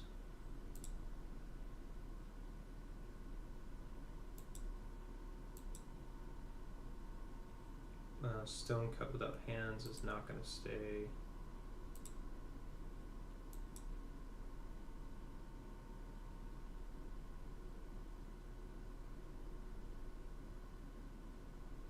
I don't think we need this. It's like I don't feel like we need Day of the Lord.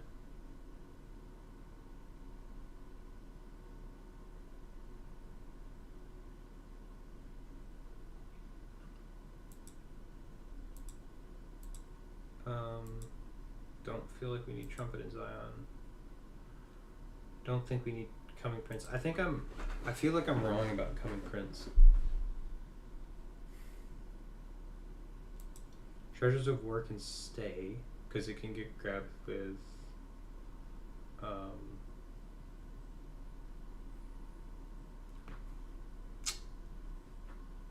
words. Can be grabbed with Image or Wages of Sin. I don't know, it's just weird. Eternal Judgment, I'm not going to keep that. Foretelling Angel's going to come out. These are fine. Trumpet Judgment, I feel like I want to keep Trumpet Judgment in here.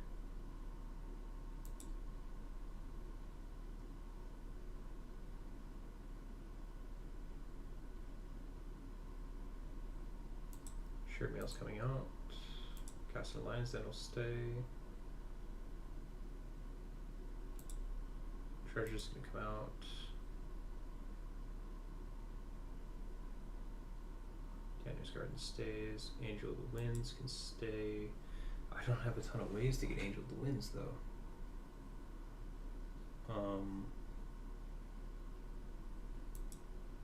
I almost feel like Trumpet Judgment needs to come out. War in Heaven's gonna come out.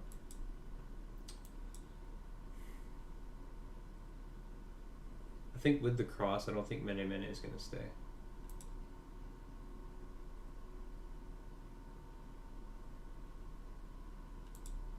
I almost want to take that out. I'm really on the edge of taking that out. New Testament card. Is that New Testament enhancement? Yeah. So nothing can actually grab Angel of the Winds.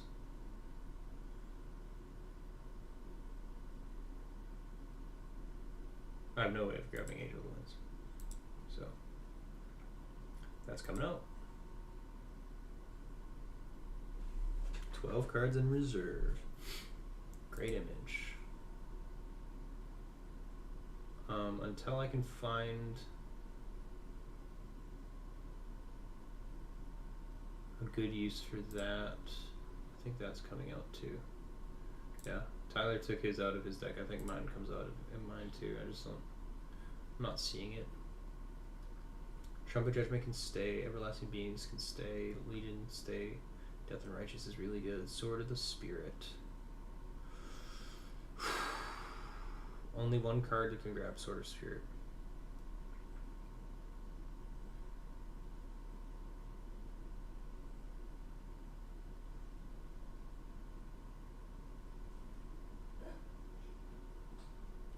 Your YouTube chat hiccuped or something. You very quickly called 10 plus reserve. I had sat and puzzled over that for a while.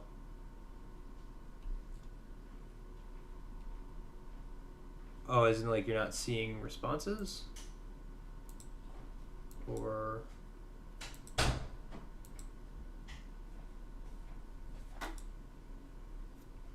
I'm not sure what happened. But I mean, just type again too if you, if like what's going on. Sound's coming through, right? Yeah. So that's still working. The video's still going. YouTube chat might just be sour. Let me get a new chat.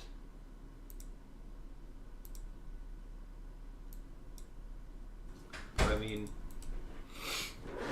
just type again too if you, if like what's going on. Sound's coming through, right? Yeah. So that's still working. Okay, here's a new chat.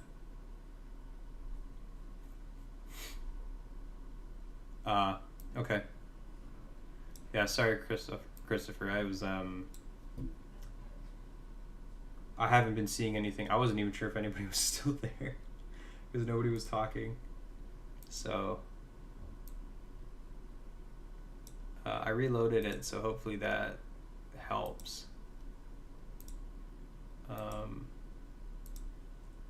I did see your newest messages here.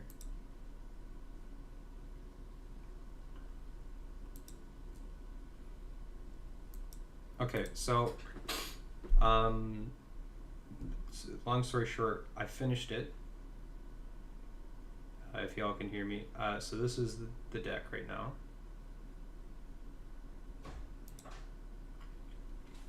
$51 cards in the main because I'm just struggling to figure out what to take out.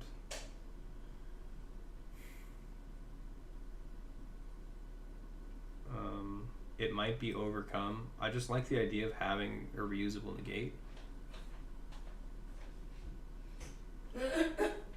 High Places, Storehouse. I mean, Storehouse could come out. The only issue is that it's helping us with the reserve access. Lots of cards in here that we can grab from reserve. So, Frog, Fish, Scapegoat, and Cast. So there's 4 cards that Storehouse can grab. So I think we want to keep that. 1, 2, 3, 4, 5, 6, 7. 1, 2, 3, 4, 5, 6, 7. Evil characters are fine. Babylonian Siege Army is doing good. It's admittedly only one of our only ways to be able to negate a neutral. So we're struggling against neutrals right now.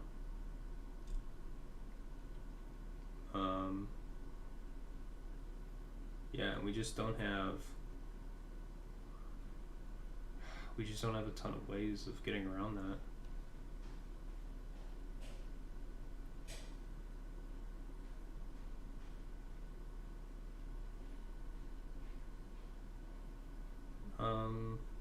Conjurers is still good. It's giving us that reserve access. So is Mounted Forces, which is really nice. Nimrod doesn't need to be in here. One of the reasons why I like Nimrod is the fact that I can use Nimrod with High Places. Search deck for an Assyrian, Babylonian, or Old Testament fortress and put it into play. That's nice because I can slam like merchants out. So, and then with that active, ooh, you know what I'm missing from here? Lurking.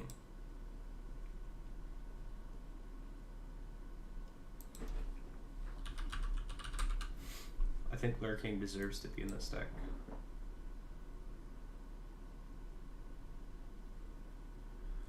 The Dom slots are fine. 1, 2, 3, 4, 5, 6, 7. Delivered is fine.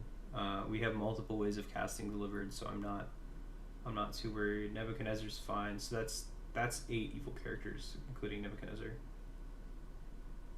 So maybe we can go down. I think we go down Nimrod. That is a very silly name. Yeah, unfortunately I think Nimrod comes out. Covenant Philistia is still good. Delivered is still good. What's Winged Lion doing exactly? Okay, so you can reserve a card from hand, do that to take a Assyrian to territory, or shuffle a Daniel Crimson card from reserve or from discard pile. So that's the one of the important parts, is that I can get a Daniel Crimson card back. We don't have a ton of like enhancements to get back, but it can help us get back some of our other cards. I think you're right though. Like Winged Lion is not actually doing a ton of the main thing that it's doing is giving us a bander. Right now we have mounted forces and Nebuchadnezzar. Those are the only ones that we have to be able to band. So one of the cool things that you can do with Winged Lion is go Nebi, 2 mounted forces, 2 Winged Lion, and then grab in like Babylonian siege army. So he's there for another band. I don't think Nimrod has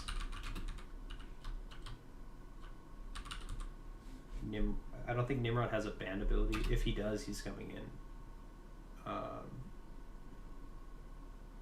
instead. No, he doesn't. So that's the main reason why Winged Lion's in here, is because it has a band ability. It's not. This is not the premier card though. Like I'm not.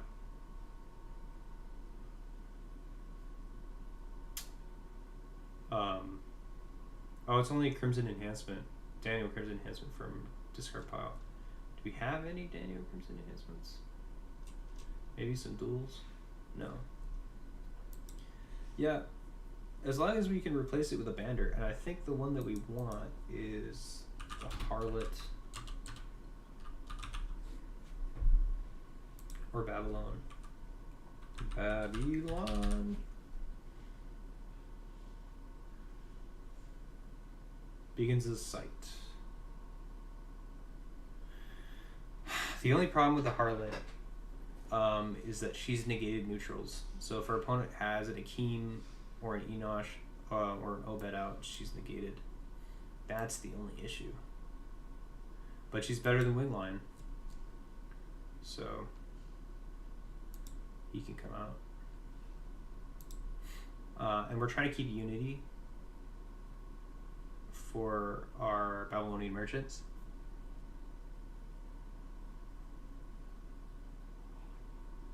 He does have he has more going on than just banding, but I do think you're right actually. I don't think he deserves to be in the deck. Deserves to be in the deck. That makes it sound like I'm some kind of a authority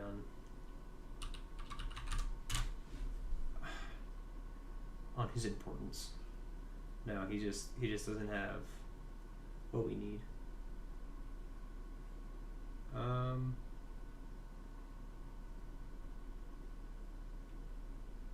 There's gotta be another bander. No, that's it.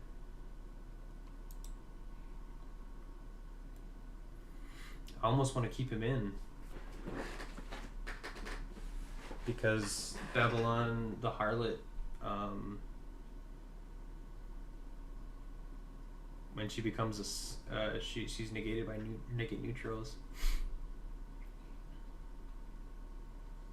Yeah, I think Winged Lion stays. The problem is we don't have any Daniel enhancements. Crimson enhancements. So let's see if we can fix that.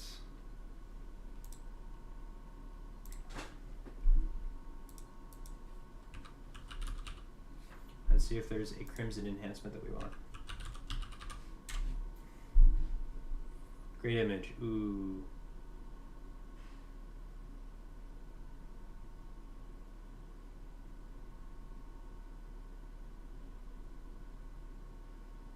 Yeah, I agree.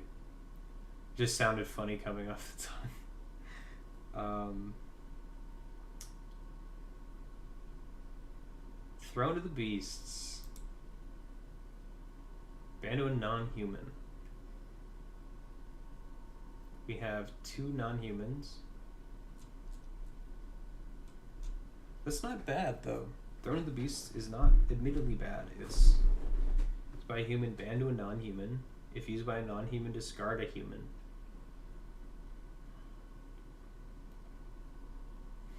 It's a way of us extending our banning chain, but I think lurking is just better in that. Cutoff is nice,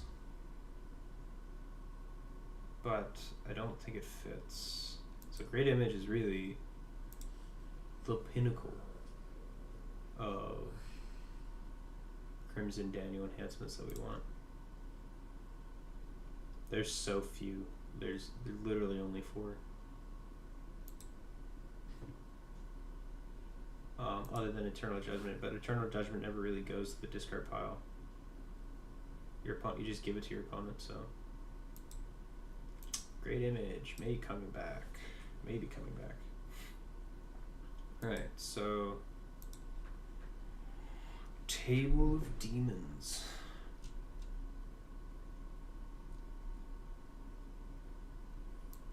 Search for an evil fortress and play it.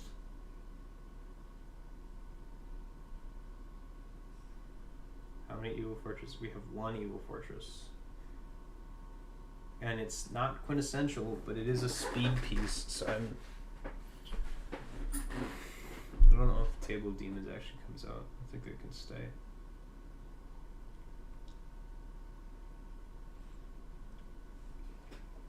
Cool thing is that Wages can grab high places, so I think Table of Demons does actually come out.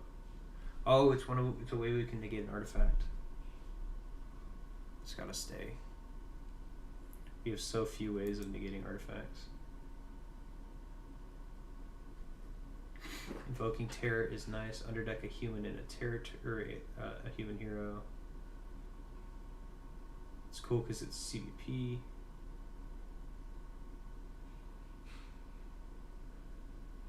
But does it deserve the slot?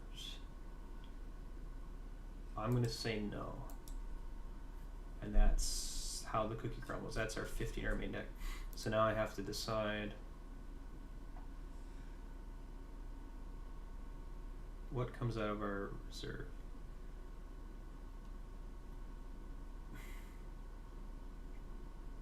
Trumpet Judgment. I feel like no. So the reason why Trumpet Judgment is so sticky for me to want to get rid of, because it's an innovative way of us being able to get rid of a golden calf. So if we block with our angels, which if we have 2, Michael or servants, preferably servants, right? So we do like a smaller band. You'd go Mighty, or what is it? Daniel to like servant of the by the river, and hopefully we can get initiative, which probably won't because that's still huge. Though Legion of Angels, Humble Secret Legion of Angels might actually work, because they pass us back initiative, and then you use Trumpet Judgment to blow up all their sites or evil fortresses. So that's Golgotha. You take rid of Golgotha, or get rid of Golgotha. You get rid of sites. Really 2 targets, but then leaves room for other evil fortresses too. Like there are some like King, or what is it? Something of the World. Kingdoms of the World.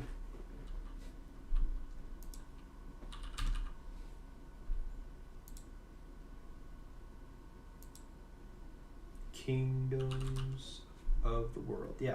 So this one, each upkeep you may play a Lost Soul from a deck to play an evil character from deck. If opponent plays a dominant, may underdeck a hero. So that's a good one to be able to get rid of. So I feel like it should stay. Scapegoat.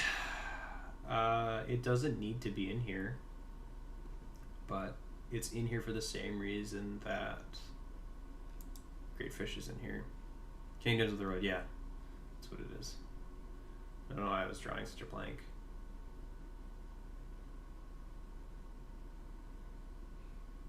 Everlasting Beings has to be in here just in case our Michael ever gets thrown away somewhere. Daniel's Guardian is another way of us getting back Daniel. My question is, how am I getting this out?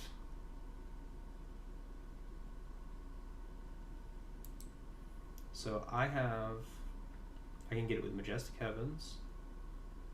I can get it with Shadrach. I can get it with Daniel's Prayer. But if I have Daniel already, I don't need to get it with Daniel's Prayer.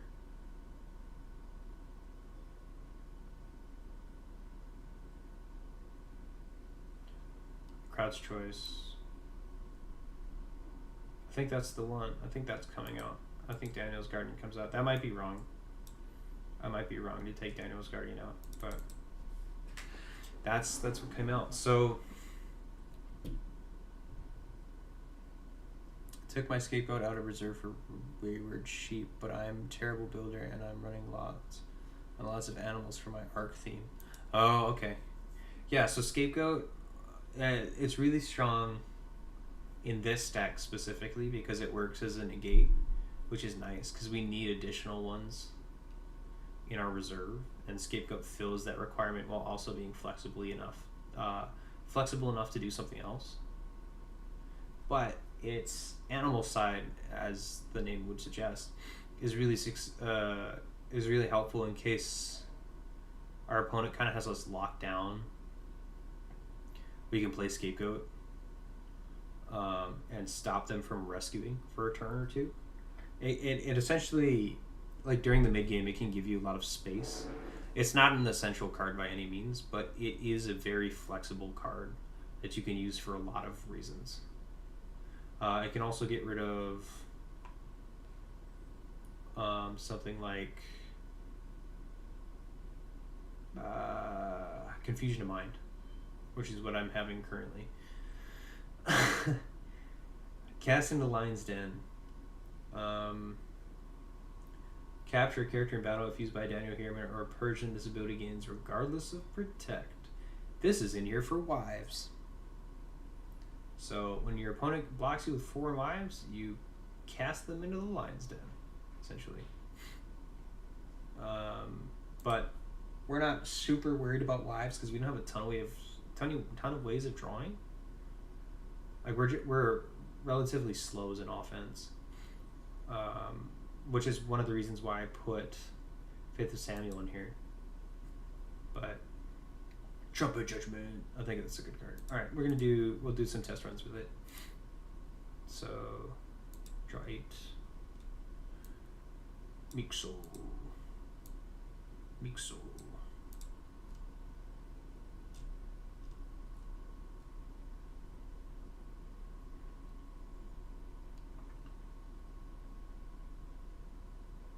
Noah, yeah.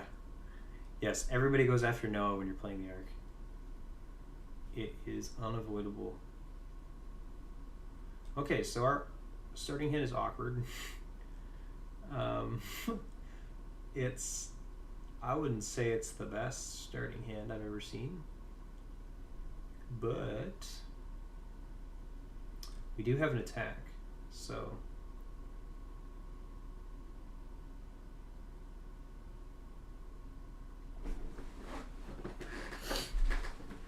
what's going on here?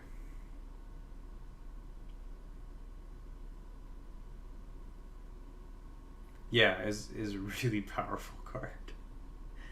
Yeah, it's very good. Alright, so this is our starting hand. We don't have any stars. Souls don't have any abilities. We'll go ahead and play the Majestic Heavens out of our hand. I will put Merchant out because he's going to start doing work. And then we will come in with Mighty Warrior and see if they block.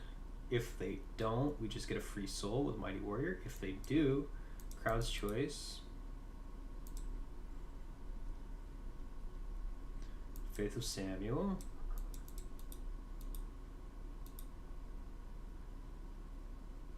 So what would happen is they would play an enhancement and toss it at Mighty Warrior, which, if that doesn't give us initiative, we would use our dominant initiative to go and grab Faith of Samuel anyways. So then the next one that they play, if it would kick us out of battle, we would use we would still have the ability to use Faith of Samuel. So then use Faith of Samuel. Faith of Samuel allows us to band in any number of humans if they're all cloud heroes or share the same text. You draw 3.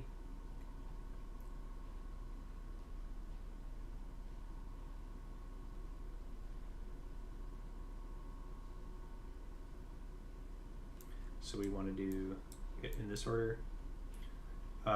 Since they're all blah blah blah, we get to draw 3. I can't remember if these guys do their abilities first and then this resolves, but I'm pretty sure the effect on the card actually resolves first. So draw my 3. Didn't get what I wanted. I was looking to get more Daniel heroes, but we're protected from discard abilities. Banned to a Daniel human. Ban abilities cannot be interrupted, and then you may underdeck a top card of deck to top deck a good card from reserve. Protect. Ban to Daniel human. So even if Mighty Warrior is discarded by that next enhancement that they play, we still have Shadrach and Bendigo in battle. They're fairly large. They should win. It's not a guarantee. That was kind of a weak attack, but Mighty Warrior by himself is definitely nothing to scoff at. So we'll say they won. We go to defense. They attack us. We get to play something.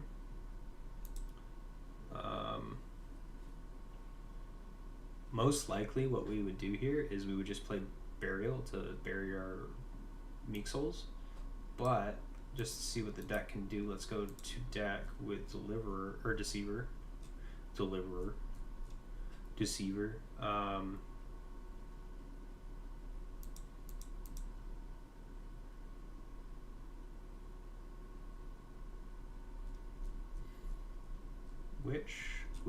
I know what we want to play.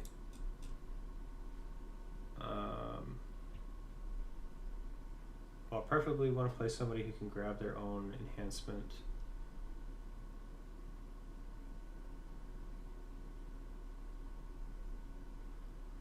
Conjurers is not it. None of these guys are it. So this is kind of a mistake, but we can come in with this.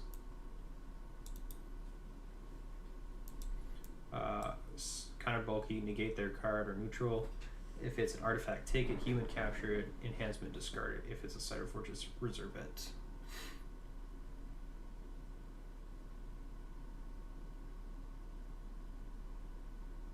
So if you threw out Scattered versus that group, these heroes, you'd win that, because there's nothing I can do up against the Scattered, not with that hand that I had. But the reason why Daniel is so good, and that wasn't really displayed in that band, is if I have the full Daniel band, so like Meshach, Daniel, and Michael, right? Like from this, these all come in. He's preventing the next enhancement and drawing me 1 card. That's good because I need the card draw. And then Daniel comes in, negates fortresses, evil characters, and New Testament enhancements, which is huge. And then ban to a Daniel hero or look at opponent's hand. We ban to Michael. And then while you control no human heroes except Daniel heroes, or except Daniel humans, toss all multi-brigade enhancements, evil enhancements, may ban to an Old Testament angel warrior. So this is why we're not scared of Scattered or Scattered Sheep. Like this band, the original one that I had, this is scared of Scattered or Scattered Sheep, but they have to have it in that moment. In the regular band that we're doing, which is this, we are not scared of. We're not scared of that. Michael protects us from that. So they have to get rid of Michael first in order to be able to do that. And our well, he's not protected, but Daniel is negating everything practically. So the other way that we deal with it too in this deck, where is it? Is it in my hand? We play Cross.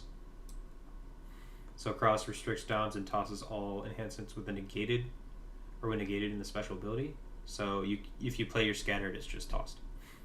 So that's how the deck deals with Scattered. Let's do another test hand here. Man, I just keep getting Humble Seeker and Shadrach. Okay, so not the worst hand. It's just not a good one. it's just not a good hand. Okay, so we play High Places, we play Storehouse, we throw out Humble Seeker. Oh, don't forget to do your star card to discard the top card of each opponent's deck.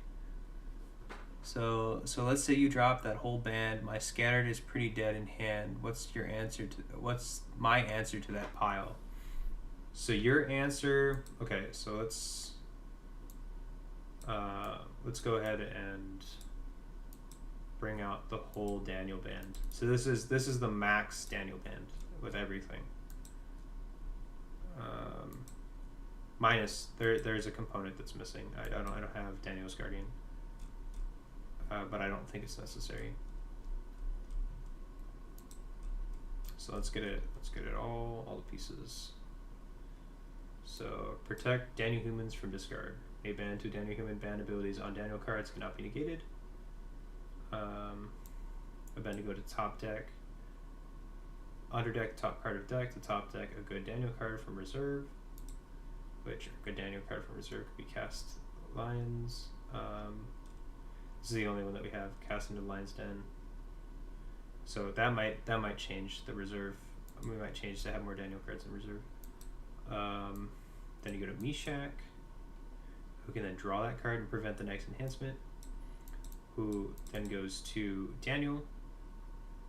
Daniel goes to Michael, and Michael goes to Servants by the River. So with this band, and potentially Cross in territory, your Scattered Sheep and Scattered just don't work. Now, if you have a way of negating the Cross, a card like Reap the Whirlwind will work here. So Reap the Whirlwind does almost the same thing as Scattered, but it's Mono Brigade. Nobody really plays Reap the Whirlwind because not a lot of people play brown. But Reap the Whirlwind is the answer here. There's a few other answers, right? So what you could do, if I have Cross out, you have a way of negating it. Then you can play Christian Martyr to kill Daniel, or to kill Michael. Though you'd have to negate Shadrach first. So there's a lot of steps to it, essentially. It is possible. One of the ways to beat the band is actually in the deck.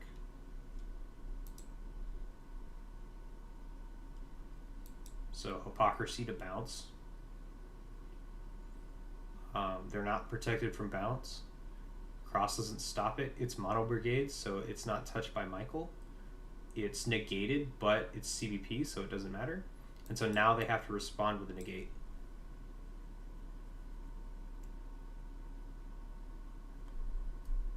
You can bounce Michael with Hypocrisy, because he's only tossing multi-brigade evil enhancements. So, but you come in with Hypocrisy, that's one way. Seized by Babylon is another one. So you interrupt the battle, capture X heroes, which is equal to good brigades in battle, which is 3. So you capture Daniel, Michael, and probably Shadrach. These three. And then it's CBP. And if it's used by Babylonian, you get to take a bunch of stuff. But that's one way of dealing with it. You could use Dissension in Antioch. Withdraw all heroes in battle, cannot be prevented.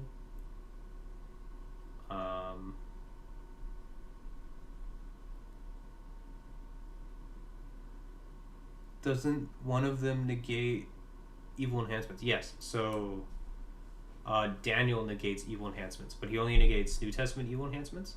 But Dissension in Antioch is CBP, so it cannot be prevented. So it overrides. So once a negate has finished, right? So Daniel's negate specifically says negate New Testament enhancements, evil New Testament enhancements. Now, what happens is that negate triggers, so it'll interrupt everything that was in the field first and then prevent it, and then so it won't trigger. But any enhancements that come prior to that, as long as they're CBP, are unaffected by the negate because they can't be prevented. Because all the negate is doing now is preventing cards, since it's no longer interrupting. Interrupt is an instant effect, so once it resolves, it's no longer continually interrupting. Prevent is continuous, so prevent will continue to affect the field, but dissension is CBP, so it doesn't matter, it goes over it. Same with Seized by Babylon and same with Hypocrisy. So CBP stuff is the best way to deal with the Daniel band. There isn't a ton of it. There's not a lot of stuff that is strong that's CBP, that's single brigade. But let's take a look. Cannot be prevented.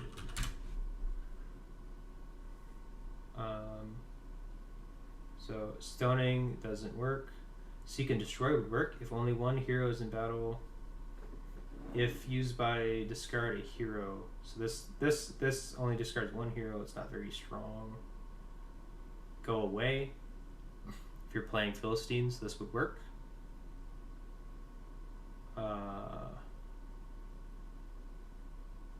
That doesn't work. Provoked would work to decrease heroes and then increase heroes, but you'd have to be quite large already for Provoked to really do anything.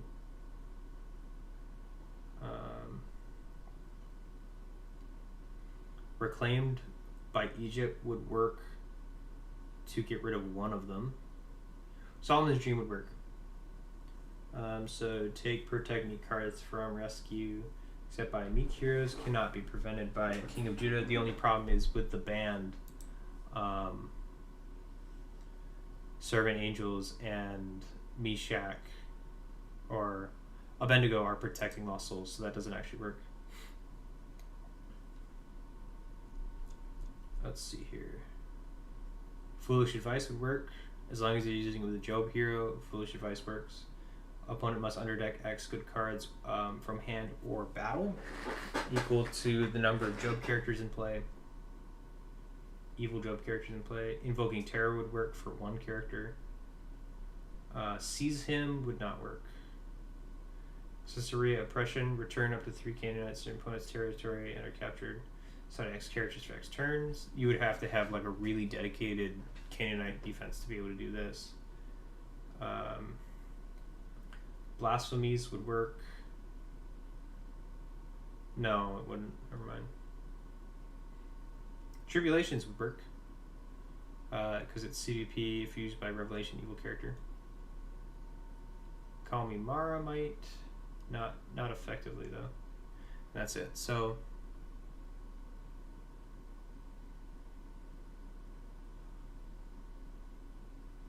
no, you're good. The whole reason why I'm doing this live is just to help people out.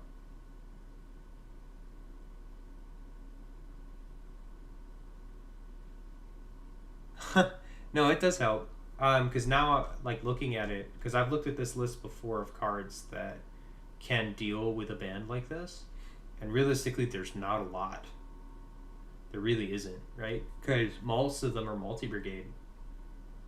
Right, so the main ones that the big defenses right now is like Black and Gray are playing, they don't have an answer to this band. Right, because just a hireling is multi-brigade. And And same with Plot to Kill or Seize Him. It just doesn't do anything against this band. They would have to use Going Away and have to have a Philistine. Or they could use it with Seek and Destroy, but that only gets rid of one of them. So, yeah, no, it's a strong band. There's not a ton of answers, and the ones that do exist are usually CDN. So if you look at cannot be negated, let's look at cannot be negated. Animals ignore humans or heroes would work. Carcasses doesn't work. So Serpent's Curse would work as long as you have the serpent.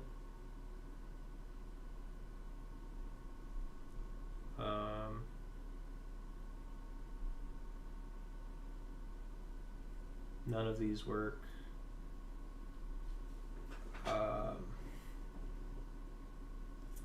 Disagreement over Mark does not work. Arrest in Philippi does not work. Abandonment does not work. Jealous Rage. Capture 2 human characters at the beginning of your next turn. Release them. Evicted. Evicted would work if you're using Pharaohs. What about Wolf Fleece? Does that complicate your band? So let's take a look at Wolf Fleece. Protect evil characters from band abilities. So Wolf Fleece doesn't work. There is another one. I think it's Household Idols. Household Idols protect heroes from opponents' band abilities. So this is kind of the one that you would use to counter it. So this does work because it's protecting heroes from opponents' bands. So that's my band abilities. I would have to negate your neutrals in order to stop this. So Household Idol is a good answer because it's protecting against band abilities. And I don't think the deck has... Yeah, so if you see Ton of Daniel, just run Household Idols.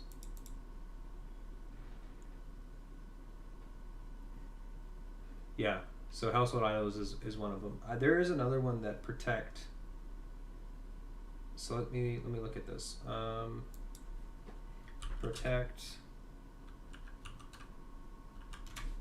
and then bans.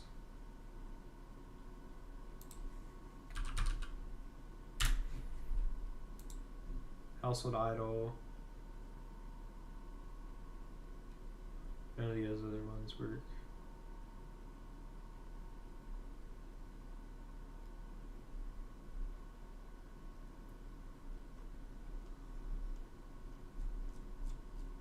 Yeah, Household Idols is it. Yeah, there's so many cards. I mean, like, let's look at rotation cards alone. 4,271 rotation cards. That's how many we have in rotation. It's huge. There's so many.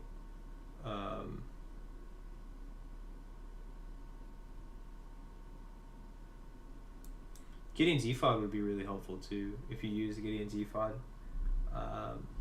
Your OT enhancements are regardless of protect. If there's a judge in play, decrease abilities on ET, so it's not as important, but decrease human heroes 0-3 can actually be really useful because if you look at the band, our numbers aren't huge, so each individual that you whittle down is actually super effective. So minus 1, 2, 3, 4, so 12.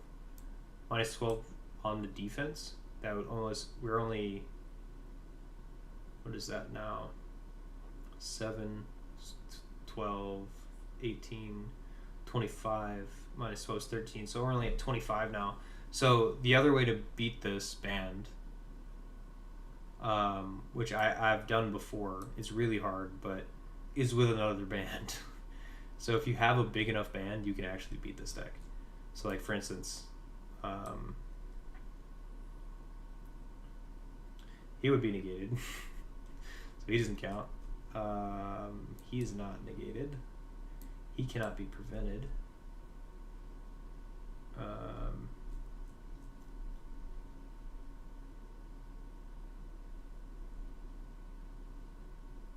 Is that it? Do I not have another banding Babylonian? Babbling Babylonians. It's only 16. How big can I get? Siege army? I can get to 25.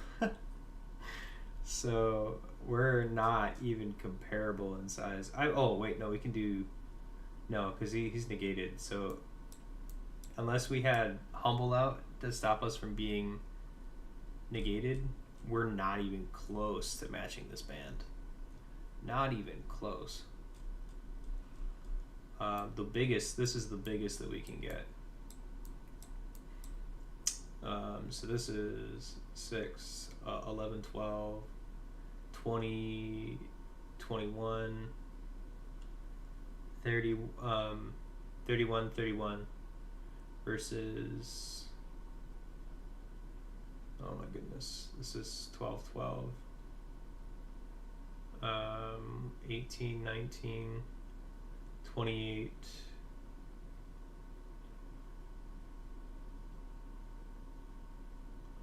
31.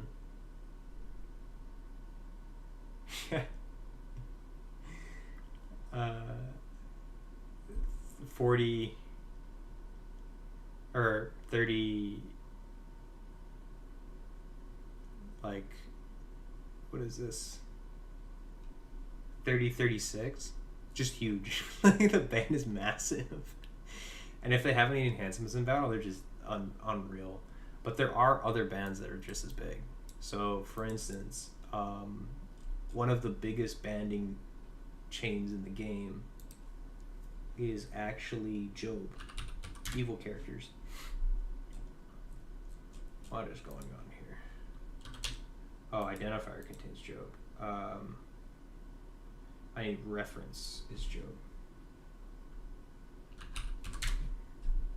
Reference is Job. Here. So we go to, you get Zophar, who bands to Eliphaz, who bands to Bildad, who bands to Job's wife. And then you are, the numbers don't really matter on the front end. So 16, 24, 36. You're 36 on defense. So I think you're just big enough to make the block. Let's count the numbers again. 5. So this is 12. 18, 28, 30. Yeah. So you bring in that block and you are huge. You don't even need, where did it go? Well, you do need Zophar. But you can go Bildad to Eliphaz to Bildad to Job's wife. Or even better than that, you go to Leviathan. This is a 13-13. Cool thing about Bildad is that he decreases in hero 3/3, and that's a permanent decrease. So he just makes himself larger essentially. But yeah, Job is one of the largest blocking defenses. There is almost, I don't think there's another defense that blocks as large as Job, and that's like I said, in the 30s, right? So once you get up into the 40s, there's almost nothing. There's pretty much nothing that can block you in the 40s. The best bet that you have for a block is something like Foreign Wives, right? So protect Foreign Wives from cards used by opponents cannot be negated if they've drawn more than 5, or if they've drawn 5 or more cards this turn. The other one is Uzzah, but he's not in rotation anymore. Don't know if you've seen Uzzah. You may discard Uzzah and an artifact from your hand or artifact pile to protect all lost souls from rescue. The only issue is that he's not CVP, so he's pretty easy to stop. This band actually beats Uzza, which is crazy because Uzza was really strong back in the day. But yeah, so I'll do one more test hand here. Oh, also, if you do Household Idols, you might as well play Brown, Kings of Judah, because you get access to, what is her name? Rehoboam and his wife, Rehoboam.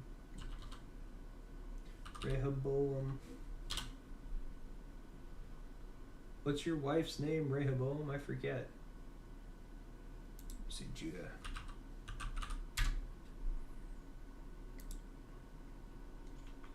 Where is she at? Queen Maka. You may activate an OT idol from reserve, artifact pile, or discard pile. So she can get it from reserve. She can get it if it's in your artifact pile and if it's been discarded. So you can just keep getting it back. There's a few other ones. I think. Where is Amon? He allows you to play an idol from deck. So you can go ahead and play your household idols from deck to protect your opponent's characters from bans. But that's reactionary. That's a thing. So you would probably lose that block if somebody did that. So alright, so we'll do one more test hand, and that'll be it for tonight, this morning, since it's late. Okay, so test hand, draw 8. Look at all these lost souls. All of the souls. Ooh.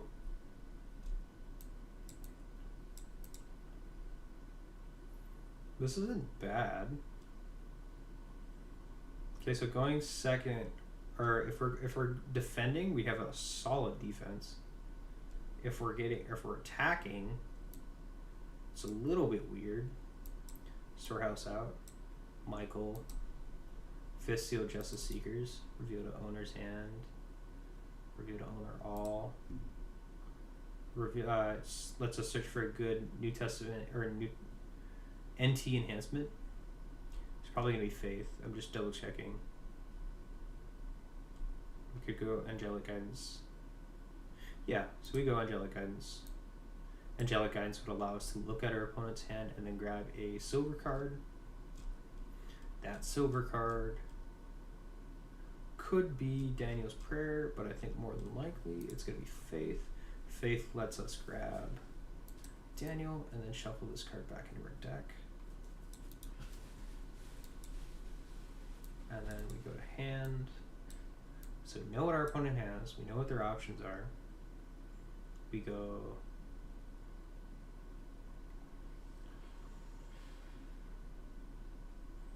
I don't know if we bring Meshach in. I think we do, just for the draw 1. So prevent next enhancement.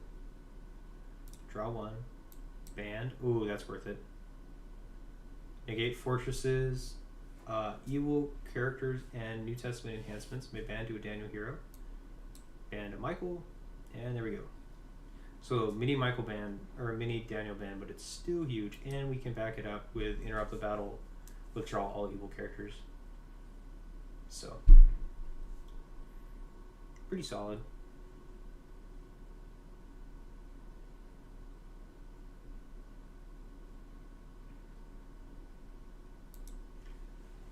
Yeah, so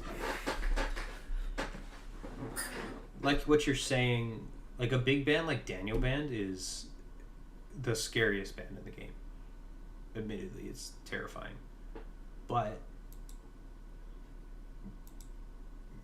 versus a Patriarch band,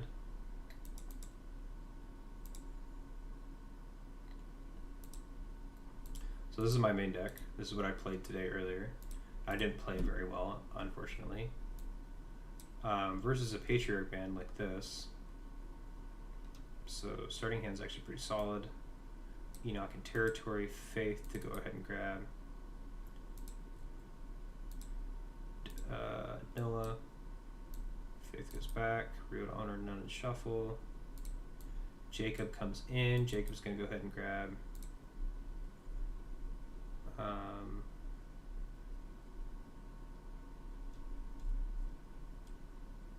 Abraham's descendant.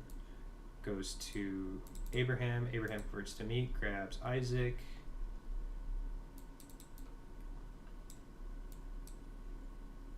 This comes to hand. This goes shuffle, honor none, and shuffle. I draw 3 because I have 3 patriarchs out. And now I have options. And my opponent blocks.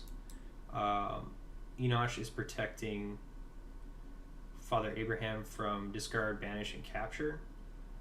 Jacob is vulnerable. If our opponent tries to take out Jacob, we go Father Abraham's descendant. Band in all of these characters, including Enoch if we need him, which we would band him before Moses or Noah, because Noah has a good last. Convert to Meek to prevent cards, and then shuffle a card except a human, which would be Abraham's descendant. Put that back in a deck so they can't negate it because it's gone. And then we have this large patriarch's band. So this is 21, 10, 22, 21, 20, 24, 26, 35, 37. This is a fairly large band, but it takes more than Daniel to be able to set it up. The problem is it's faster than Daniel, so it can be difficult. And then if you get the nuts, right? So if you start off with patriarchs and you get everything that you need, which I did in my hand after I drew, but essentially you play Numerous as the stars, which allows you to reveal any number of star cards from hand, take up to X humans from deck, discard or reserve. We go ahead and get all of our heroes out, and what kind of like the final form of the band looks like, we have to have the reserve access to get Mary. These two are in reserve, or are in territory, so he's protecting himself and Meek blue characters from banish, capture, and discard. Mary is protecting Meeks from harm, which is everything. All of these guys could be in territory or whatever, what have you, depending on what we need them to. Enosh can negate neutrals. If we need Mahalo to protect cards, we have him. Hezron, if we need to get back Numerous stars from discard pile, we can, or we can have him as Meek. Isaac is usually Meek, but if you need the card draw, you can do that too. So you come in with Father Abraham, draw 3 cards, and have all that up. You go ahead and play pretty much like this. So say we have Meek Daniel, like this, comes in, he's protected from harm, our opponent blocks, we have Goshen in territory, so we can go to deck, our opponent does his blocking thing, okay, we go Abraham's descendant, we bring in all of these dudes, we'll do Hezron not as Meek just for example's sake, and then we go Hezron to go ahead and grab, say we have Numerous in the discard pile. Where did Numerous of stars go? Okay, Numerous of stars in the discard pile, we put it on the top of our deck. Cool. Mahalo allows us to generate a soul if we need it. Only if we haven't Meek any Luvian though. But he's protecting lost souls from evil cards, which is important. Isaac allows us to go ahead and grab Esau or Jacob. We're not going to do that, we're just going to drop 2. Abraham already drew us 3 when we went in, so now we've drawn 5 extra cards this turn. We got Numerous back. Noah is going to do that convert to go ahead and hide Abraham's descendant so we can use it again. And he's preventing their cards, so he's preventing all cards. And then we have Meek Jacob at the end with Israel's sword, and what this is going to do is we're going to use this to bounce our opponent's card that's in battle, and if it's only a single character, they're get put in special initiative, They have to have a card that's CBP. It has to be CBP, and it has to match the character that's playing it, which is with Goshen. So Goshen says, while a meek character or a patriarch is in battle, toss all enhancements with a different brigade than the character using it. Protect your reserve from opponents. So this is almost like the Daniel band. The only thing about this is Patriarchs is faster than the Daniel band. It just needs more pieces. It can be bigger. I can be bigger than Daniel if I need to be. I just have to make everything meek except for a few cards.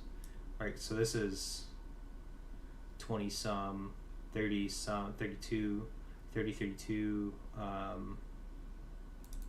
If I have Feather, that's not meek.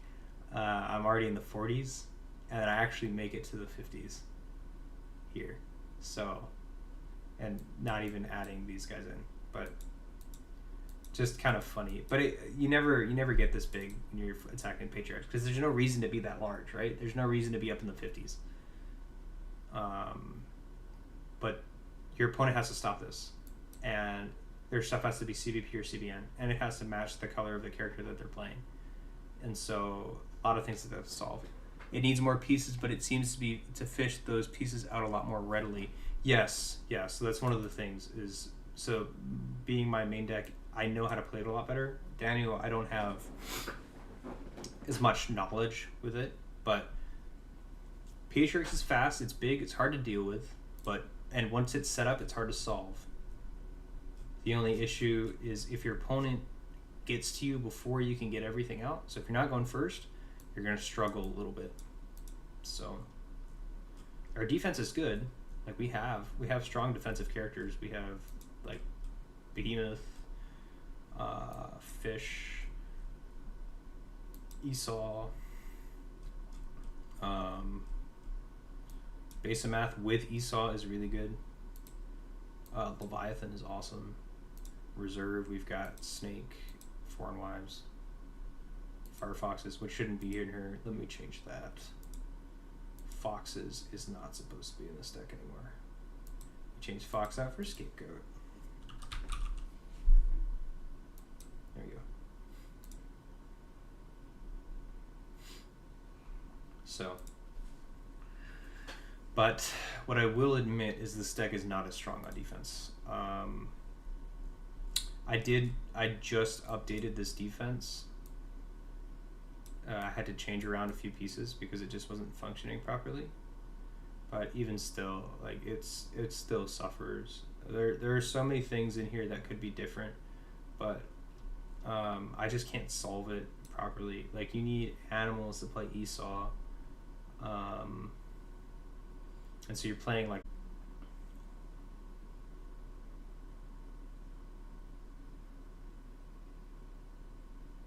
Yeah, base math.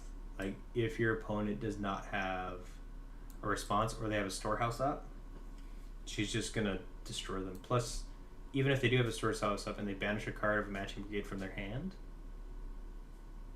you're down a card in hand. She banishes to Esau, CBN. Esau comes in, does his stuff, discard, one of your animals in territory. Probably Stubborn Heifer, because Stubborn Heifer is usually alone. Draw your 2 and then play your OT enhancement. Like you said, you've done this before, but Seized by Babylon is just nuts. Hypocrisy doesn't work because it's not Old Testament, but if only hypocrisy was New Testament. You could even do Wages of Sin, but probably not Wages of Sin. For Reserve, you got like Stolen Blessing and stuff. So, yep, it's good. It's definitely very good. One thing that I have been considering in this stack is actually running Aiken, which is nothing special. Aiken is a 3/4 meek from the starter decks, but what he does that's important is that he triggers Goshen. Goshen doesn't say hero, it says character.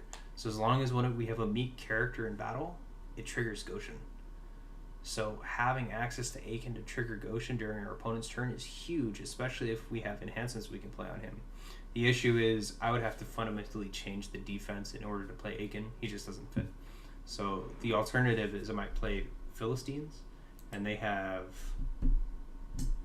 a big 10-11 guy that you can play in there, and he fits really well into a Philistines defense. So Philistines, Patriarchs, so the black and the blue, that might be what I'd play. Anyways, let me do what I said I was gonna do. I'll do the last test hand. I might have already done that, but we're gonna do it again and finish it up. Ooh, look at that. Get a little extra draw here from our souls. Cool, cool. So first we'll top deck itself. Let us draw one. That's nice. We get Storehouse out. No reserve access on the first, so Covenant with Philistia is not doing anything for us. Faith can grab. Play a Michael, go to Angelic Guidance to play.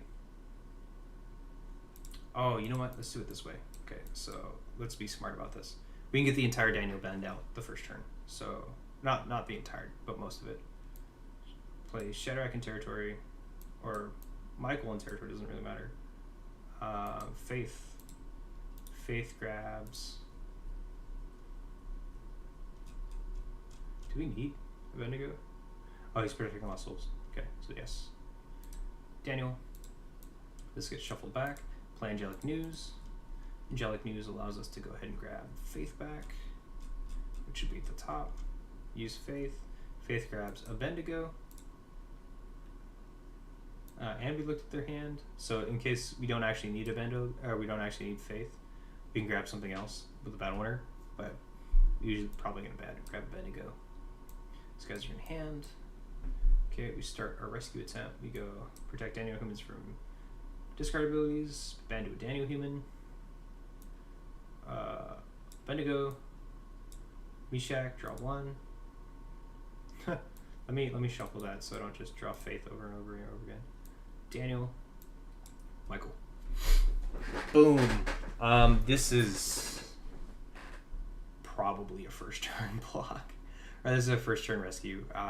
If our opponent can't deal with this, which they probably can't, we're probably gonna take it. Downsides though, and we have Doms. We have both of our negate Doms in our hand to back it up, so we're probably gonna win that. One thing that I am noticing, I don't have any protection for territory, so these guys are gonna get nuked. Unfortunately, they're sensitive in territory to be able to like pretty much get hit by everything. Yeah. Yeah, that's pretty nuts, right? No defense, so probably just give our opponent the soul. Go to next turn, draw 3. Lost soul. Draw again. Ooh. We have lots of ways of manipulating this. So we go Majestic Heavens. Put this in Majestic Heavens to top deck a card of the matching Testament, which will be Hopper. Generate a soul in their Land of Bondage. Play Covenant with Philistia. Grab a animal from reserve. Scapegoat. Comes to hand. Draw 2. We draw Hopper, which replaces itself, which is another soul, which replaces itself. Okay. We can go ahead and grab a Daniel Angel, or we just hold this for reserve. We go. We can play Delivered now. Delivered can go to the cross. Activate the cross. Probably, yeah, that's fine. We play the cross, and then do our big band again. This time we can take a Daniel card from our reserve, so we take that. Top deck it, draw it with Meshach. Daniel comes in, all of this, and we have 2 negates and a Battle Winner. Plus we're negating CBNs.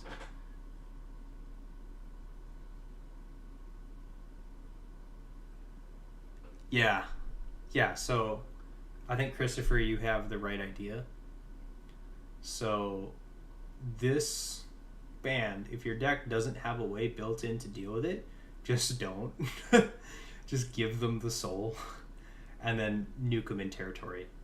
So now that I have cross up, I'm safe from their enhancement or from their dominance, but this would be turned over because cross is here. So they have to figure out how they're going to do this. But if they don't have it, they don't know. And they probably can't. So what I'm thinking needs to happen is I actually need to put Noah's Ark in here. Because our characters are so important, we need to have ways of accessing them. And which, funnily enough, means what is it called? The Emmaus Road. Wow, I can spell. The Emmaus Road is probably coming back in. So now I have to figure out how I'm going to fit these two into the deck. So Covenant with Philistia is probably coming out. Which means Great Fish is probably coming out of the reserve. Plague of Frogs is probably coming out of reserve. And then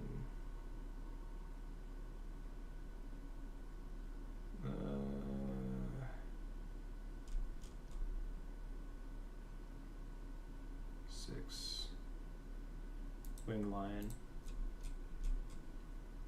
And then we can put the Coming Prince into reserve. So I did that really quick, but that might also be wrong. So we'll see.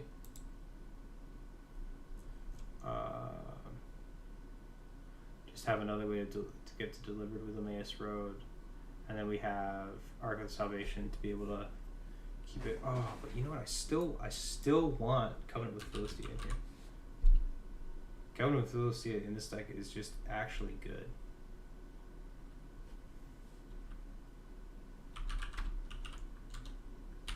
Weird Philistia. I can type Covenant with Phil. Give it to me. There we go. We're at 51. I can't figure out what to put in here for it. For it, I don't know. Overcome comes out. Oh, but it's so good.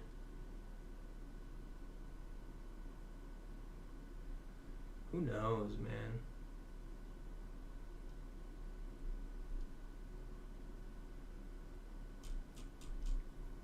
It's probably like Majestic Heavens or Overcome. Overcome is probably the one that's supposed to come out.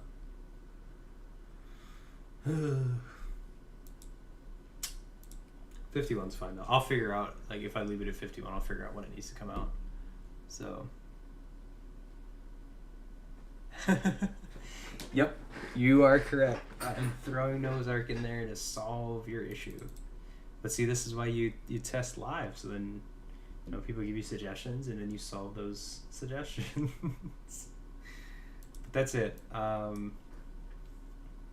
Yeah, I think that's all for tonight, folks. I am gonna go to sleep. So thanks for joining. I appreciate everybody coming in and saying hello, and spending as much time as you all did. So I really appreciate that. Let's see how many people we got still watching. It says 4, and I think the fourth one is me. So there's 3 other people in here. That's crazy. I can't believe that y'all are still hanging out.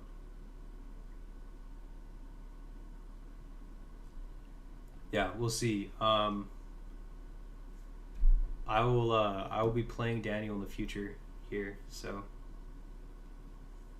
Oh, I'm glad, Christopher. Thanks for stopping by. I'm glad that I was able to help out. That's kind of the reason why I'm doing this is so that we can get some content in the community, and then also kind of just help people out learn more more, ask questions and have people be able to like answer in person and talk, right? Sometimes speaking through a message board or on Discord doesn't really help. So having ways of being able to like speak to me is nice. This is good. It's good for me too, because I learn while I do this. It's not just you learning, it's me too. So, all right, I think that's it. I'm gonna wrap up here, guys. So, thanks y'all for coming. I hope to see y'all again sometime soon. We'll probably stream again next week. I actually really enjoyed this. So, all right, everybody.